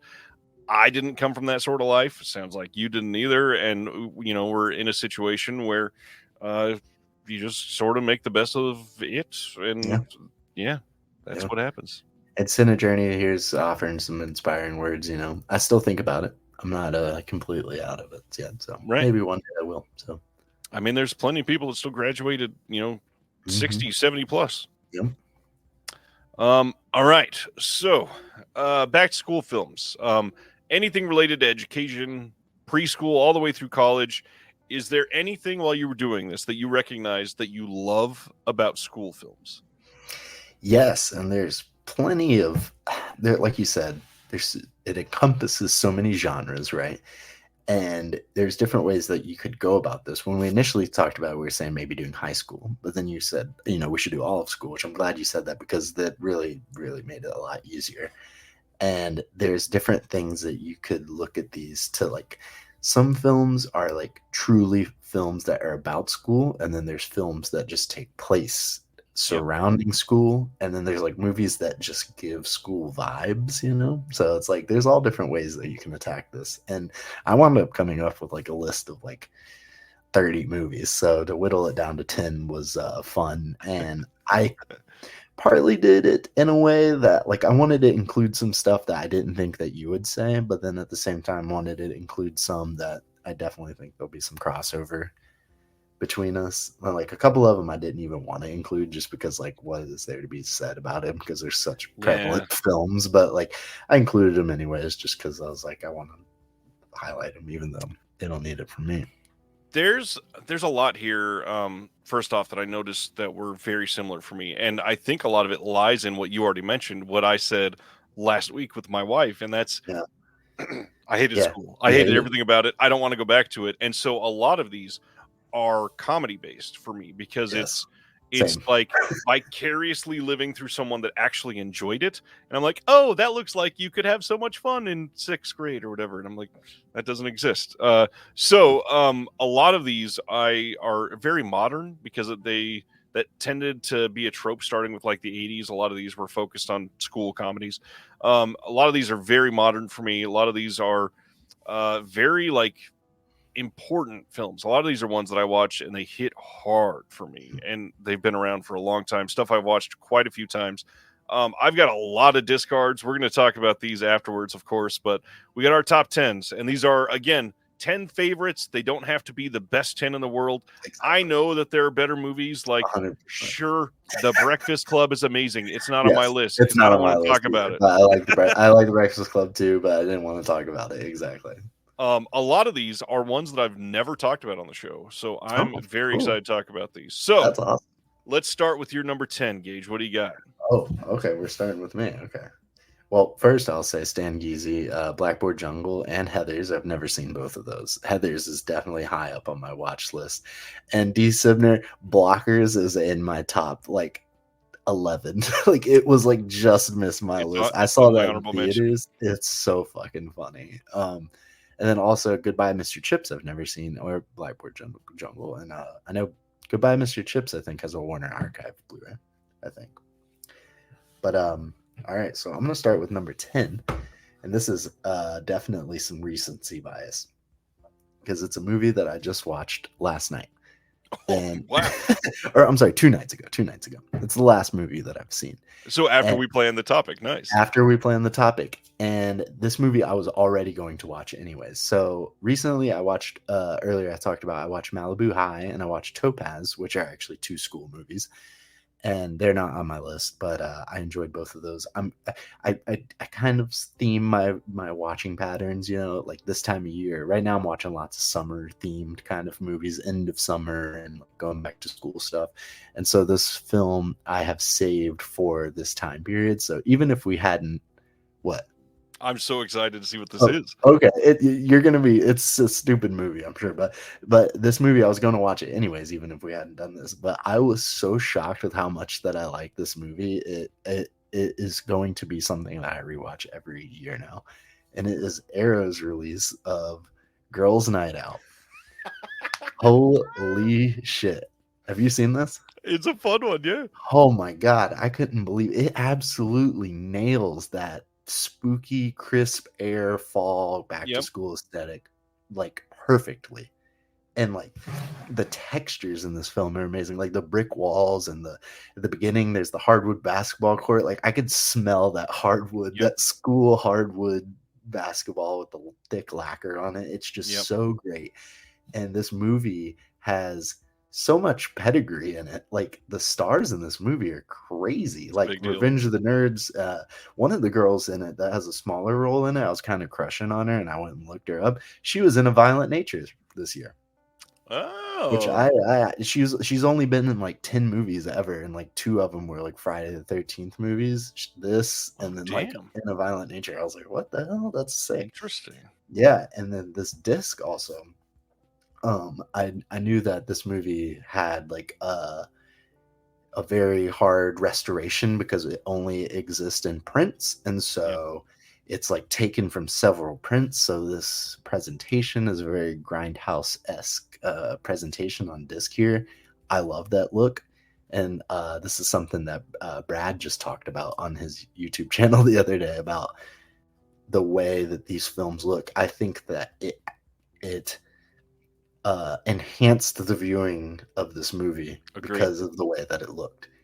As long as the um, issues with the discs are not digitally introduced to it, I'm okay with film damage, and like because that's inherently there on the actual piece of art Yep. that we're trying to watch. So I love the way that it looked, and this disc has great. It has an awesome booklet that has some pretty good. I forget who the essay writer is in it, but it's an amazing essay, and its producers are Francisco Simoni, so great pedigree. Ewan Cant also is another great, and then the 2 restoration producers for it are Joe Rubin and Andrew Furtado.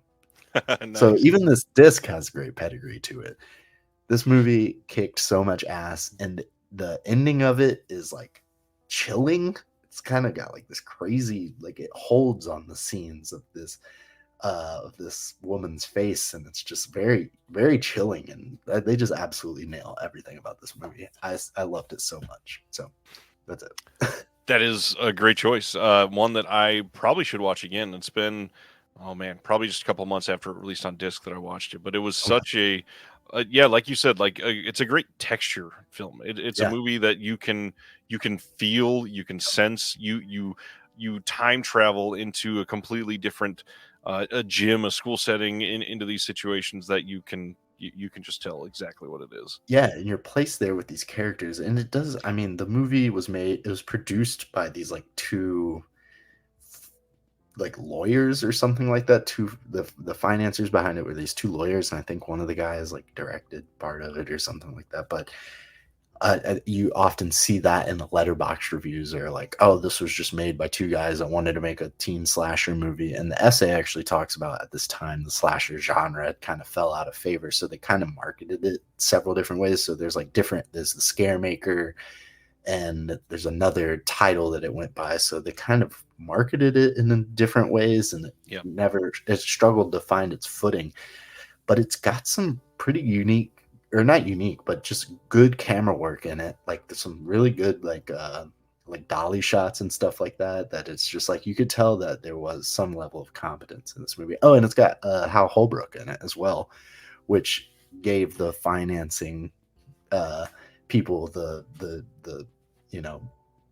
power to give them money for it. So Right. it's having him attached to it. So I could go on and on about it, but yeah, it's absolutely amazing. Yeah, I feel like you're gonna have to pull me off the stage on many of these titles. Okay. Oh, and one more thing I wanted to say about it. I'm sorry to cut you off, Ryan. No, no. It's something that's this movie is that um I saw a lot of reviews saying that the characters like lacked any like substance or whatever, which because like all the characters in this movie do, I mean, they're like definitely like ripped out of Animal House, like Yeah. 80s, like, misogynistic, ass grabbing kind of characters that all the guys are in it. But the characters that you follow, yes, you never really get too much like deep into any of them because it kind of flip flops around the characters so much. Like, because like you're introduced to these characters and then they kind of disappear and then you go to one guy to the next girl to another guy, but Right. I think by doing that the characters become secondary to what's actually happening in the movie, but by doing that it makes visiting each of these characters fun because like you're just like kind of briefly getting like these like vignettes into these weird characters. I don't know, I just really enjoyed it. For the record, they Yes. see my stupid face every week. You please keep talking. So Oh don't no, ever, I'm don't sorry. ever I apologize. see he's going to sleep now. I've talked too much about this stupid '80s movie. I'm sorry. That was my mom. It's totally fine. She has to Oh, work okay. early in the morning. Okay. And my Well, mom is then, so rad. She just saw Green Day 2 nights ago, and that's so she's sick. still tired from that. That's awesome. That is so cool. My number 10. This is one I think I've talked about a couple times on here before, but one that was, I don't know, like almost post-traumatic stress, bringing up memories of how much people cared about things. Mhm. I got to go with Whiplash, and J.K. Simmons in Whiplash is such a demanding villain-esque Bro. character. This movie is legendary, and as somebody that grew up playing in wind ensemble and jazz bands, and I wanted to be in some of these bands so bad. Like I started learning clarinet in elementary school. I learned bass clarinet because I realized I could be more sought after as a player if I was playing something that wasn't as common as a clarinet. And then I've found out that there's no bass clarinet in the jazz band. So over summer, I went away and taught myself how to play saxophone, and came That's so back sick. and fell in love with jazz and music, and being able to play solos and all this stuff, and then went on to play for years. So That's this awesome. movie hits Only home. one Go famous ahead. clarinet jazz player. Right, You can do a unfortunately. second. And all of the jazz stuff that we had, there was just never any clarinet parts. So they were like, "Yeah, we don't need a bass clarinet player, sorry." And I was like, "Fine, I'll get in some other way." And yeah, went and beat I went and taught myself how to play alto sax, picked up the baritone sax, and then beat the only bari sax player in the jazz band. And so he was kicked out, and I took his place. um, yeah, Whiplash is legendary for me. It is so authentic in the obsession aspect of perfecting some of these skills that a lot of us are forced to in school. And it goes so much deeper than music, because it's not just about that. There are so many people that have the same dedication to geometry. There are so many people that have the same dedication to writing, the same dedication to playing football in high school. I totally get that. And this movie can totally work on all of those different fields, as long as you just look at J.K. Simmons as a crazy essentially perfectionist for any of these subjects. And great performances from everybody. Really love everything about this. I completely adore Whiplash. I think a lot of people just misjudged it that year. I Mhm. know that it was a lot of people's very favorite film from that year, but a lot of people also hated it. And I don't understand those that hated it. I thought it was mind blowing. Love it. That is so awesome. I'm so angry right now because I didn't even think of Whiplash.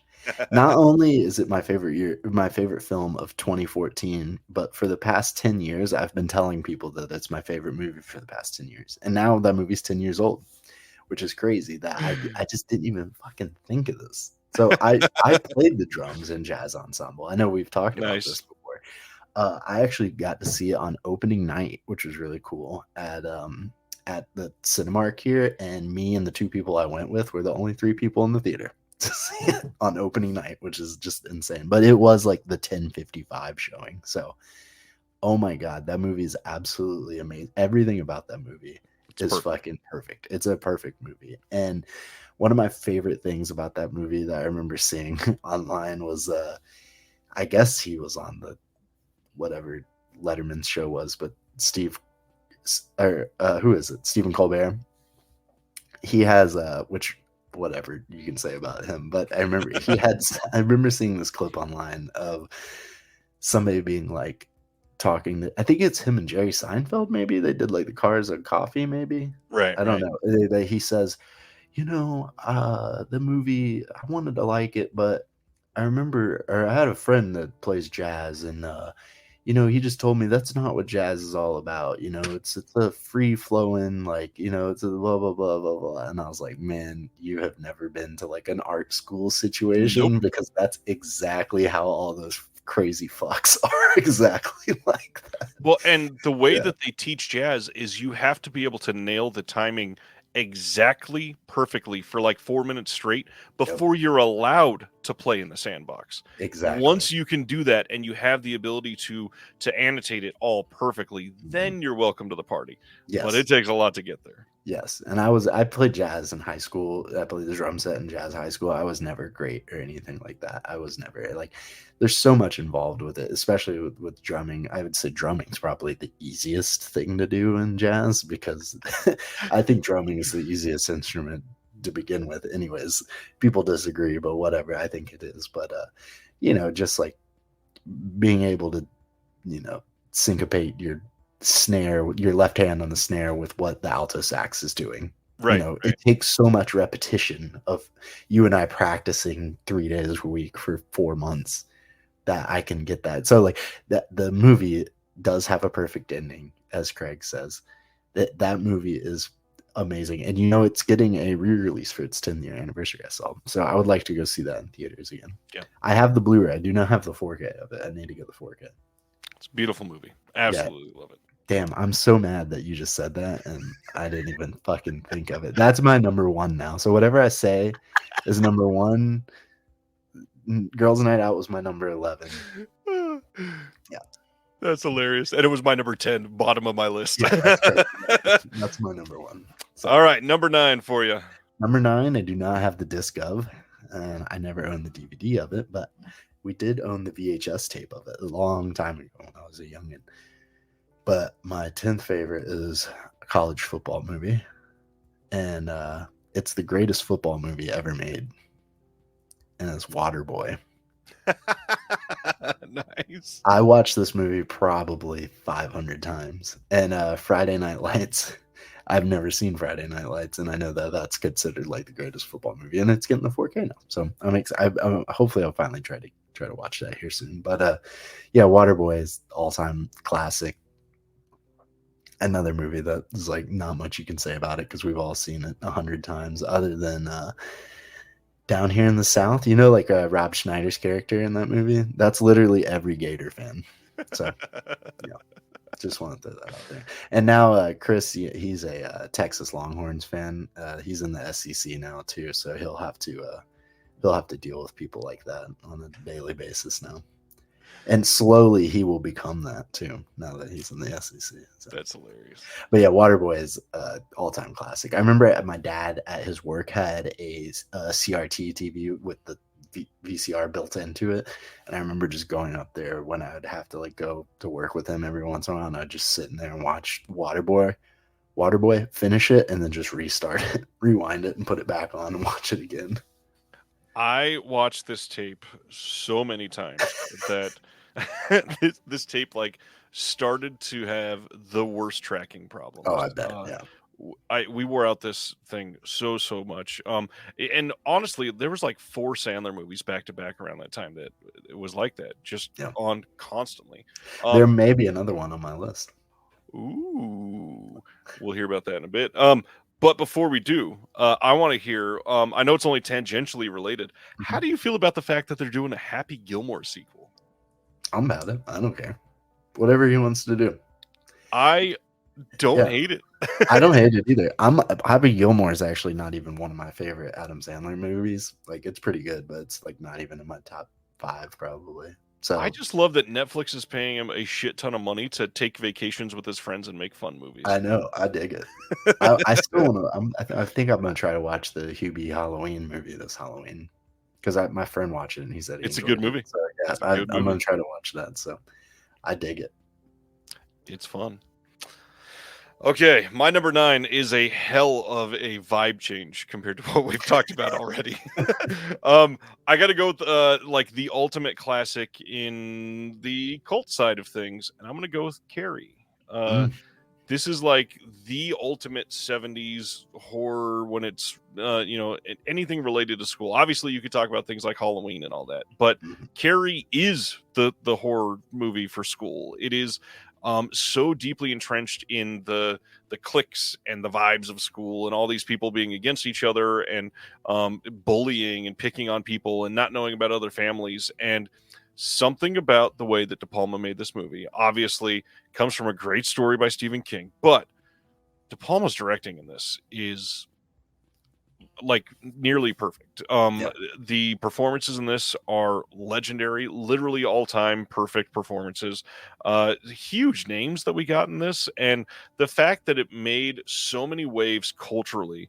This is such an incredible film. And Craig, you're already like you're going to be very disappointed because it's my favorites, not the best. Yeah, not the best. Yeah. I had to put these on the list. You're gonna hate my 3, 2, and 1. Just say goodnight and don't listen to the end. You're going to be against me. You're probably going to hate me. I adore Carrie. It's one of my absolute favorite De Palmas. The hard part, he has made a nearly perfect film in almost every single genre. So for De Palma, it is so mind-blowing to try to make like a favorite De Palma's list because how can you? He's made a perfect movie in every single genre. It's crazy. I just recently watched the last like 45 minutes of Scarface at my dad's house because I walked in and he was watching it, and I was like, I forgot how fucking good that shit is. It's a good movie. I was like, holy shit. But yeah, Carrie it's like paced perfectly too. It's like a movie. It feels like it's 30 minutes long. It's so good. Yeah, and it starts immediately. Like with that movie, it could have been like a very ambling preamble to this, where you're trying to establish her as a character, but no, like they go straight into throwing tampons in the shower at this lady. Like, there's so much in this movie that's just so well done. Yeah, no, it's really awesome. That was a movie that I watched on streaming a long time ago. I've only ever seen it on streaming. I'd like to get the Aero 4K of that for sure. I love that movie though. Yeah, it's also perfectly which a lot of the movies on my list will have, including Girls Night Out, has that it has that wooden smell to it. You know what I mean? It's got that just, which luckily, I guess, in a way, in my high school and middle school growing up, when we're in poorer neighborhoods, so like I still had a lot of that growing up. Like my lockers at my high school were like legit from the 70s. So I had a lot of that growing up. So when I see these movies like this, it reminds me of my high school in a way. So it just looked very similar to that. So yeah, that movie perfectly nails that aesthetic as well. That like gym clothes, dressing out for gym. Like, I love that so much. You know what's funny is I watch a lot of these movies and feel the opposite because I went to school in California and it was in the desert, and so we didn't have schools where everything was indoors. Everything was outside, and we didn't. Mine was outdoor. Yeah, my school was entirely outdoors too. My high school was. Yeah, all the hallways were all outdoors. So that's crazy. Do you know what's crazy about that? They'll never make a school like that again. It was so easy to just walk on the campus with an assault rifle. Just like how lucky we were to make it through school. Yeah, the amount of times I saw people jump the fence to get away from things or to sneak back onto campus. That's what we'll talk about skipping school later too. But yeah, it was so easy for me to just walk out to my car and just leave. Yep. Did it all the time. All right. Before it ends up being 3:00, what's your number 8? I'm so sorry. No, don't apologize. We like you. My list back up. Okay. This is another comedy. This I do not. I think there actually is a Blu-ray for this now. The thing Shout Factory did it. There was not a Blu-ray for it for a long time, and I did have the DVD. Do you know what it is? I think so. Carrie. Not another teen movie. Shout Factory did not do it, but this is Okay. a great choice. Okay. Yes. Not another teen movie was a movie that I had seen on Comedy Central a whole bunch growing up. And of course, it's heavily censored on Comedy Central. And then I remember getting the DVD and it being such a game changer. It was like a completely different movie. It was like that movie is another one. Like a lot of these movies, because I'd watched them a lot in my childhood, like I've seen them probably like Not Another Teen Movie. I've definitely seen more than 50 times. Like I've watched this movie so many times and so funny. It's got the football, references, and I've never seen a lot of the movies that it makes fun of, but I know the hallmark moments, like the Varsity Blues. Like I get it. I like the coming down the staircase. Like I get it. Like I get all that. Just the the one black guy is like, come on, man. That's kind of my thing. I'm supposed to be the only one here. My bad, bro. That shit. Oh my god, it's so funny. Yeah, that movie is so good. So yeah, that's like one of the fun. And forever, that was like I always said was the funniest movie of all time. So, this is going to be ridiculous, especially for somebody like Craig. I will talk about Not Another Teen Movie in a little while. Let's go. My number 8 is a classic for me. Mean Girls.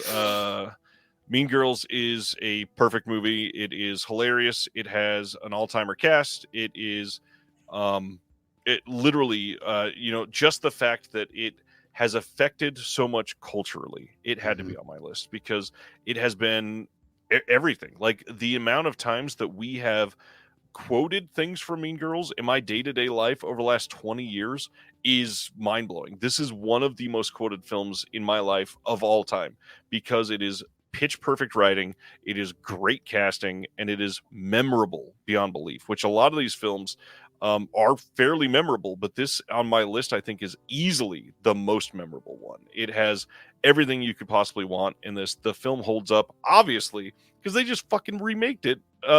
Remade it? Is that the right way to say it? Yeah, as a musical this year, which honestly I didn't hate. I didn't think it was god awful. It was nowhere near as good as the original, of course, but it's decent. It's fun. Oh yeah. So you remember last time we did our list, I think I'd only saw one of the 10 movies that you did. So far, this is the first one that I have not seen. I have not seen. Oh, interesting. It's on my top 10 after Lord of the Rings and Gone with the Wind. Mean Girls is up there because almost everybody my age has seen it. So Clueless, I do like Clueless a lot, but I can't say if it's better because I've never seen Mean Girls. But yeah, no, my friend Andrew, who I call my boyfriend all the time, that's like Mean Girls is one of his favorite movies. So smart man. Yeah. Ash says, joining after watching a boring convention. This is so much more exciting. I'm glad that we can do this for you. I believe you are on number 7. Yes, I'm on number 7 now, and I just realized I have this stack here, and it's all upside down, so I'm gonna flip it because Girls Night Out was at the bottom. I had 5 of the 10, so which is cool.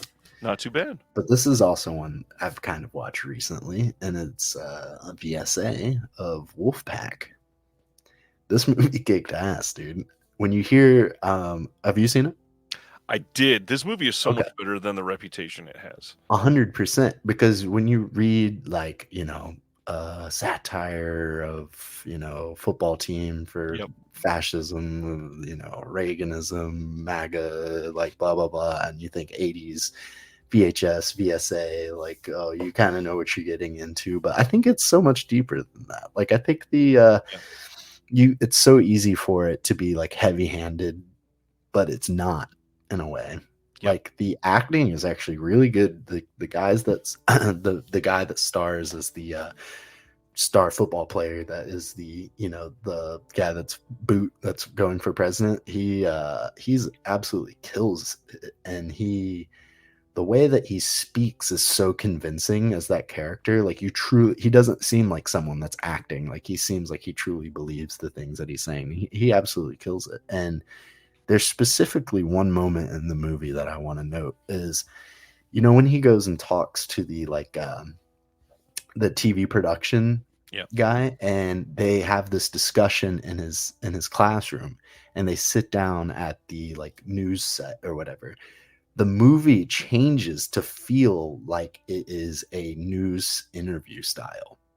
Like it looks like a 1980s like NBC Nightline kind of cinematography, that it's not it just so smoothly changes from a movie into that kind of filming style that it's like, wow, that's a really cool little move they pulled off there. But Yeah. it's a football movie too. I like football, and it's also got that perfect wood smell to it that I've brought up multiple times today. Just I love that old high school look. So I yeah, love that no. one of the things you found in common through all these films is Mhm. the wood smell.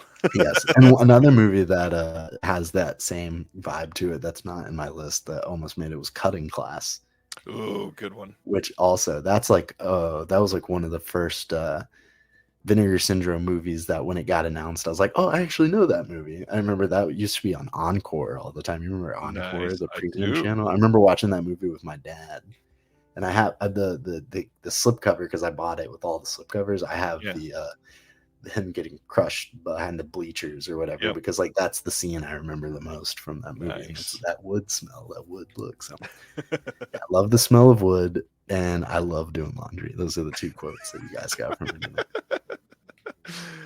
Yeah, this is a great choice. I laughed quite a bit when I saw some of the feedback in like the Facebook groups where people were Mhm. saying, "Yeah, this is so heavy-handed for fascism and all that." And in all reality, if you look back to when this came out, Mhm. considering all the McCarthyism and the Red Scare and all the stuff from the previous 25 years, Mhm. this movie could have went so much heavier Oh, on for that sure. side. Yeah. Honestly, I feel like it's Red Dawn is more heavy-handed than Yeah, like this is. You know what I mean? So like this yeah. movie kills it. Yeah. Yeah, it's a good pick. Definitely one that I did not even think about for this. That was great Yeah. though. Yeah. This one is maybe an odd pick because probably a lot of people don't necessarily associate with school immediately, but it's also a very cliched pick. I have to go with one that I've watched maybe more than any other movie in my entire life, and this movie I had on repeat when I was a child, and thank goodness showed my kids, and at least my oldest so far absolutely loves this movie and asks to Nice. rewatch it all the time. Hell Um, the way that Back to the Future has yeah. affected my life, it had to be on this list. Now, Okay. what I love about this movie is it's somebody struggling to have that stereotypical high school experience, and it's so screwed up for him with everything that's happening in his life, with working, with his family situation, with his brother-in-law, with getting a truck, with not getting a truck, with trying to help out this local individual, with going to school in the 50s, and suddenly you're there with your mom and everything is just weird. And I love the way that they frame the school experience in this. I love the way that everything is so lived in. I love the way that even like the way the principal gives him a detention is like it's legendary. Everything about this is just an iconic way to make a movie about school when it's barely like the B story in this film. Mhm. It's such a well acted movie. Obviously, it's perfectly written. It's easily the best thing Zemeckis has done, probably. Um, I don't know. It's Back to the Future. Too many people have talked about this. There's nothing Yeah. to say. Oh yeah, I mean, it's, again, another one of those movies that's like this. But earlier I was saying Gone with the Wind being, or no, it wasn't Gone with the Wind. It was something else being in the top 50, like Yeah, American film canon. Like Back to the Future is probably in the top yeah. 10. Like that's just such an important movie for this country. Like everybody has seen that movie. I'll I've reverse only that with my number 6 pick. What's that? I'll And it's your reverse number that with my 6. next Yeah, pick. yeah. I've still have only have ever seen the first uh Oh Gone with, wow. or the first Back to the Future. You Yeah. haven't seen Gone with the Wind 2, Goner with the Wind? Yeah, that's I'm hoping that company puts that out after. That's funny. Yeah, that was my number 7, Back to the Future. On to your number 6. Okay. Ash, I'll say real quick. Me and Earl and the Dying Girl. I got to see that at Sunray, the theater that closed down recently, and I really enjoyed that movie too. I like that movie a lot. Fun fact about that movie is the girl that I was dating at the time, who we dated for like 4 years, 5 years. She was the girl that moved in with me after high school. Um, the One of the guys that stars in that movie is from Jacksonville, and we both followed him on Instagram, and he followed my girlfriend back and like DM'd her and was like, "Damn, is your hair really turquoise?" I was like, don't respond to him.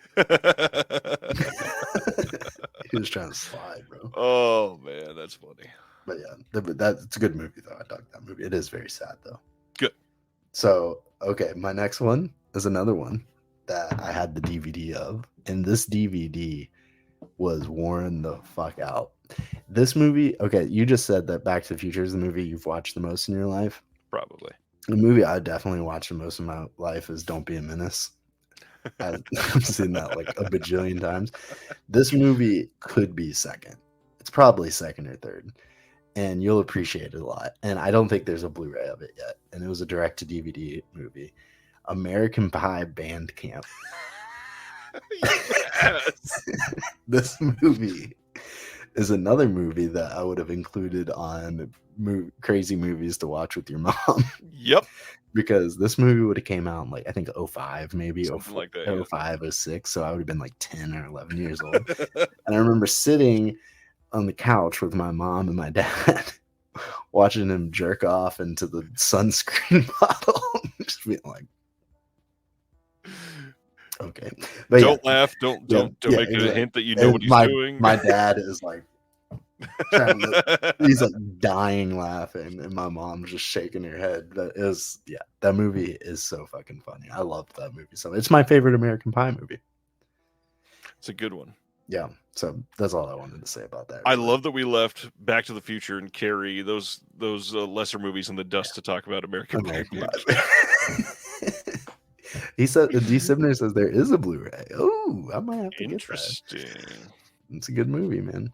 It is a good movie, and I would love a full, complete set of all that with like updated bonus features and interviews with everybody. Yeah, that would be cool, because that movie has like pretty cool cast. Like, it's got a few guys in it that wound up doing other things, and it's got like some of the guys from the other American Pie movies and stuff. So yeah, I didn't like the other ones that came out around that same time as much as like Bandcamp, Beta House and all Beta that House and stuff. Naked Mile and stuff like that. Naked Mile was probably the better one of all those, but the Bandcamp was definitely like a notch above for sure. All of them have Blu-rays except for the last one. Interesting. Okay. All right. How to follow up Bandcamp then with a really great high school set cult film again. Mm-hmm. And I got to go with a very appropriate film here, The Faculty. Oh, nice. This is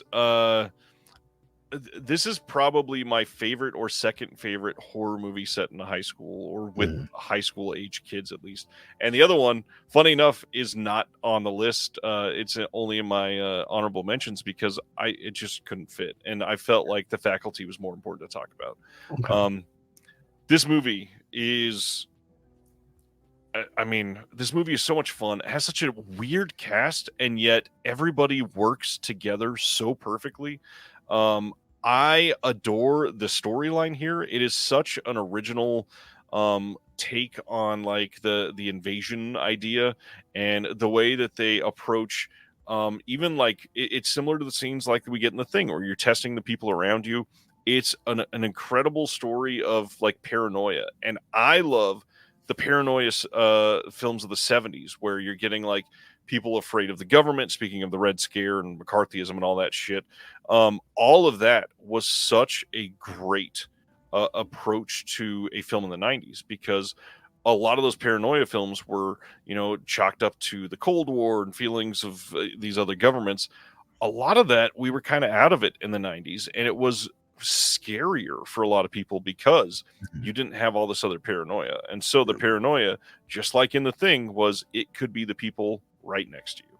And this movie is a hell of a lot of fun, genuinely scary in a handful of scenes, and great script, directed very well by Robert Rodriguez. Again, Jon Stewart, Famke Janssen, Josh Hartnett, Usher. Usher. Yeah, I was about to say, Like, isn't Usher in it? these people should not do well together, and yet it's such a fun, like chemistry filled cast. It looks like it was just the most fun set to be on. That's awesome. Another one I have not seen. It's a big one that I need to see for sure. Nice. And there is a 4K of it. I see earlier it says the 4K should come out 27. Nope. This is one of the reasons that the labels hate Dawn of the Discs. Dawn of the Disc came across a retail listing for the Faculty 4K. It never got announced. It's not an official announcement. So, gotcha. Yeah. Okay. Yeah, Usher's Climax is one of my go-to karaoke songs. Nice. Yeah, that's a great one. So yeah, that's definitely one I would like to see for sure. You got to see it. It's a good time. Yeah. Paper Towns is solid too. I saw Paper Towns in theaters too. Nice. Yeah, it was okay. It was a John Green movie or whatever. Yeah, I don't think I've seen any of the John Green movies yet. Yeah, it's a Tumblr movie. Or isn't it Hank Green? Or one of them. Yeah, one of them's the one YouTuber. of the Green brothers. And yeah, then one of them's a a YouTuber, and then one's a author. All right, we're done with the first half. Time for the all-time classics. All right. Well, here the movies get a little bit more. Everybody's seen them. I think it's not as crazy, but number 5 for me now is another Adam Sandler movie, and it's Billy Madison. I kind of figured. This movie is so fucking funny. I forget what's the guy's name that's the main antagonist of the movie. Oh, you know who I'm talking about? That guy. Yeah, he's in a lot of shit. But he is so fucking funny in this movie. His facial expressions and he's just such a dickhead, and like he's so good in this movie. He's a great antagonist. But were you gonna say something? I think it's Darren, or no, not Darren McGavin. Bradley Whitford. Is that Bradley Whitford? Is that it? I think he's the antagonist on this one. Yeah. Yeah, I'll look it up too. But yeah, no, he's so fucking good in the movie. But the movie is something. So I have a reoccurring dream that happens to me every once in a while. Yeah, Bradley Whitford. That's it. It's that guy. But I have this reoccurring dream that I get like a call, and they're like, "Hey, Gage, you actually didn't graduate high school." And, which, if that happened to me in real life, I'd just be like, okay, that fucking sucks, but whatever, fuck off. How'd you get my number? Right. Like that's just such a bizarre thing. But like in my dream, I get this call that they're like, Gage, you didn't actually graduate. You missed too many days of school. I skipped a lot in my senior year of high school. But yeah, he's like, you haven't graduated. You got to go back. And like in my dream, I have to go back to school for like another year. So this movie is kind of that kind of nightmare that I have. But yeah, this movie is absolutely funny, and I quote it all the time. I always, to my girlfriend, I say, "You're scaring us, lady." It's the same as your other nightmare of peeing your pants. If peeing your pants was cool, consider me Miles Davis. Yeah, this movie is. I mean, I listed Mean Girls as one of the most quotable movies. This movie, you could chop up every line as a legendary quote for sure. Exactly. He called the shit poop, or he. That's another one that's always used all the time. I can't wait for Billy Madison too. That's gonna be good. This movie is hilarious. Yeah. I love this one. Yeah, I love it. My number 5 is the only one on the list that I kind of had to cheat a little bit, and I have 2 movies listed here, but there is a reason. And so the number 5 really is Can't Hardly Wait. This movie is legendary. It is the epitome of the 10 Things I Hate About You, American Pie mix type film, and incredible cast. Glad that it's getting a 4K. This movie is pitch perfect for stuff like that, and that was not a pun on another school-related film there. Yeah, Pitch Perfect. You said it earlier too, talking about Mean Girls, and I was like, Pitch Perfect going to be on this? No, I'm not giving hints. But funny enough, I had to throw out after Can't Hardly Wait. I didn't think you were going to name it. Not another teen movie. The biggest film that it is making fun of is Can't Hardly Wait. I was going to say I've never seen Can't Hardly Wait, but I don't need to because I've seen Not Another Teen Movie. Right. So. So I I saw Can't Hardly Wait and Not Another Teen Movie in the same year. Wow. And it was so odd to experience that and not know going into it that it was a satire of basically this exact film. That's funny. And so Can't Hardly Wait, yes, it's amazing. But beyond that, Not Another Teen Movie is the perfect way to lampoon this film. And this is in my opinion, the only really good modern satire that is done like this. Obviously, like Pop Star from The Lonely Island Yeah, I is need to an see that. I hear it's incredible funny. satire, but this, like when you're actually lampooning a genre, Yeah. this is the best way to go about it. Absolutely love both of these movies. Not Another Teen Movie has inspired so much comedy throughout the years. Fun fact, even used the the editing from the subtitles at the beginning of Not Another Teen Movie that goes around the boobs.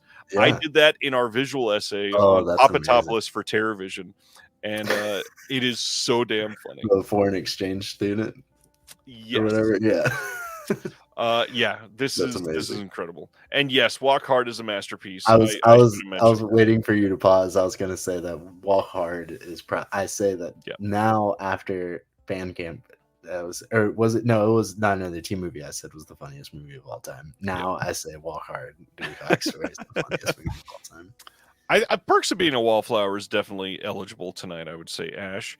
And then yeah, for sure, that's definitely available. Ronnie says, doesn't Can't Hardly Wait all take place at a party, not a school? There are scenes at a school, and they're all like the relationships they have are from school there. Yeah. And like that's why like House Party was another one that was like on my list, but I was like, I don't know, like how to count it. I don't know, but like yeah, for sure. I think they all count. Yeah, absolutely. For sure. So yeah, that's my number 5. I had to include both of them because I didn't think you were going to say Not Another Teen Movie, but that's perfect. Okay, yeah, that was one of my favorites. All right, so now I'm gonna get my list back up. Okay, cool. We're gonna go with this is number 3 for me, right? Number 4, I think. 4. Okay, so this is a movie that definitely everybody's seen before. This movie, my current girlfriend and I, is the first movie we watched together. And she made a funny joke about it the other day because my friend actually just got a girlfriend, his first girlfriend in a while, and he said that they watched a movie and or talked about movies, and I asked what she said her favorite movie was, and she said it was this, and my girlfriend said, "That's a basic bitch movie," and I was like, "It's funny because it's the first movie you and I watched," but Donnie Darko, which it is a basic bitch movie, but whatever. But it's good. And this is another movie that my girlfriend and I quote to each other all the time, and I quote the worst line, the worst lines that are said at a bus stop to her all the time, like "Shut up, bitch."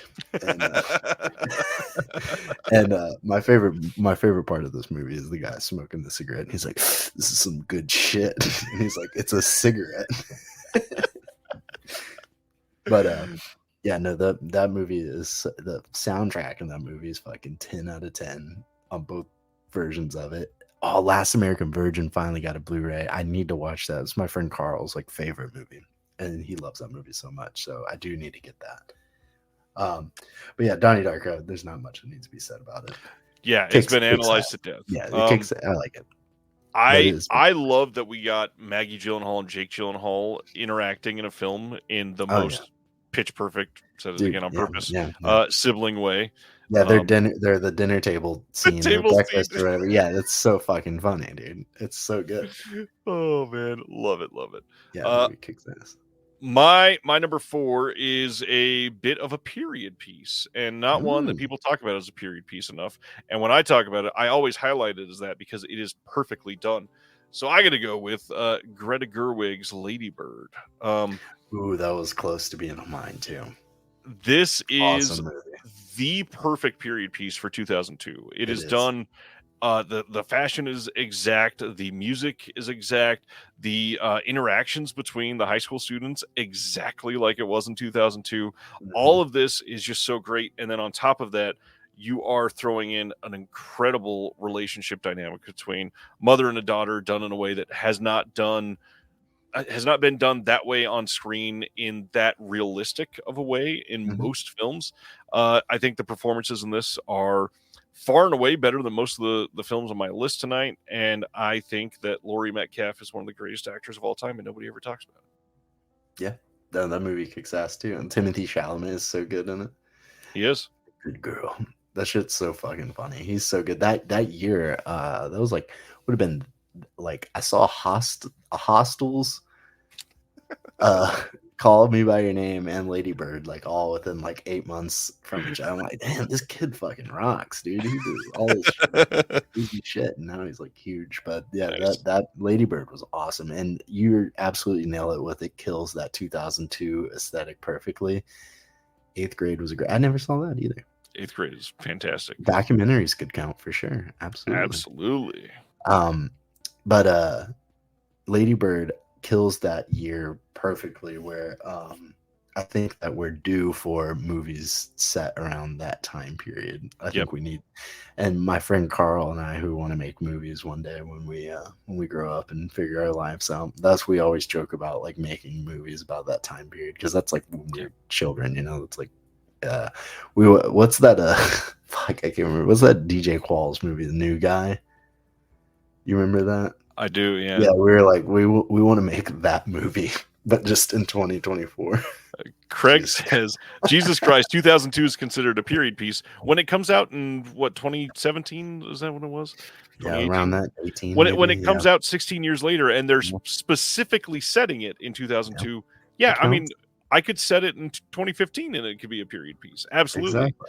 But the big difference is they actually go out of their way to make it everything stylized for 2002. The clothes, I mean, like that's what the art department, I'm sure, would count it as a period piece if they have to go out and find 20 cars from 2002 to be in the movie, you know. So I guess that counts as a period piece for sure. Absolutely.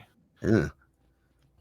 Sibner says, I would include American Teen, truly an authentic look at teen life in the 2000s. Nice. Okay, I'll check that out. I'll add that to my list.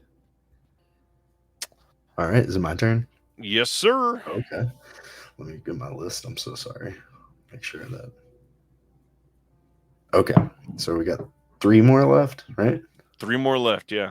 All right, so my next one is probably the last one that, I mean, there might not be any more crossover, but this one for sure, I doubt you have. But I believe I talked about it on our first episode together, and that is Harold Lloyd in The Freshman from 1925. So this movie is a great comedy.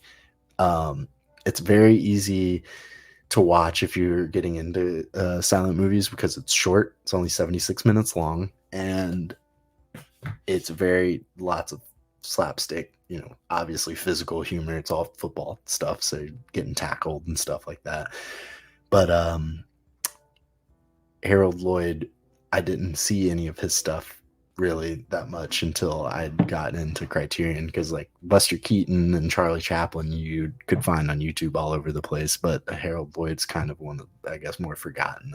But he actually is very funny, and this movie is cool because they filmed it in USC, Stanford, Cal, and UCLA's football stadiums back in the 20s. So it's a good time capsule of American football at that time period. And there's a really cool, like a little featurette on here.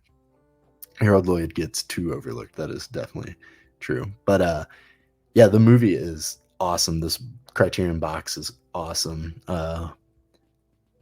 It's absolutely perfect silent movie for people to get into. And then if you like football, it's good too, because it's a time capsule of a portion of football that's often overlooked, because I mean, it's the true American pastime. Baseball, I know people like baseball a lot, but college football is, especially down here in the South, is so huge that it's super important. And all these California schools, it sucks that they're not as big as they were back in the 20s. Back in the 20s, they were the top dogs in the sport, and now they're not anymore. But it's really cool to check out this movie. And yeah, so that's my number 3. Good pick that I haven't seen. I'm sure this is great. I trust you. Yeah, no, definitely. And like I said, because it's so short, it's easy breezy to watch, and pacing's awesome. It's got some good prohibition humor in it. It's just funny, and they're freshman humor. You're the freshman getting picked on, so it's pretty funny. Yeah, that sounds good. My top 3 here are hilarious because they are very of their time, and I didn't mean to do this, but my number 3 is like the quintessential 80s. My number 2 is like the quintessential 90s, and then my number 1 is a very obvious 2000s. I just happened to go in order. Okay, then My number 3. We might not have crossover. This is, again, one that I've seen countless times, and one of the most like craft filled of these films that I've had on my list so far, and gotta go with Heckerling's Fast Times at Ridgemont High. That's so good. This movie is probably the most iconic and absolute faithful depiction of high school maybe ever. The way that these characters are built, the way that these characters interact, the way that you see, all of the cliques completely diving in and out of interacting with each other. This movie is amazing through and through. It gifted us so many iconic stars for the future. This one was literally one of the first like 3 or 4 that when we said that we were doing this, I was like, oh, well, this has to be very high on the list. Yeah. And the only reason it's not 1 or 2 is just honestly, I'm probably slightly more personally connected to my number 1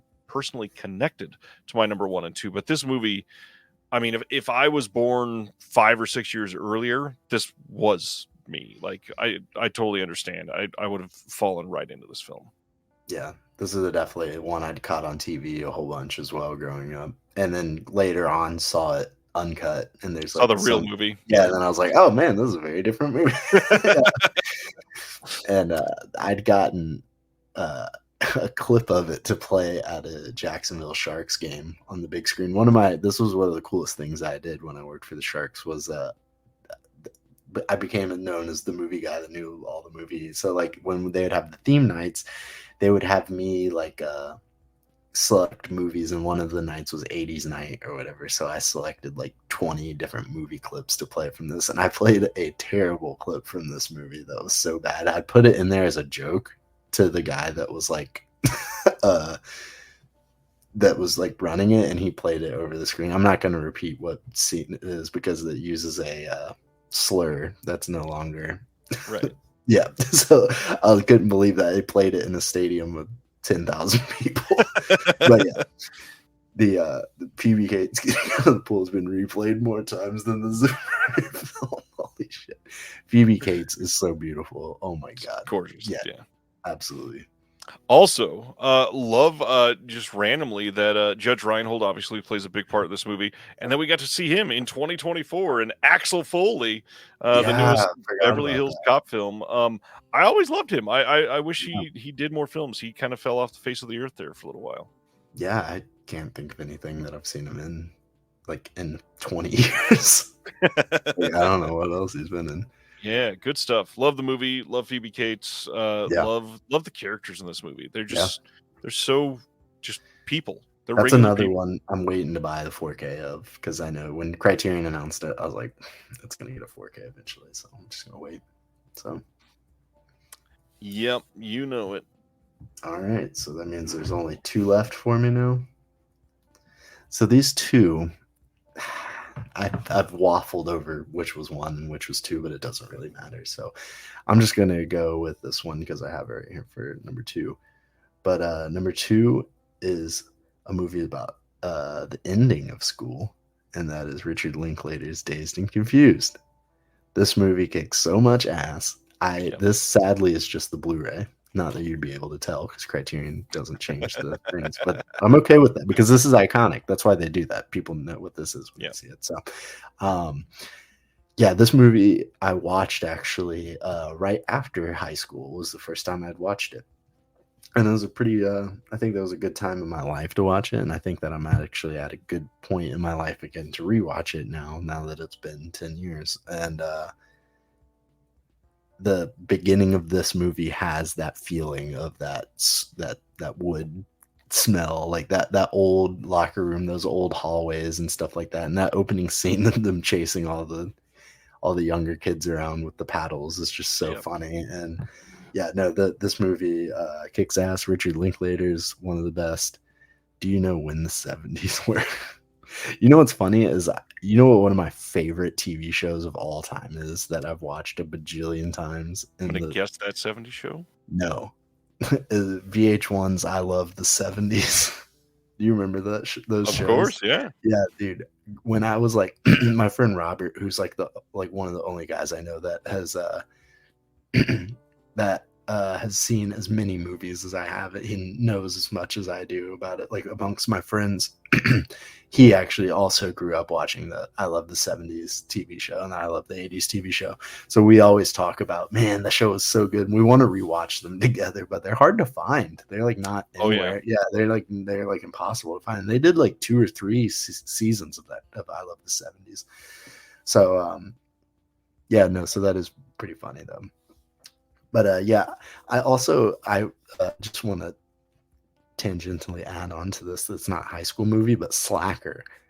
I watched in high school, and that is one of me and my friend Rob's favorite movies as well. I mean, it's Linklater. Yeah, he's great at what he does. And he has another movie literally called School of Rock that was also very close to being on my top 10 list. So.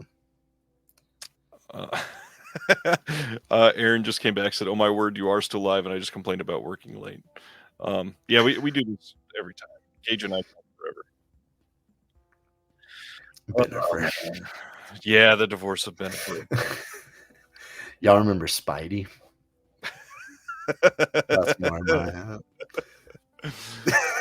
my Dazed and Confused is great. It is spoiler, I guess. It's on my honorable mention. I probably could have included it. Such a great movie. Yeah, it's awesome. Soundtrack's killer and just perfect. It's perfect. And I'm also a big fan of his film Boyhood, which deals a lot with school. That movie came out my senior year of high school, and I believe I saw it at Sunrise, the theater closed, RIP. And I saw it, I think it was in that time period between when like the seniors don't have to go to school for the last like 3 weeks of high school here in Florida. I don't know if y'all do that, but like when you're a senior, like the last 3 weeks of school, seniors don't have to go to school.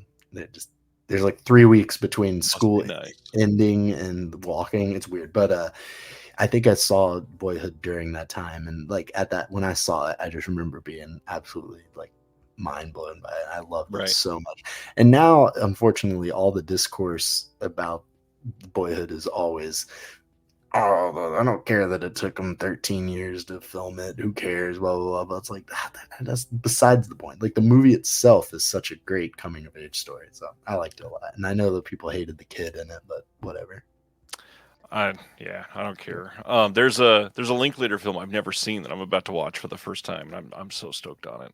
What movie? It's for someone else. Oh, okay. Linklater is just amazing at what he does. I haven't seen a lot of his movies, so he does good stuff. Yeah.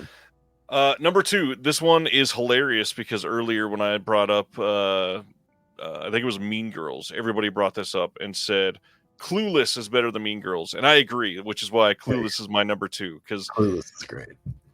This movie is my like coming of age movie that I watched a lot.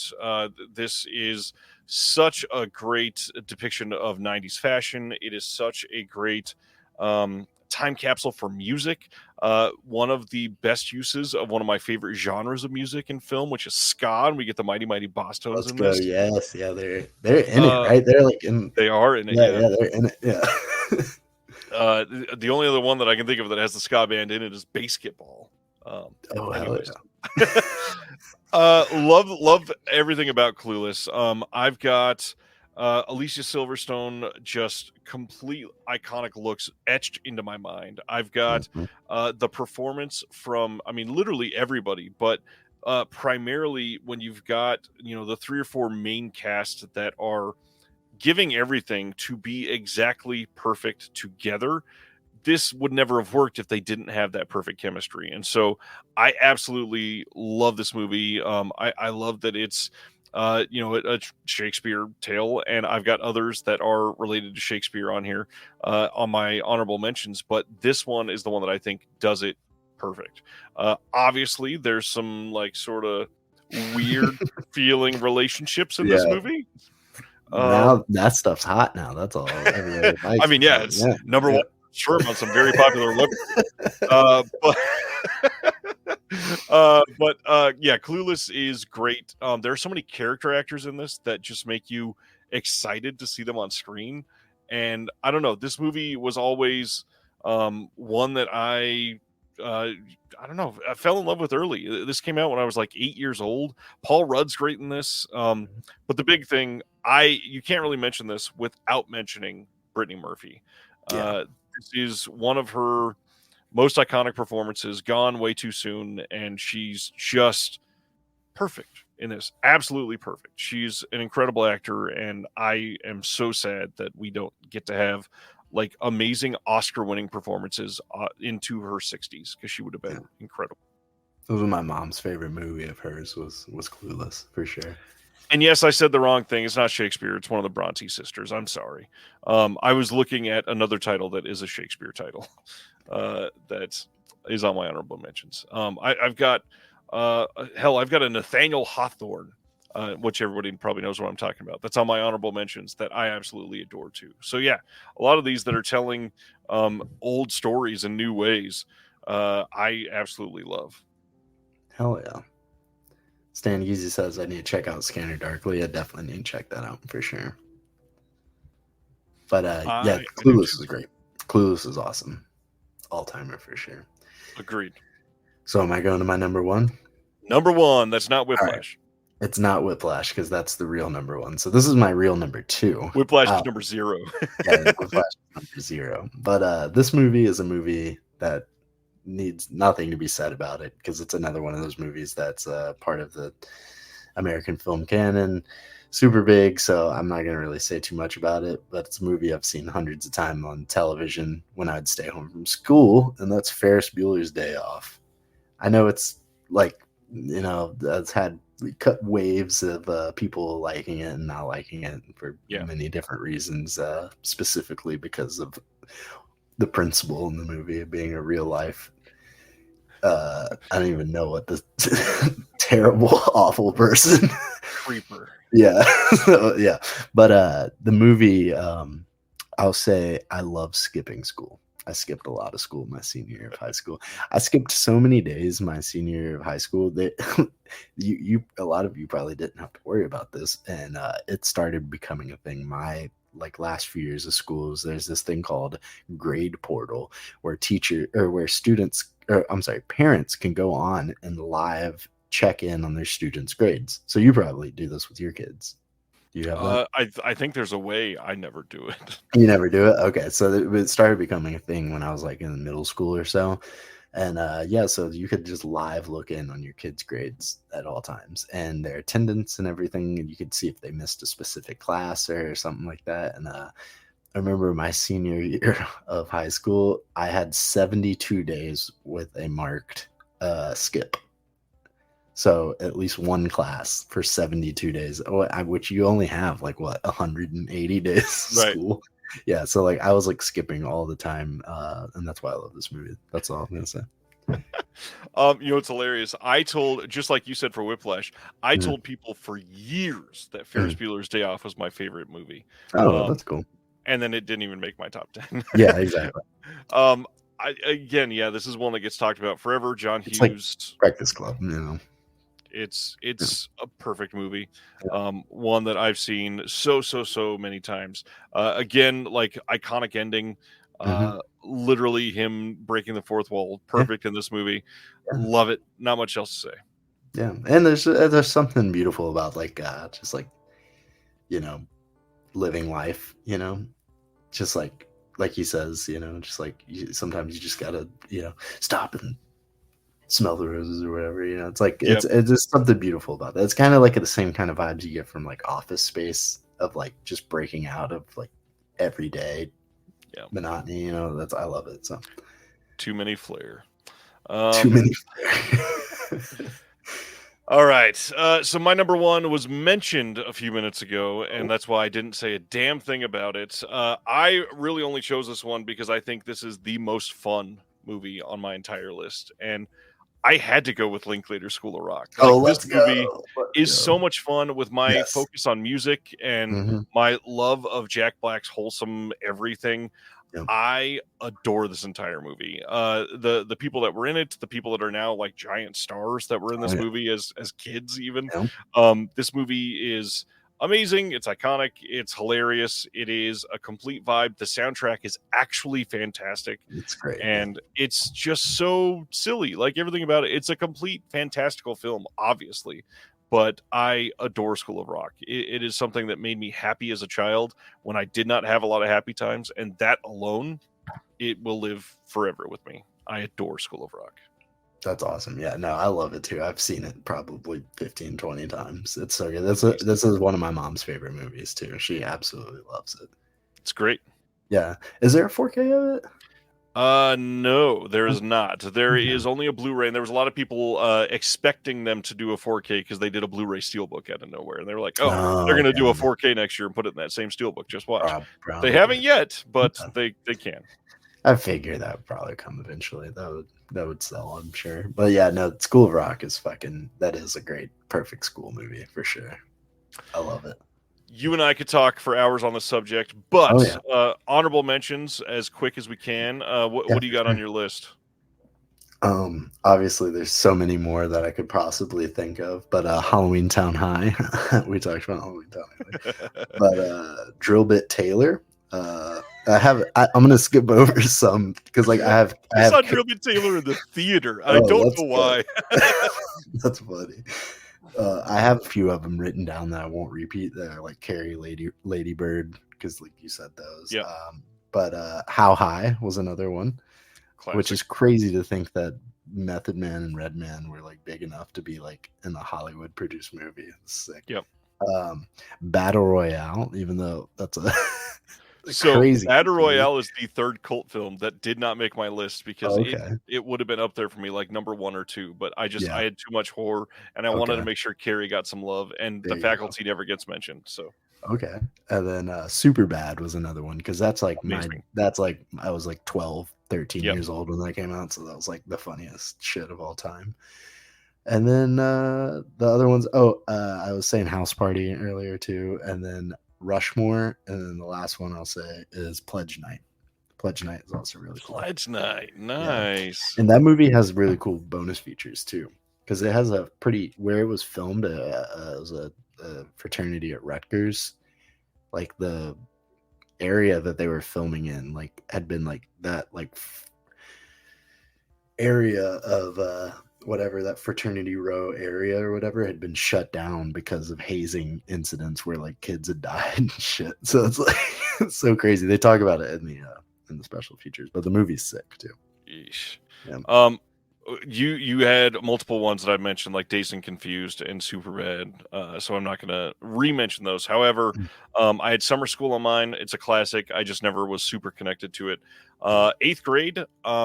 I mainly wrote this down because it is the most iconic performance by somebody in the most awkward level of performance possible. Also directed by a modern Renaissance man and Bo Burnham. He is my personal hero, and I absolutely adore it. I put on Blockers as well. I think that movie is brilliant. Yeah, I know that we mentioned Dazed and Confused, but the other one that has to be mentioned, Everybody Wants Some, is Slept On. That movie is incredible. It is a modern Dazed and Confused in a way that maybe even captures it slightly better and slightly more realistic. Real Genius. I love Real Genius. Think it's hilarious. This one completely out of nowhere with the rest of my list, but I love this movie. The modern 21 Jump Street, I think, is a really great way to juxtapose a person that's just past high school age attending high school and seeing how much their life has changed. I think it might be a perfect movie. 21 Jump Street's amazing. When my girlfriend and I were talking about that, both of those were ones we talked about too. Yeah. Those are perfect. I had Heather's on the list because you have to. It's iconic and amazing. Kindergarten Cop, not one I saw anybody mention tonight, but I love Kindergarten Cop. I love it. I had Bottoms listed. I need to see it a couple more times to make sure that it's still like a classic for me, but it's still really great. And then the last two that I have, other than Battle Royale, 10 Things I Hate About You. I don't think I saw this mentioned at all tonight. Love this movie. This is another one that got made fun of a lot in Not Another Teen Movie, but it's incredible. And then the last one that I got to mention, which is, I think, you know, how I listed Fast Times was the perfect 80s film. Then Clueless was 90s. The one that really nailed this for the 2000 into the 2010s as the perfect depiction of high school, Easy A. Emma Stone and Easy A. That whole cast is perfect. It's a great retelling of The Scarlet Letter. An amazing movie that gets overlooked by so many people. One of my favorites. Sibner's mentioning Lisa Frankenstein. Really like that this year as well. It's a good one. But yeah, that's my list. Ending with Easy A. So many honorable mentions. I could have easily made this a 40 movie list. That's awesome. I just watched the film Masters Scarlet Letter, actually. Nice. It was awesome. Yeah, that's just funny you said that. That was something I recently watched too. Oh, yeah, just one of the guys in Booksmart. Yeah. So good. Oh, I need to see those. I've seen Stand and Deliver. I watched that in math class in high school. We're the opposite. I still have never seen Stand and Deliver. Oh, really? Wow. Yeah, my math teacher that showed me that wanted that to be his life so bad. He wanted to be that guy. Please be inspired. Exactly. He's like, guys, you gotta be these kids. I want to be this teacher. So, but yeah, it was pretty funny.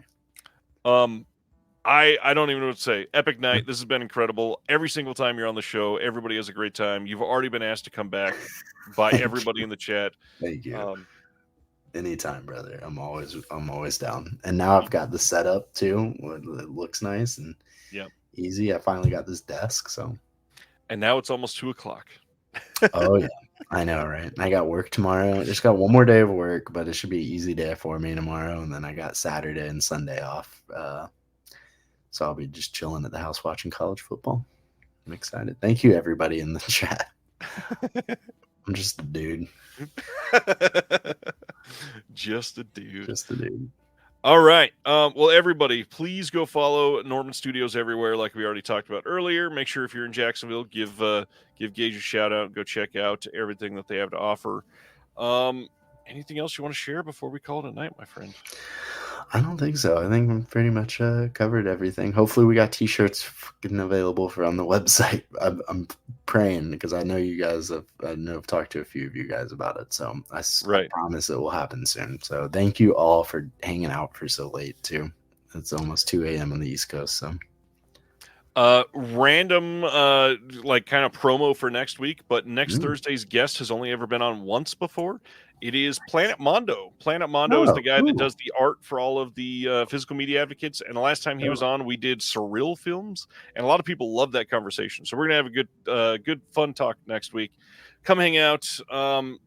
Much love to Gage. Much love to everybody in the chat. And see you in the Discord. I'm gonna go hop in it right now. I was already answering things while we were live. All right, everybody. We'll see you next Thursday. Have a good week. Be safe. Thank you for watching The Disconnected. On the way out, make sure that you are subscribed to the channel, that you've liked the video, and that you've copied the link to be able to share with someone else that may appreciate this.